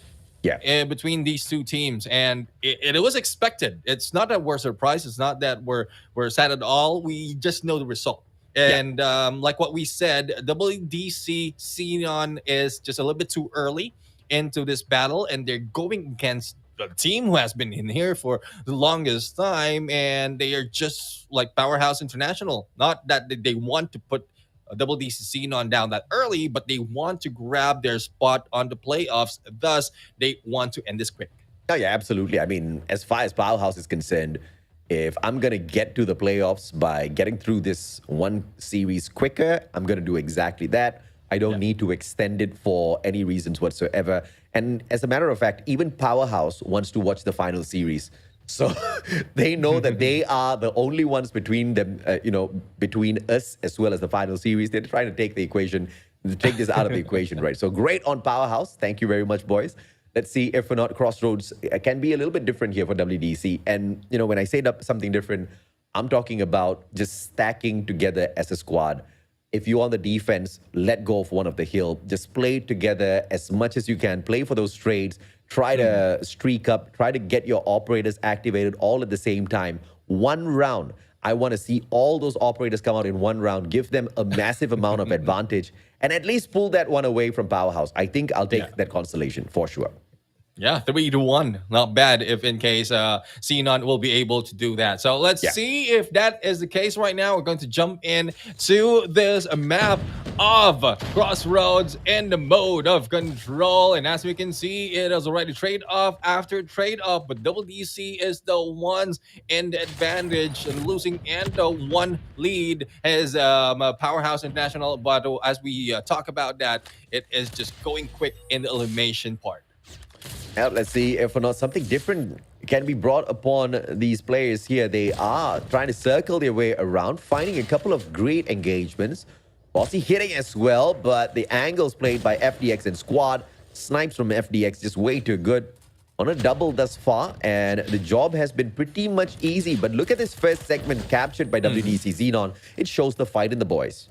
Yep, and Bossy right now already on a 5 elimination, and the highest that we have compared to what we have in the Powerhouse. So there's still hope for this team. As we can see, it is still quite close. The first tick has been done. The second is just waiting, but they need to make the decision. Thus, they're not stepping in on either Alpha or Bravo, as well as elimination coming from Powerhouse right now is stopping them to make that approach. So with Incendio on second floor, Prada rushes in, Skurd for the follow-up, and Incendio hits. That is a difficult way to go down for them. And as you can see, 10th lead in terms of live, and it's getting close to the end. Yep, beautiful plays thus far, but Xenon just unable to hang with Powerhouse with the gunfights. Anticipated for sure.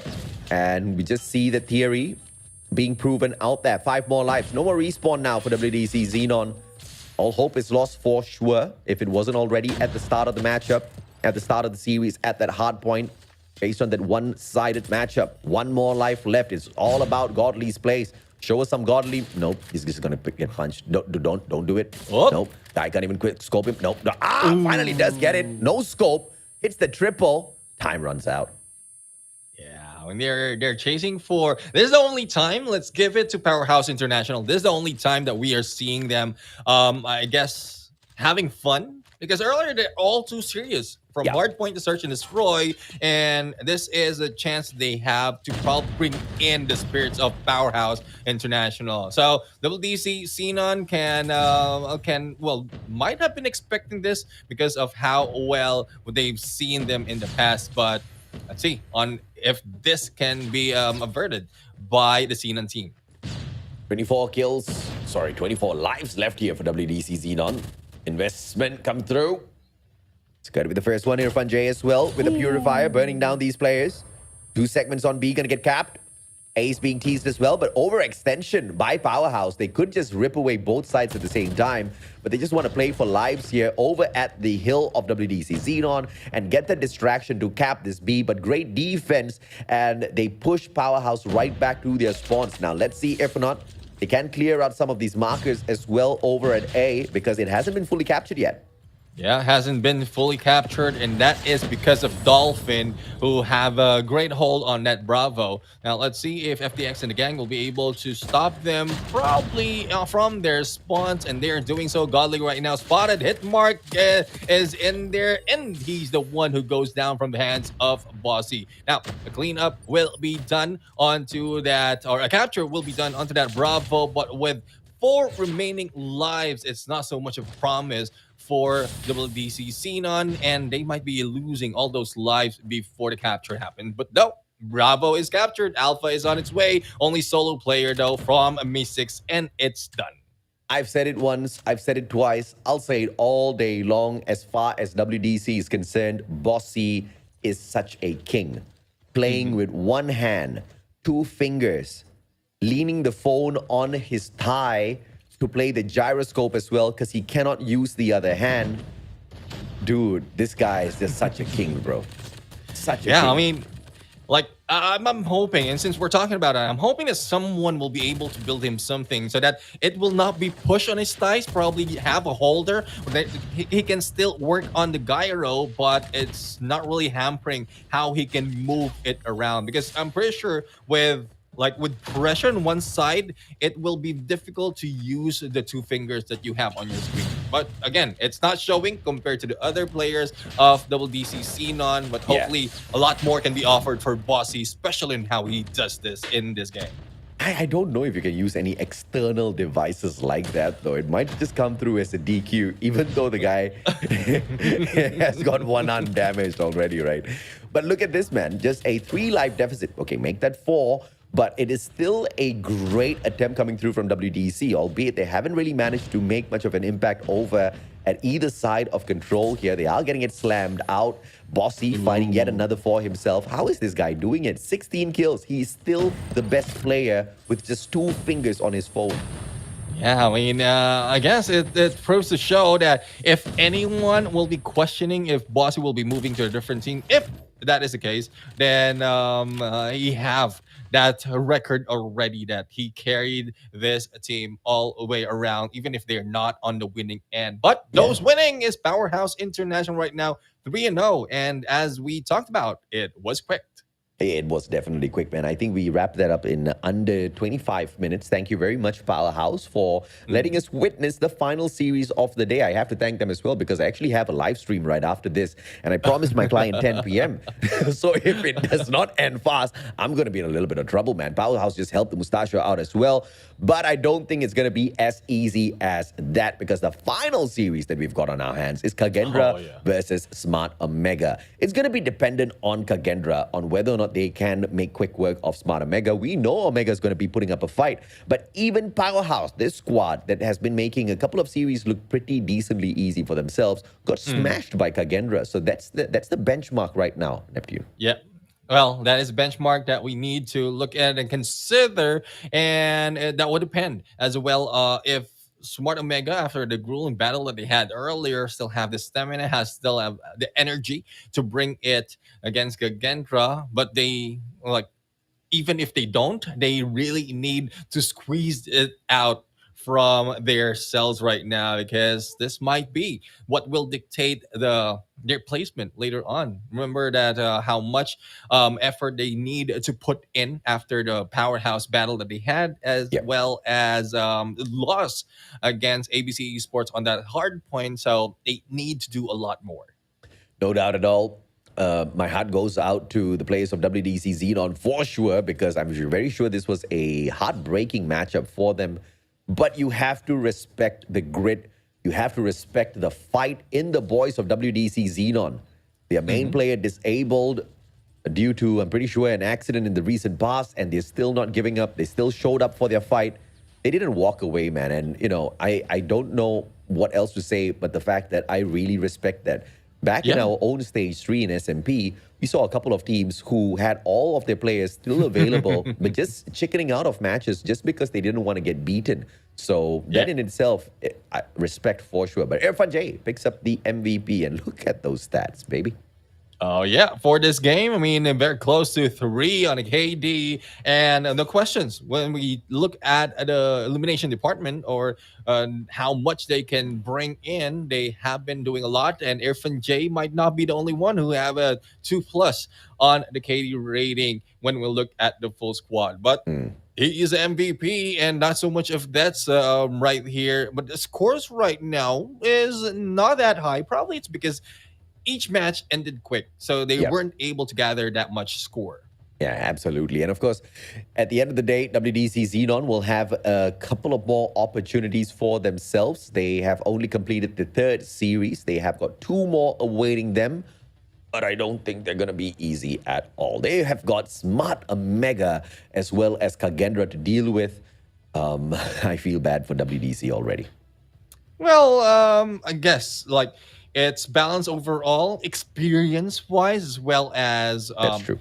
The highlights being showcased in stage 4 is one thing that can offer them, because they're like, Double DC Free Slot has been in here for quite some time. Xenon only introduced not so long ago. So with the introduction of Xenon and what they can offer, even with Bossy, what Bossy has to offer right now, can bring the Double DC brand a lot more to their side, not just coming from Free Slot. Let's see if or not WDC can step it up, or Free Slot can step it up for the lack of approach here by Xenon. After all, they are the #1 seeded team out of Thailand. The Thai players are not going to be making it through from Group B for sure. At the end of the day, this is the group of monsters, and we will have a monstrous fight for the final series for sure. Kagendra taking on Smart Omega when we get back from the break, Neptune. I am looking forward to it. Do I want to ask for predictions? Well, it's very difficult to really say prediction, but there's one thing that can be asked for everyone right here in production side, and also from us, the redeem code for this game. So this is from us to you, and if you're asking in the comment section, well, it's a good thing that you stayed with us. Here you go. We have CMFUZBZK6C, and that is Silver Crate coupon ×3. Absolutely, man. Get that redeemed for yourselves, and you have to do it before the broadcast ends. Quite a bit of time you have, I'm sure, because Kagendra versus Smart Omega is not going to be a quick one. At least I hope it's not, because if it is a quick one, it's going to be a shocker, Neptune. I'm guessing like it will be favoring you as well, because you have live stream that you want to jump into. You know what I'm wishing for, but I don't know if I'm going to get it. We're going to take a quick short break. When we come back, the series you guys have all been waiting for.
Ladies and gentlemen, welcome back to the show, and this is the final series of the day where we see Kagendra battle it against Smart Omega Esports. Match number 5, series number 5 for today. And on the caster's desk, still me, Neptune, the Gentleman Gaming, together with my brother, Mustachio AJ.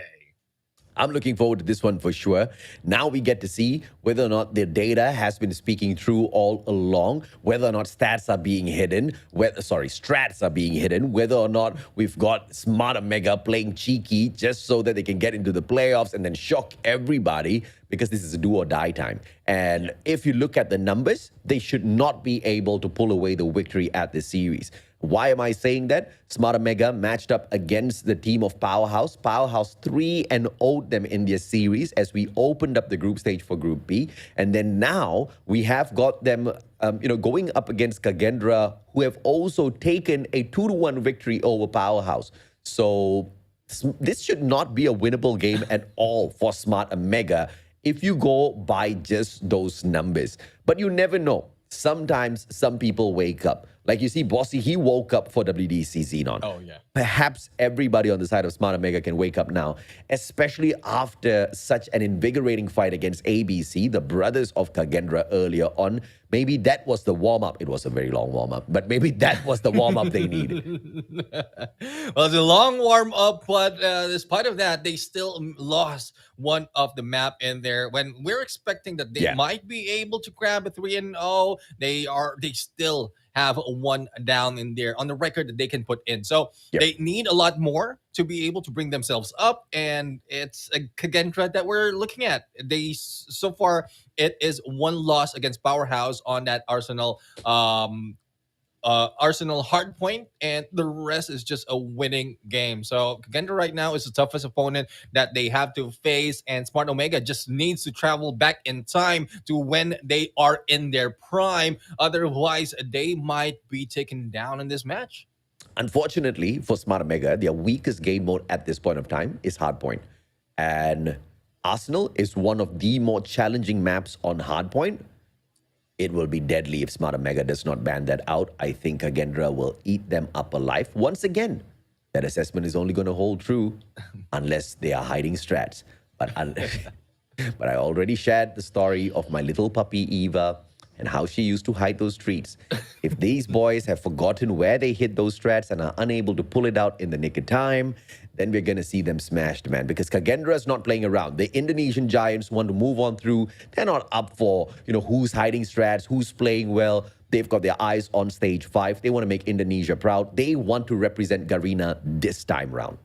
Yeah, well, we'll have to see. And, well, going back to the story of Eva, at least this time for Smart Omega, they know what they're looking for. For Eva, totally forgotten not only the where it has been placed, but also what has been placed there. So, no. She remembers. She remembers. Because she goes and she looks for the treat, but she's a beagle, bro. She should be able to smell it out. I could not brain what was happening to my puppy. My puppy was just not beagling at that point of time. But she turned out to be one of the best beagles at the end of the day. I'm still a happy, dad. But at the end of the day, we just want to see if or not the fans of Smart Omega are happy fans. Because they started off a 50-50, right? Still a lot of questions. And as anticipated, that hardpoint being the weakest map of Smart Omega, that's the one they lost against ABC Esports earlier. That being said, it was a scrappy matchup. We did see comeback plays. We saw Smart Omega do the right things. And the factor that won the side of ABC, that hardpoint, was that early rotation. But it was something that Smart Omega was focusing on throughout the whole matchup. The biggest of difference was the operators that were invested out of the Indonesian side, which unfortunately Smart Omega had no counter for, because some of the operators were already invested prior to that to catch up with ABC Esports. So those kinds of things will really matter now in this matchup against Kagendra for sure. I mean, more so against Kagendra since they are the better Indonesian team. Yeah, and speaking of Kagendra, this is the lineup for this team of Clovey, Fran, Mystics, Reef, Zen, and ZZX. They have plenty of time to rest. Not only that, to view what they have, what they will be facing for in the name of Smart Omega. but I'm pretty sure they will not be stopping in here just watching. They want to jump into the battle. They have been itching to jump in the battle, and this is where it happens. Absolutely. So let's see exactly who's going to be the top player out of Kagendra. Because thus far we have seen Clove, and he has been doing absolute fine work out there on the battlefield. On day 1 against Four Suits eSports, he rose up to the occasion. On day 2 of play against ABC eSports, he once again rose up to the occasion, grabbing 2 out of 3 available MVPs. And that was a pretty scrappy match. And even up against even up against ABC eSports, it was a close matchup at hardpoint, but we did see tremendous plays out there. Smart Omega needs to be capable of pulling off some sort of fantastic gameplay. But if we get dragged into Summit, is this going to be a repeat? Well, we'll have to find out if that is the case, because Summit is where Smart Omega really made a few of their, from the past, a few of their game styles, their gameplay. But we're talking about hardpoint, as you mentioned. It's not really their strongest suit. So it might be a repeat of what happened from ABC Esports, and the gap, the distance in terms of points might not be that close. But let's see of what Idra, Kendi, Kebs, Risky, Tin, and Whoopi has to offer this time around. They had that warm up, and that was a long warm up earlier, and hopefully they're heated right now for this battle. Tin, your main man, he has been in performance today. He's in form against ABC Esports. He was the raging Tin man on that S&D matchup in the crazy Tunisia game, bro. And one has to wonder if or not Smart Omega is a little tired, because that was a dragged out series. They barely rested. Because all thanks to Powerhouse, this was something everybody was asking for the series to end quick. It did. Therefore, Smart Omega barely got a rest. Even if they had drank a cup of coffee, it has barely had time to kick in. So the question is now, are we going to blame the fans out there for asking the previous match to end early, not giving a chance for Smart Omega to rest? Because it's looking like if they asked for that and it was given, they're the ones who has brought Smart Omega in a non-stop spree. I mean, I'm just waiting for this one, man. Let's take a look at the head-to-head here. Tin doing great thus far, but up against Clovey, a 1.28 KD versus a negative on the side of Tin. Only a 0.92 to deal with. This is pretty indicative of what we can expect later on. Thus far, there have been a couple of head-to-heads where we said we cannot depend purely on the numbers, but this is very telling of what we can expect. Yeah, I mean, this is a few of the numbers really that can show the difference in this game. And as you mentioned, Tin is one of the players that really has brought in a lot of a promise from the previous matches that we've seen earlier when they played the first time that they played in this day. So it's Clovey against Tin on the head-to-head. Let's see if Tin will be followed up by the rest of the team of Smart Omega, because in the side of Kagendra, everyone that follows through after Clovey has shown so much in not just one, but all of the modes. But speaking of modes, we have Summit on Hardpoint, Slums for Search and Destroy, and Crossroad in Control. By the way, guys, if you guys want to check out one Powerhouse content, make sure you head on over to my page on Facebook and check it out. I was telling Neptune earlier before the whole day started as to how the algorithm has really been messing with me.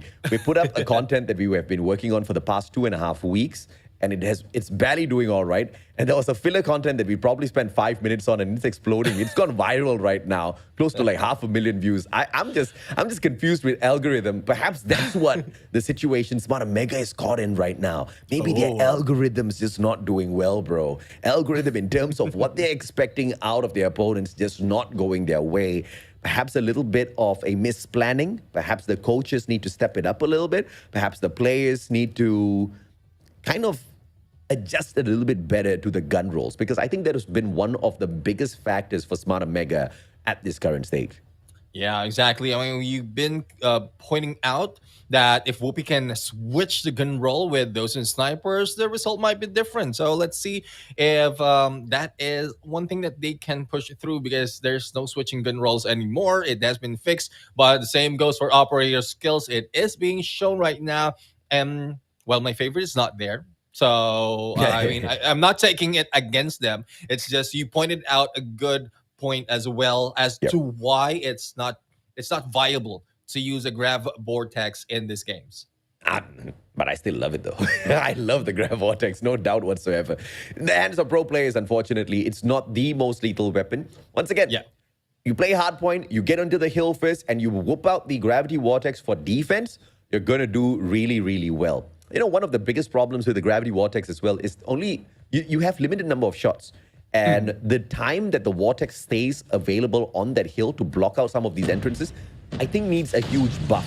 So I do like the Grav Vortex, but I'm looking forward to seeing a couple of seasons from now where it becomes one of the meta operators, man, because it can definitely be a game changer out there. But speaking of game changers, Smart Mega starting things off hot through Whoopi and his KRM.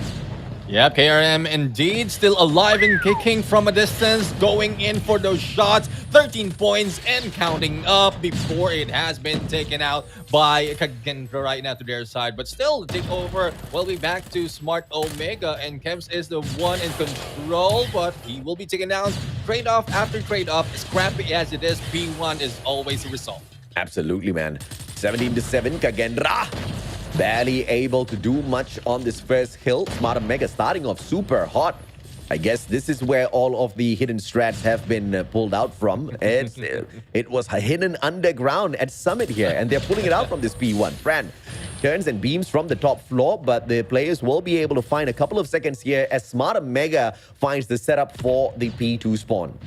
Yeah, P2 spawn right now will be set up, and early steps as well coming from Kagendra. This might give them the advantage as Clove is also wearing that KRM, and no one can push through, but there comes Risky for the takedown. The rest of the team will be rushing in, but a trade-off right now, leaving Whoopi behind, and he is now down, giving Kagendra a few more points. Probably can equalize this to the 35, but no, they step outside, giving it back to Smart Omega.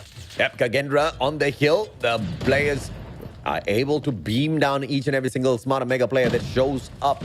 Kagendra, 28 more seconds to go. Do not look like they want to lose this super early setup. I mean, I'm talking about like 35 seconds early. Look at Candy anchoring down P3, and he's going to be that. Do not lose out of that gunfight. First one does find that engagement, quickly backs away. Anchor still being played here by Candy. This is how much they're putting the importance on this money hill.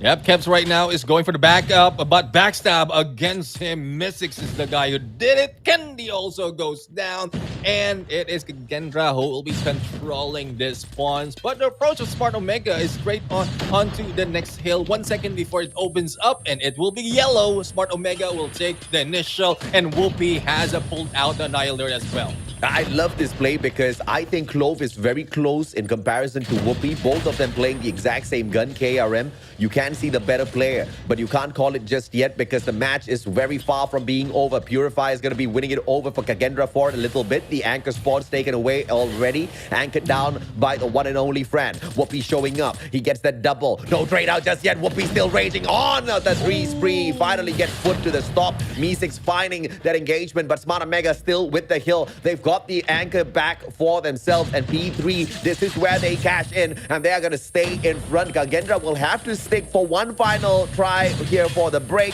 They're going to fail, and being allowed to spawn from the back, they are going to be able to play for scraps here as the rest of the Smart Mega players need to rotate for the P4 setup. Yeah, P4 setup needs to be done, but the early rotation will be done by Kagendra and their spawns. But as we can see, Risky right now, a little bit of bold move and risky for him to anchor this to one side, and everyone is just taking his lead. A full 5-man push is being done. Risky has been taken down. The same goes for Kevs, and this is what Sense War Machine has to offer. But Whoopi swoops in and takes him down. Oh, beautiful plays, man. Scrappy indeed, but it is going to be that P4 anchor spawn for the side of Kagendra that gives them all of this advantage. Smart Mega trying to break it from both sides. The cable car edge as well as the edge platform, the players are failing in terms of their gunfight. At this point of time, Smart Mega, with 30 seconds to go, have to group up and take the attack just from one point, play for those straights, and be the ones to break the spawns. But unfortunately, they are splitting up, and this is playing up against them. Kagendra with the advantage at 18 more seconds to go. It seems like this is not going to favor Smart Mega at all. Tin brings in the Purifier, and that gets shut down as well. GGWP, Kagendra.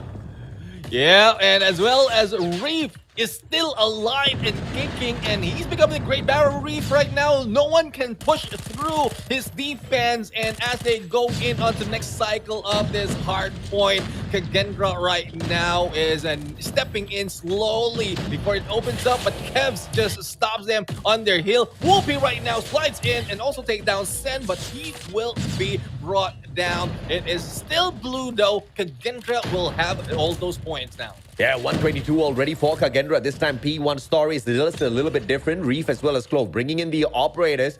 Reef on the Sparrow. Clove with the Purifier. Finding nobody yet. Slow pace comes on through the challenge. Kevs shut down. Tin on the other side will get found as well by Zen. And Smarter Mega, they hold off. They do not want to give away more lives. And in the meantime, Kagendra just soaking up everything. The bleeding has been stopped. Whoopi once again raging, but traded out by Clove. The guy's the perfect counter for Whoopi. Yep, and as they are wearing the same weapon, and not only that, apart from Clove, we have Reef right now. Before he has been taken down, he is on a 9 spree, so it's very difficult to go and break that Reef right now. With Whoopi's trying to do so. It closes this time around. P2 will be opening in 3, and from both sides, both teams will be taking that approach.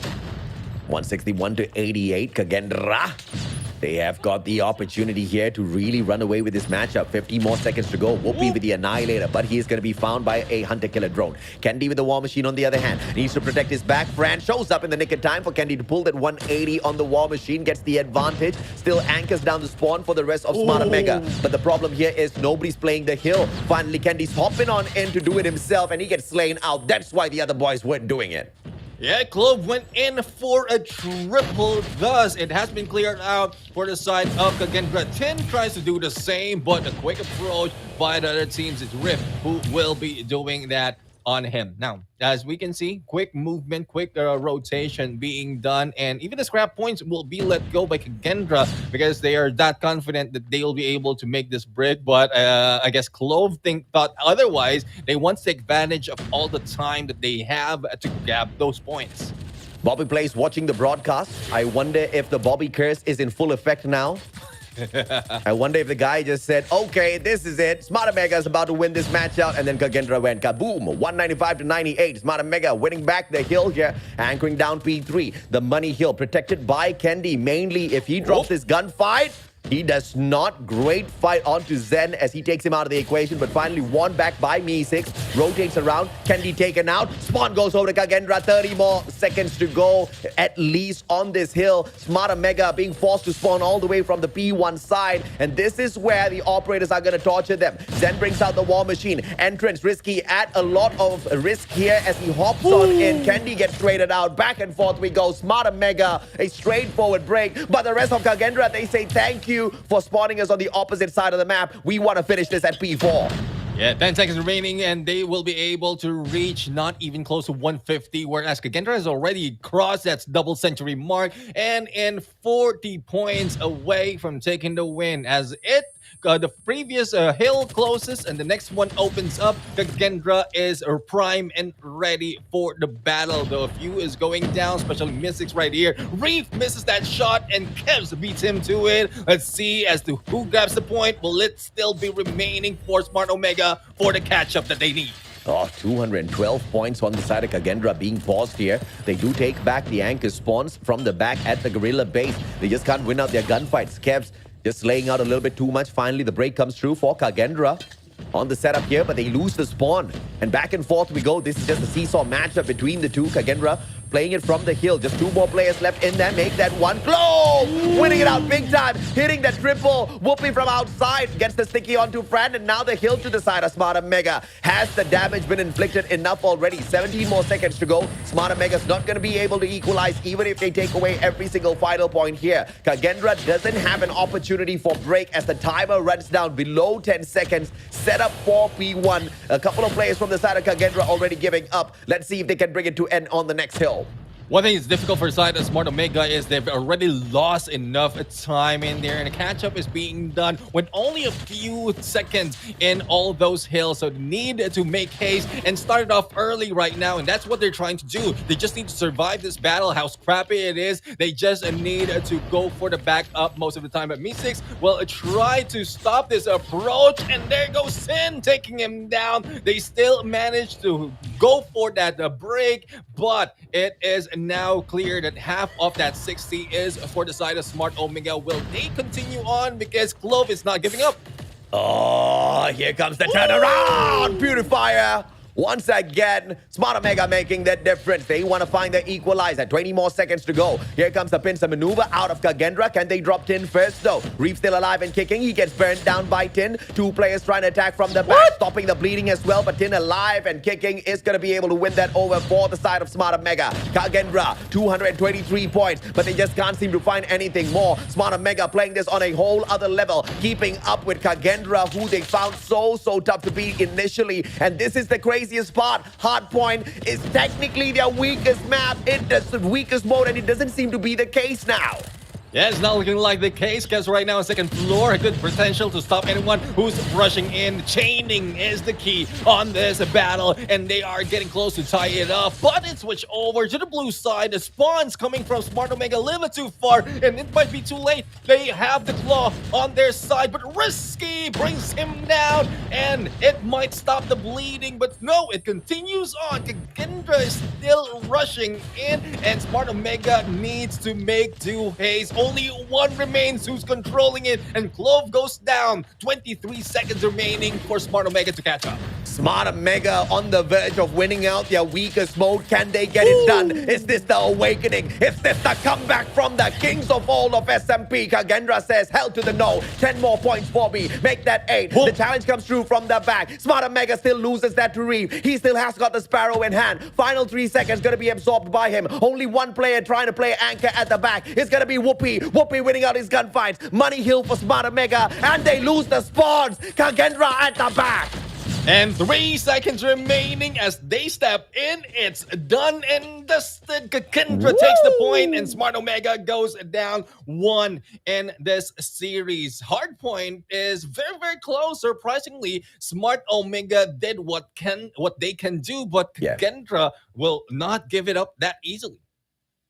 Smart Omega showing that they had some strats being hidden, some skills being hidden, but KAGE just turned around and asked them a very good question. You think you're the only one that can show up slightly lighter and then show what you can really do? Look at this, man. Clove. Look at Clove, my friend. We compared him to Whoopi initially, as Whoopi was doing better on the KRM, but this boy, he streaked up. And like I said, at that point of comparison, it was way too early. We were still on the first rotation of hard points. But as the match continued to move on, he hit that 50 bomber on Smart Omega and grabbing a total of 2 minutes 52 seconds on the hill. Close to 3 minutes played by Clove. Ooh. This guy was always on that hard point. One thing surprising as well is most of the time, the ones with the highest elimination don't spend that much time into the hill. But it is different for the side of Clove and Reef, because they have like a very high elimination, and they have spent plenty of time grabbing all those points on those hills as well. So it's just they are the ones that you don't want to go against, because you will be going down the moment that you show yourself. Oh yeah, absolutely, man. And some fans just divided. They don't know whether to hate on Smart Omega or to love Smart Omega. They confused as to which side they want to be on. You know, in Malaysia, we have a good term for that. It's called lalang. I don't know what's lalang in English. Lalang is a kind of weed that sways with the wind. If the wind blows you to the left, you go to the left. If the wind blows you to the right, you go to the right. And it looks like that's how the fan base is looking like at the moment. But still one of the strongest fan base that SMP has for sure. Smart Omega, dude, I love the fight. And we did call this out. It was their weakest game mode that they did step up on. And Smart Omega being able to pull off a stat like this against KAGE gives me hope And it still keeps that fight alive in them for sure. This is not going to be a one-sided matchup at all. If that's how Smart and Mega is going to be choosing to play this, 250 to 226, it could have gone the opposite side, but it didn't. It stayed with Indonesia. And now, as we bring things into the Indonesian map, GG. Ooh. Let's see if that is the case, and hopefully Smart Omega will be smartening up this time. And they were close in that weakest in their weakest mode, so hopefully this search and destroy can bring in a lot more. But again, it goes back to the question with Whoopinut and the Snipes. Will it still be a close battle between these two? Because from the last time that they faced it off, all the roles are different. So that's how close, or that's how it is from the past. But this time around, they just need to make do on what they have in this battle.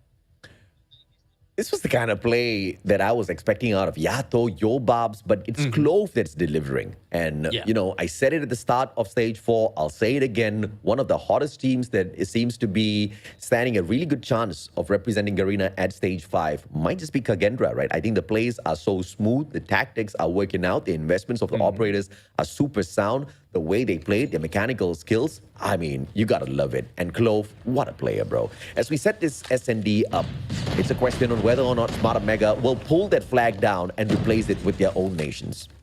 Yeah, let's see if that is the case right now, as we are looking at a 2-3 split from the attacker side, and this is Kagendra. So once again, that will be corrected. The logos will be switched in here, and on the left side in the blue, that is where Smart Omega is, and they are going down right now. 3 already down to their side. 2v4 situation. The bomb has been planted, but here comes Tin right now trying to bounce it off. It is a 1v2, and Tin goes in for the rush, and the defusal is on. Plenty of time to spare, and the point goes to them.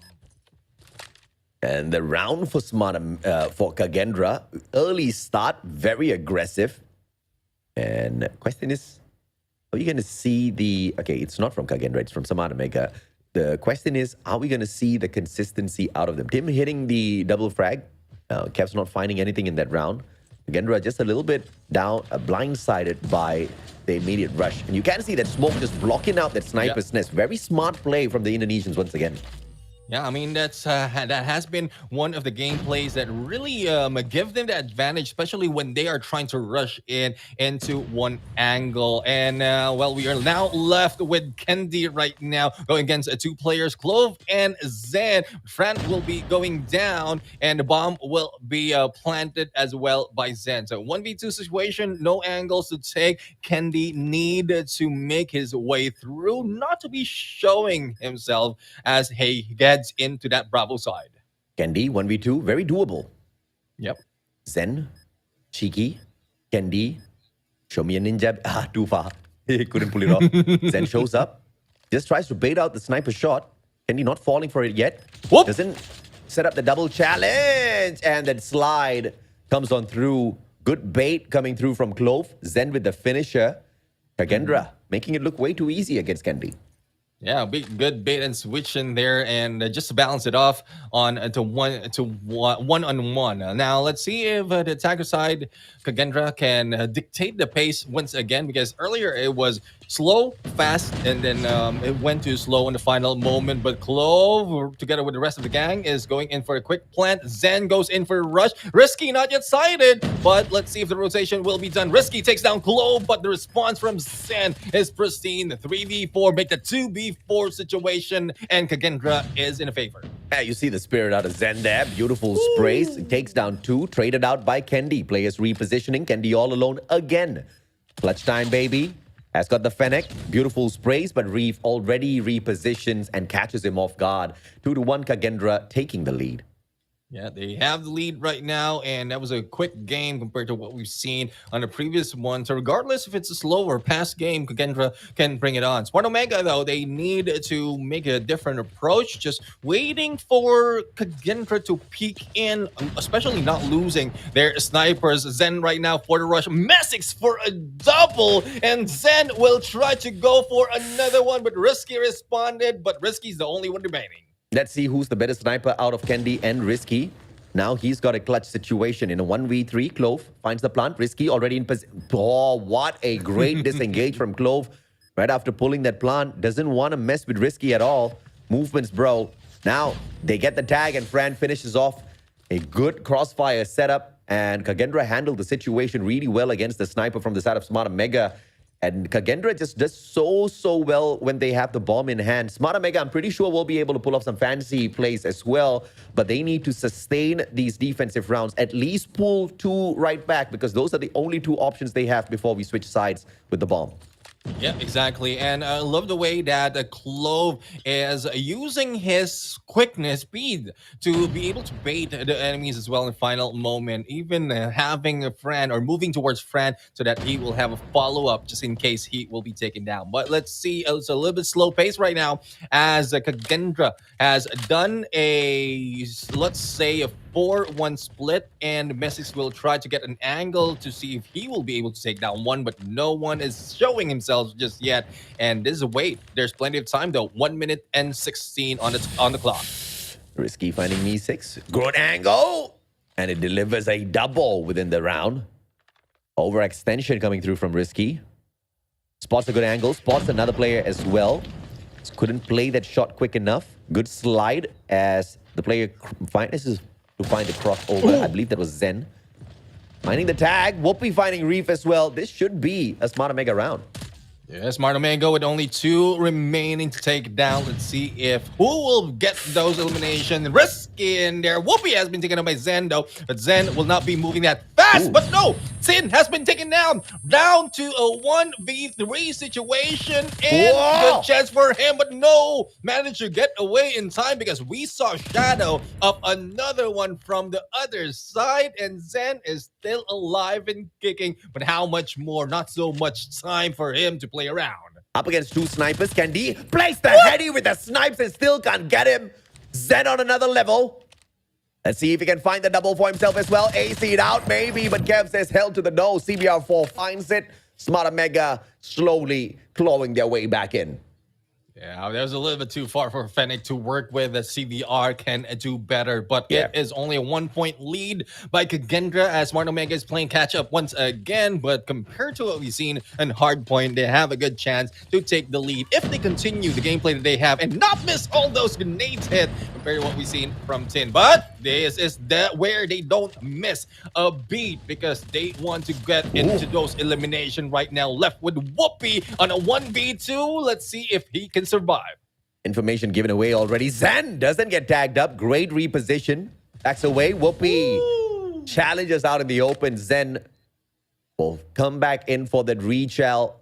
And that was just something Whoopi did not expect. He just wanted to pursue that player all the way through and finish it off. But a little too aggressive, and Kagendra take the advantage. 13 kills. 13 eliminations for Zen thus far. Are you kidding me? It's only been 6 rounds. Yeah, 6 rounds indeed, and even Risky is in there, not so much crossing the 10-point mark, but it is a trade-off. Reef goes in for a double nade and hit on Whoopi, but Zen continues on. It is down to Kendi right now, who will not be surviving that long as Clove hits him down. 1 more point to match point and 2 more to end this game. It's not looking good for Smart Omega. Kagendra. 1 more for match point. They are on the defense. Bomb switch sides earlier on, and I was expecting a little bit more pressure from Smart Omega, but it looks like Kagendra is really stacking up the hills here, taking great big control of the mid segment of the map, not allowing Smart Omega to approach the bomb sites at all. Yeah, I mean, that's one thing that to really stop a momentum that has been brought in by a potential momentum that will be brought in by the attackers. But, well, let's see on what can initiate this approach, because so far all the angles is covered by Kagendra. Meeseeks even taking Kebs down. That can hamper the movement of Smart Omega a little bit more. I said it once, I'll say it again. Slums. This belongs to the Indonesians. Might as well just throw the flag up on this map already. Both Kagendra and ABC just doing so well here. And pretty dominant against Smart Omega. 1 man down, Smart Omega not getting cheeky at all. They are the attackers, and they have to play their lives really well here. Perhaps find a couple of trades before they head on towards A as it is open. Tin does get that information. Doesn't get cheeky though. Meeseek spotting out anybody that goes for the overextension on A. This will be a punisher, but Fran on the double. Out of nowhere, Meeseek delivers. Reef shuts down Kendi. What a play. Match point for the Indonesians. And looking at the situation, I'm not quite sure if it's intentional for the side of Tin to bait everyone in, but no one fall for the trap, or probably he was not spotted. Thus, no one rushes in, and the one holding the bomb is just waiting for everyone to pull out from that Bravo to take advantage. But no, they are just sticking to their sides, all the angles to take down Smart Omega, and that is what they're doing. And this is match point. Kendi, beautiful, as well as risky. They play that double team on the sniper, and Kendi delivering once again. Can you find Meeseek? Answers yes. Kendi rages on as he wakes up for Smart Omega. 3-6, Kagendra get held back to the match point.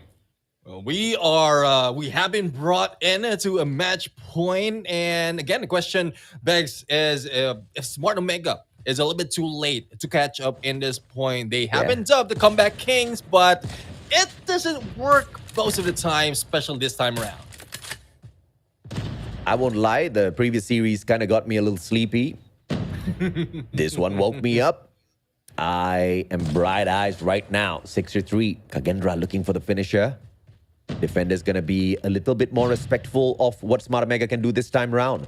But the flush comes on through. It has to be an A focus here. Whoopi finding the first. Reef trades him out. Great one. Nice. Gets flashed in the face, but Tin finds the frag. As he gets flashed, blind shot saves the day. And Kev's going to stick the plant here. Meeseek on the right-hand side. Tin, don't look away yet, sir. One shot, don't look away. Discipline, and that's the distraction as Reef takes advantage. And there you have it, the Reef on the left side, but Risky will not be risking that. It is Reef and Meeseek, the only two remaining against Kendi and Kevs right now. And let's see who will grab this one. Reef right now is just waiting for an opportunity to go for the plan. Kendi takes him down, and Meeseek goes for the quick scope. 15 seconds remaining, and they grab once again another map against Smart Omega eSports. Dude, a double gel, and the sniper went next. He knew exactly where to look for the player. Quickscope puts that to rest. Kagendra, what a dominant run. Once again, slums belonging to the Indonesians. If you take them up on a S&D matchup, you would be crazy to not to ban slums out of the equation. Yeah, exactly. I mean, we've seen that so much, and not only that, like we've seen both of the teams play, both of the Indonesian teams play in here, and it was a trade-off after trade-off, but it still went in for the side of Kagendra. But it's difficult to say if Smart Omega is still hiding threats. I think this is already the extent that they have. Kagendra is, or probably Kagendra has become that strong already that a lot of teams cannot catch on, and they're just leaving them behind. The only thing that I'm looking forward though is, since we're going into the last match of our last map of this series, is how much can Kagendra maintain this lead, and will they be able to catch up the record of those leading in Group A, which is West Point Mamalo Kings? I mean, let's put it this way, man. Kagendra didn't break a sweat against Smart Omega in this S&D. And this was an assessment we made when we watched that ABC eSports matchup. If Smart Omega was sweating that much against the second-seeded team out of Indonesia, wait till they meet Kagendra. And yeah, they met Kagendra well. 2-0! Kagendra has won the series out, just like how they beat down Powerhouse. They have now beaten the one and only Smart Omega eSports. But will we find a little bit of a consolation here at Control, or is this gonna be a 3-0 thrashing that Smart Omega has to face once again? The first time against Powerhouse, and now, unfortunately, in the mighty hands of Kagendra. Yeah, well, we'll have to find out. So far, for the side of Kagendra, they have been playing Control in Raid out of the 3 matches for Suits, Powerhouse, and ABC Esports. This is the first time that we're going to see them in Stage 4 and Crossroads. And for the side of Smart Omega, they have been playing it in different maps. So regardless of which map it is, we couldn't decide if they have a streak or not, because standoff they lost against Powerhouse, and Ray they won against ABC Esports. Crossroad right now, another set of series with another set of control map, but this is a map that we've seen so many time in stage 3, so hopefully they learned a lot from those experiences. We have just hit the 5-hour mark on our broadcast, and this could just span out for another half an hour, looking at how the engagements were going. But of course, unless Smart Omega chooses to wake up and control Crossroads, there is an opportunity here for them to really extend this, push this into a round number 5. Just torture the Mustachio a little bit more on his deliverables. And let's see if or not they can do exactly that, man. I mean, I would love for them to take away a constellation map here. But by the way, Kagendra's playing this. Yeah, they don't look kind. Yeah, I mean, they're serious in all. They want to grab ultimate prestige, the record, to beat down not only Powerhouse International, but also Smart Omega, and step in onto the next stage after all this. So operating skills right now, we are seeing pretty much similar to what we've seen earlier, but it's not just operator skills, though it is one factor, especially when you're stacking up on a control point. But it's more of the engagement and the position that they have once they go in for rotation, whether you're in defense or attack. A lot of people are asking for Smart Omega to be disbanded. I think that's a very silly notion to push forth. I think they need a re-roster. I think they need to pull a Kagendra version within the Philippines itself, you know, partner up with Wolf, see if they can take the creme de la creme out of both of these squads, put it into one titan of a team to represent the Philippines, take the rest of the players, throw it into Squad B, or let the rest of the teams who are trying to build a couple of, to build some name up for themselves, to have these players on their rosters to beef up what they can bring to the table as well, because it's just not clicking, man. And I think one of the biggest things that we need to see out of Smart Omega is a name change. I really liked NRX. I think the kind of the kind of energy that was brought to the battlefield, whilst they still carried that NRX Jeremiah 2911 brand, was of a different class altogether. You know, of course, this is not dependent on the brand or whatsoever. I just think that sometimes you just luck out. You know, some numbers bring you luck, some names bring you luck. NRX Jeremiah 2911 just was that. Yeah, I mean, that is the case. That is their prime right now, and hopefully they can continue on without all those changes, especially if they can perform well even in this control mode. And that's what they're doing right now. 2-6 almost captured with 1 minute to spare, and there you have it. Alpha already down to 2 and another 1 to go, but it will be stopped right now by 2, not 3 members from Kagendra. But as they are rotating, they're not even attempting to go for the Bravo for distraction. They want to go head on to that Alpha and finish that off. Oh, beautiful plays thus far from Kagendra. 4 life, nope, make that 3 life advantage as they play a beautiful defense. 2 segments captured at A already, though. Kagendra doesn't need to overexert here. All they need to do is just let go of A, play a mighty defense over on B, and they still should have the advantage. But overextension, just wrapping around the players, finding the spawn trap as well, will gain Kagendra a good lead in terms of life advantage. Yeah, life advantage indeed is on them, and time is running out. No one is stepping on either side of Alpha and Bravo to stop the time from counting down. And here comes the full squad push right now, or not really full squad, but 3-man push onto that Alpha 2-man stack, and it will not work. They're just losing live, and the cleanup might be done. This guy, number 1, can continue this on. Kevs right now will survive, but not from the hands of Reeve, and Tin will try to manage through, but 2v4 and also 10 seconds to remaining in this match. It is looking like Kagendra will take another point against this team, but it's not yet over, but no stopping the time. There goes the battle. 2 seconds though. Capture might push through, but a backstab coming from San. Oh, that's a little unfortunate, man. Well played by Smart Omega, and Risky just trying to find the final round clutch there. Final couple of clutches, but just couldn't really rage on 1-0, and that was on the defense. Let's see exactly how Kagendra fares on the attack this time round. Straight up running for this A hill. See if they can pull this off. And they do manage to shut down Risky as well. So initial cap on the first segment should be a no-brainer now. Yeah, I love the preparation as well, as we are seeing Zen almost preparing for the approach on Bravo just in case they let go of that alpha side. So the double stack on both sides can give a little bit of distraction, also easing up the defense, one-sided defense being done by Smart Omega. Double capture already on that alpha. Bravo almost to that first tick, but they have plenty of time and plenty of resources to spare. It's a 5-man disadvantage being brought in not so hot by Smart Omega. 21 lives left here for the side of Kagendra. A very, very decent attack that they are taking. Also conserving their lives at the same time. Smart Omega just not having the advantage in any way whatsoever. They are the defensive team, but they're struggling in terms of lives here. They have to respond a little bit better. Perhaps overextend. Somebody might want to play the spawn trap just to torture Kagendra a little bit, but can they hang with the gunfights of the Indonesians?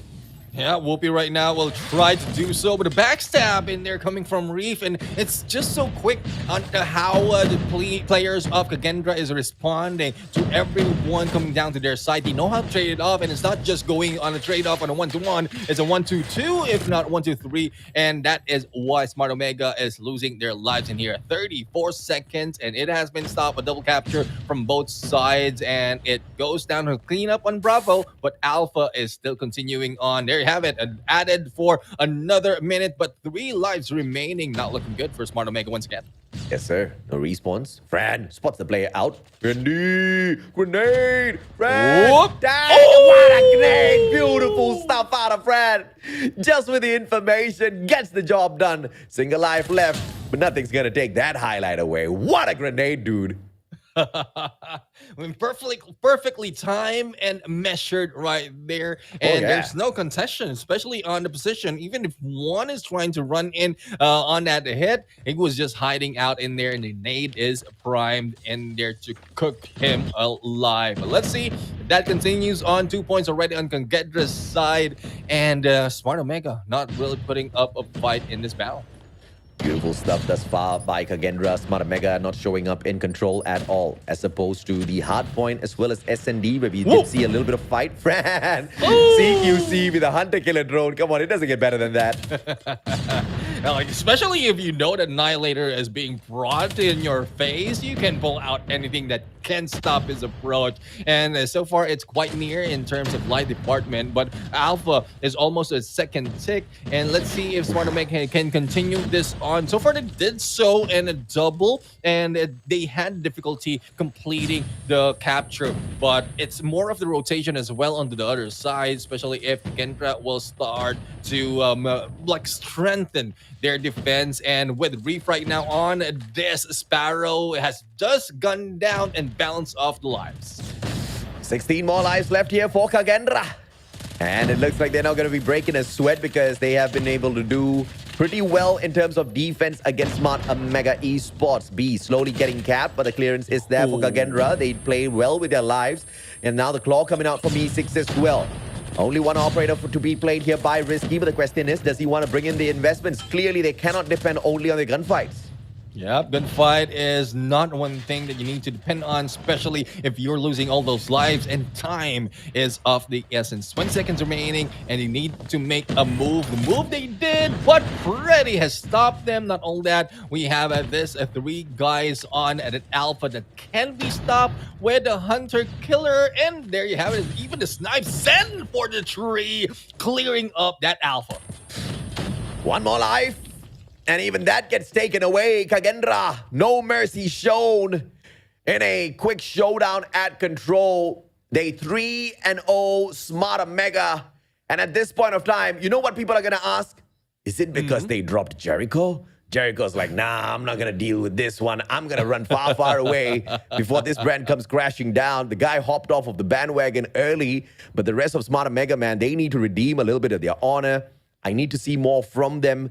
And nobody else can do much except Smart Omega themselves. The blessing in disguise here is they still do have 2 more series to play. Now, they've taken on 2 giants. They've won against ABC eSports. Now, the 2 other teams should be pretty easy to deal with. We're talking about WDC Xenon as well as the FSE squad, right? Let's see if or not Four Suits will be able to do something against Smart Omega, because if they can't, then it's overall 3 series victory for Smart Omega. They still make it through to the playoffs.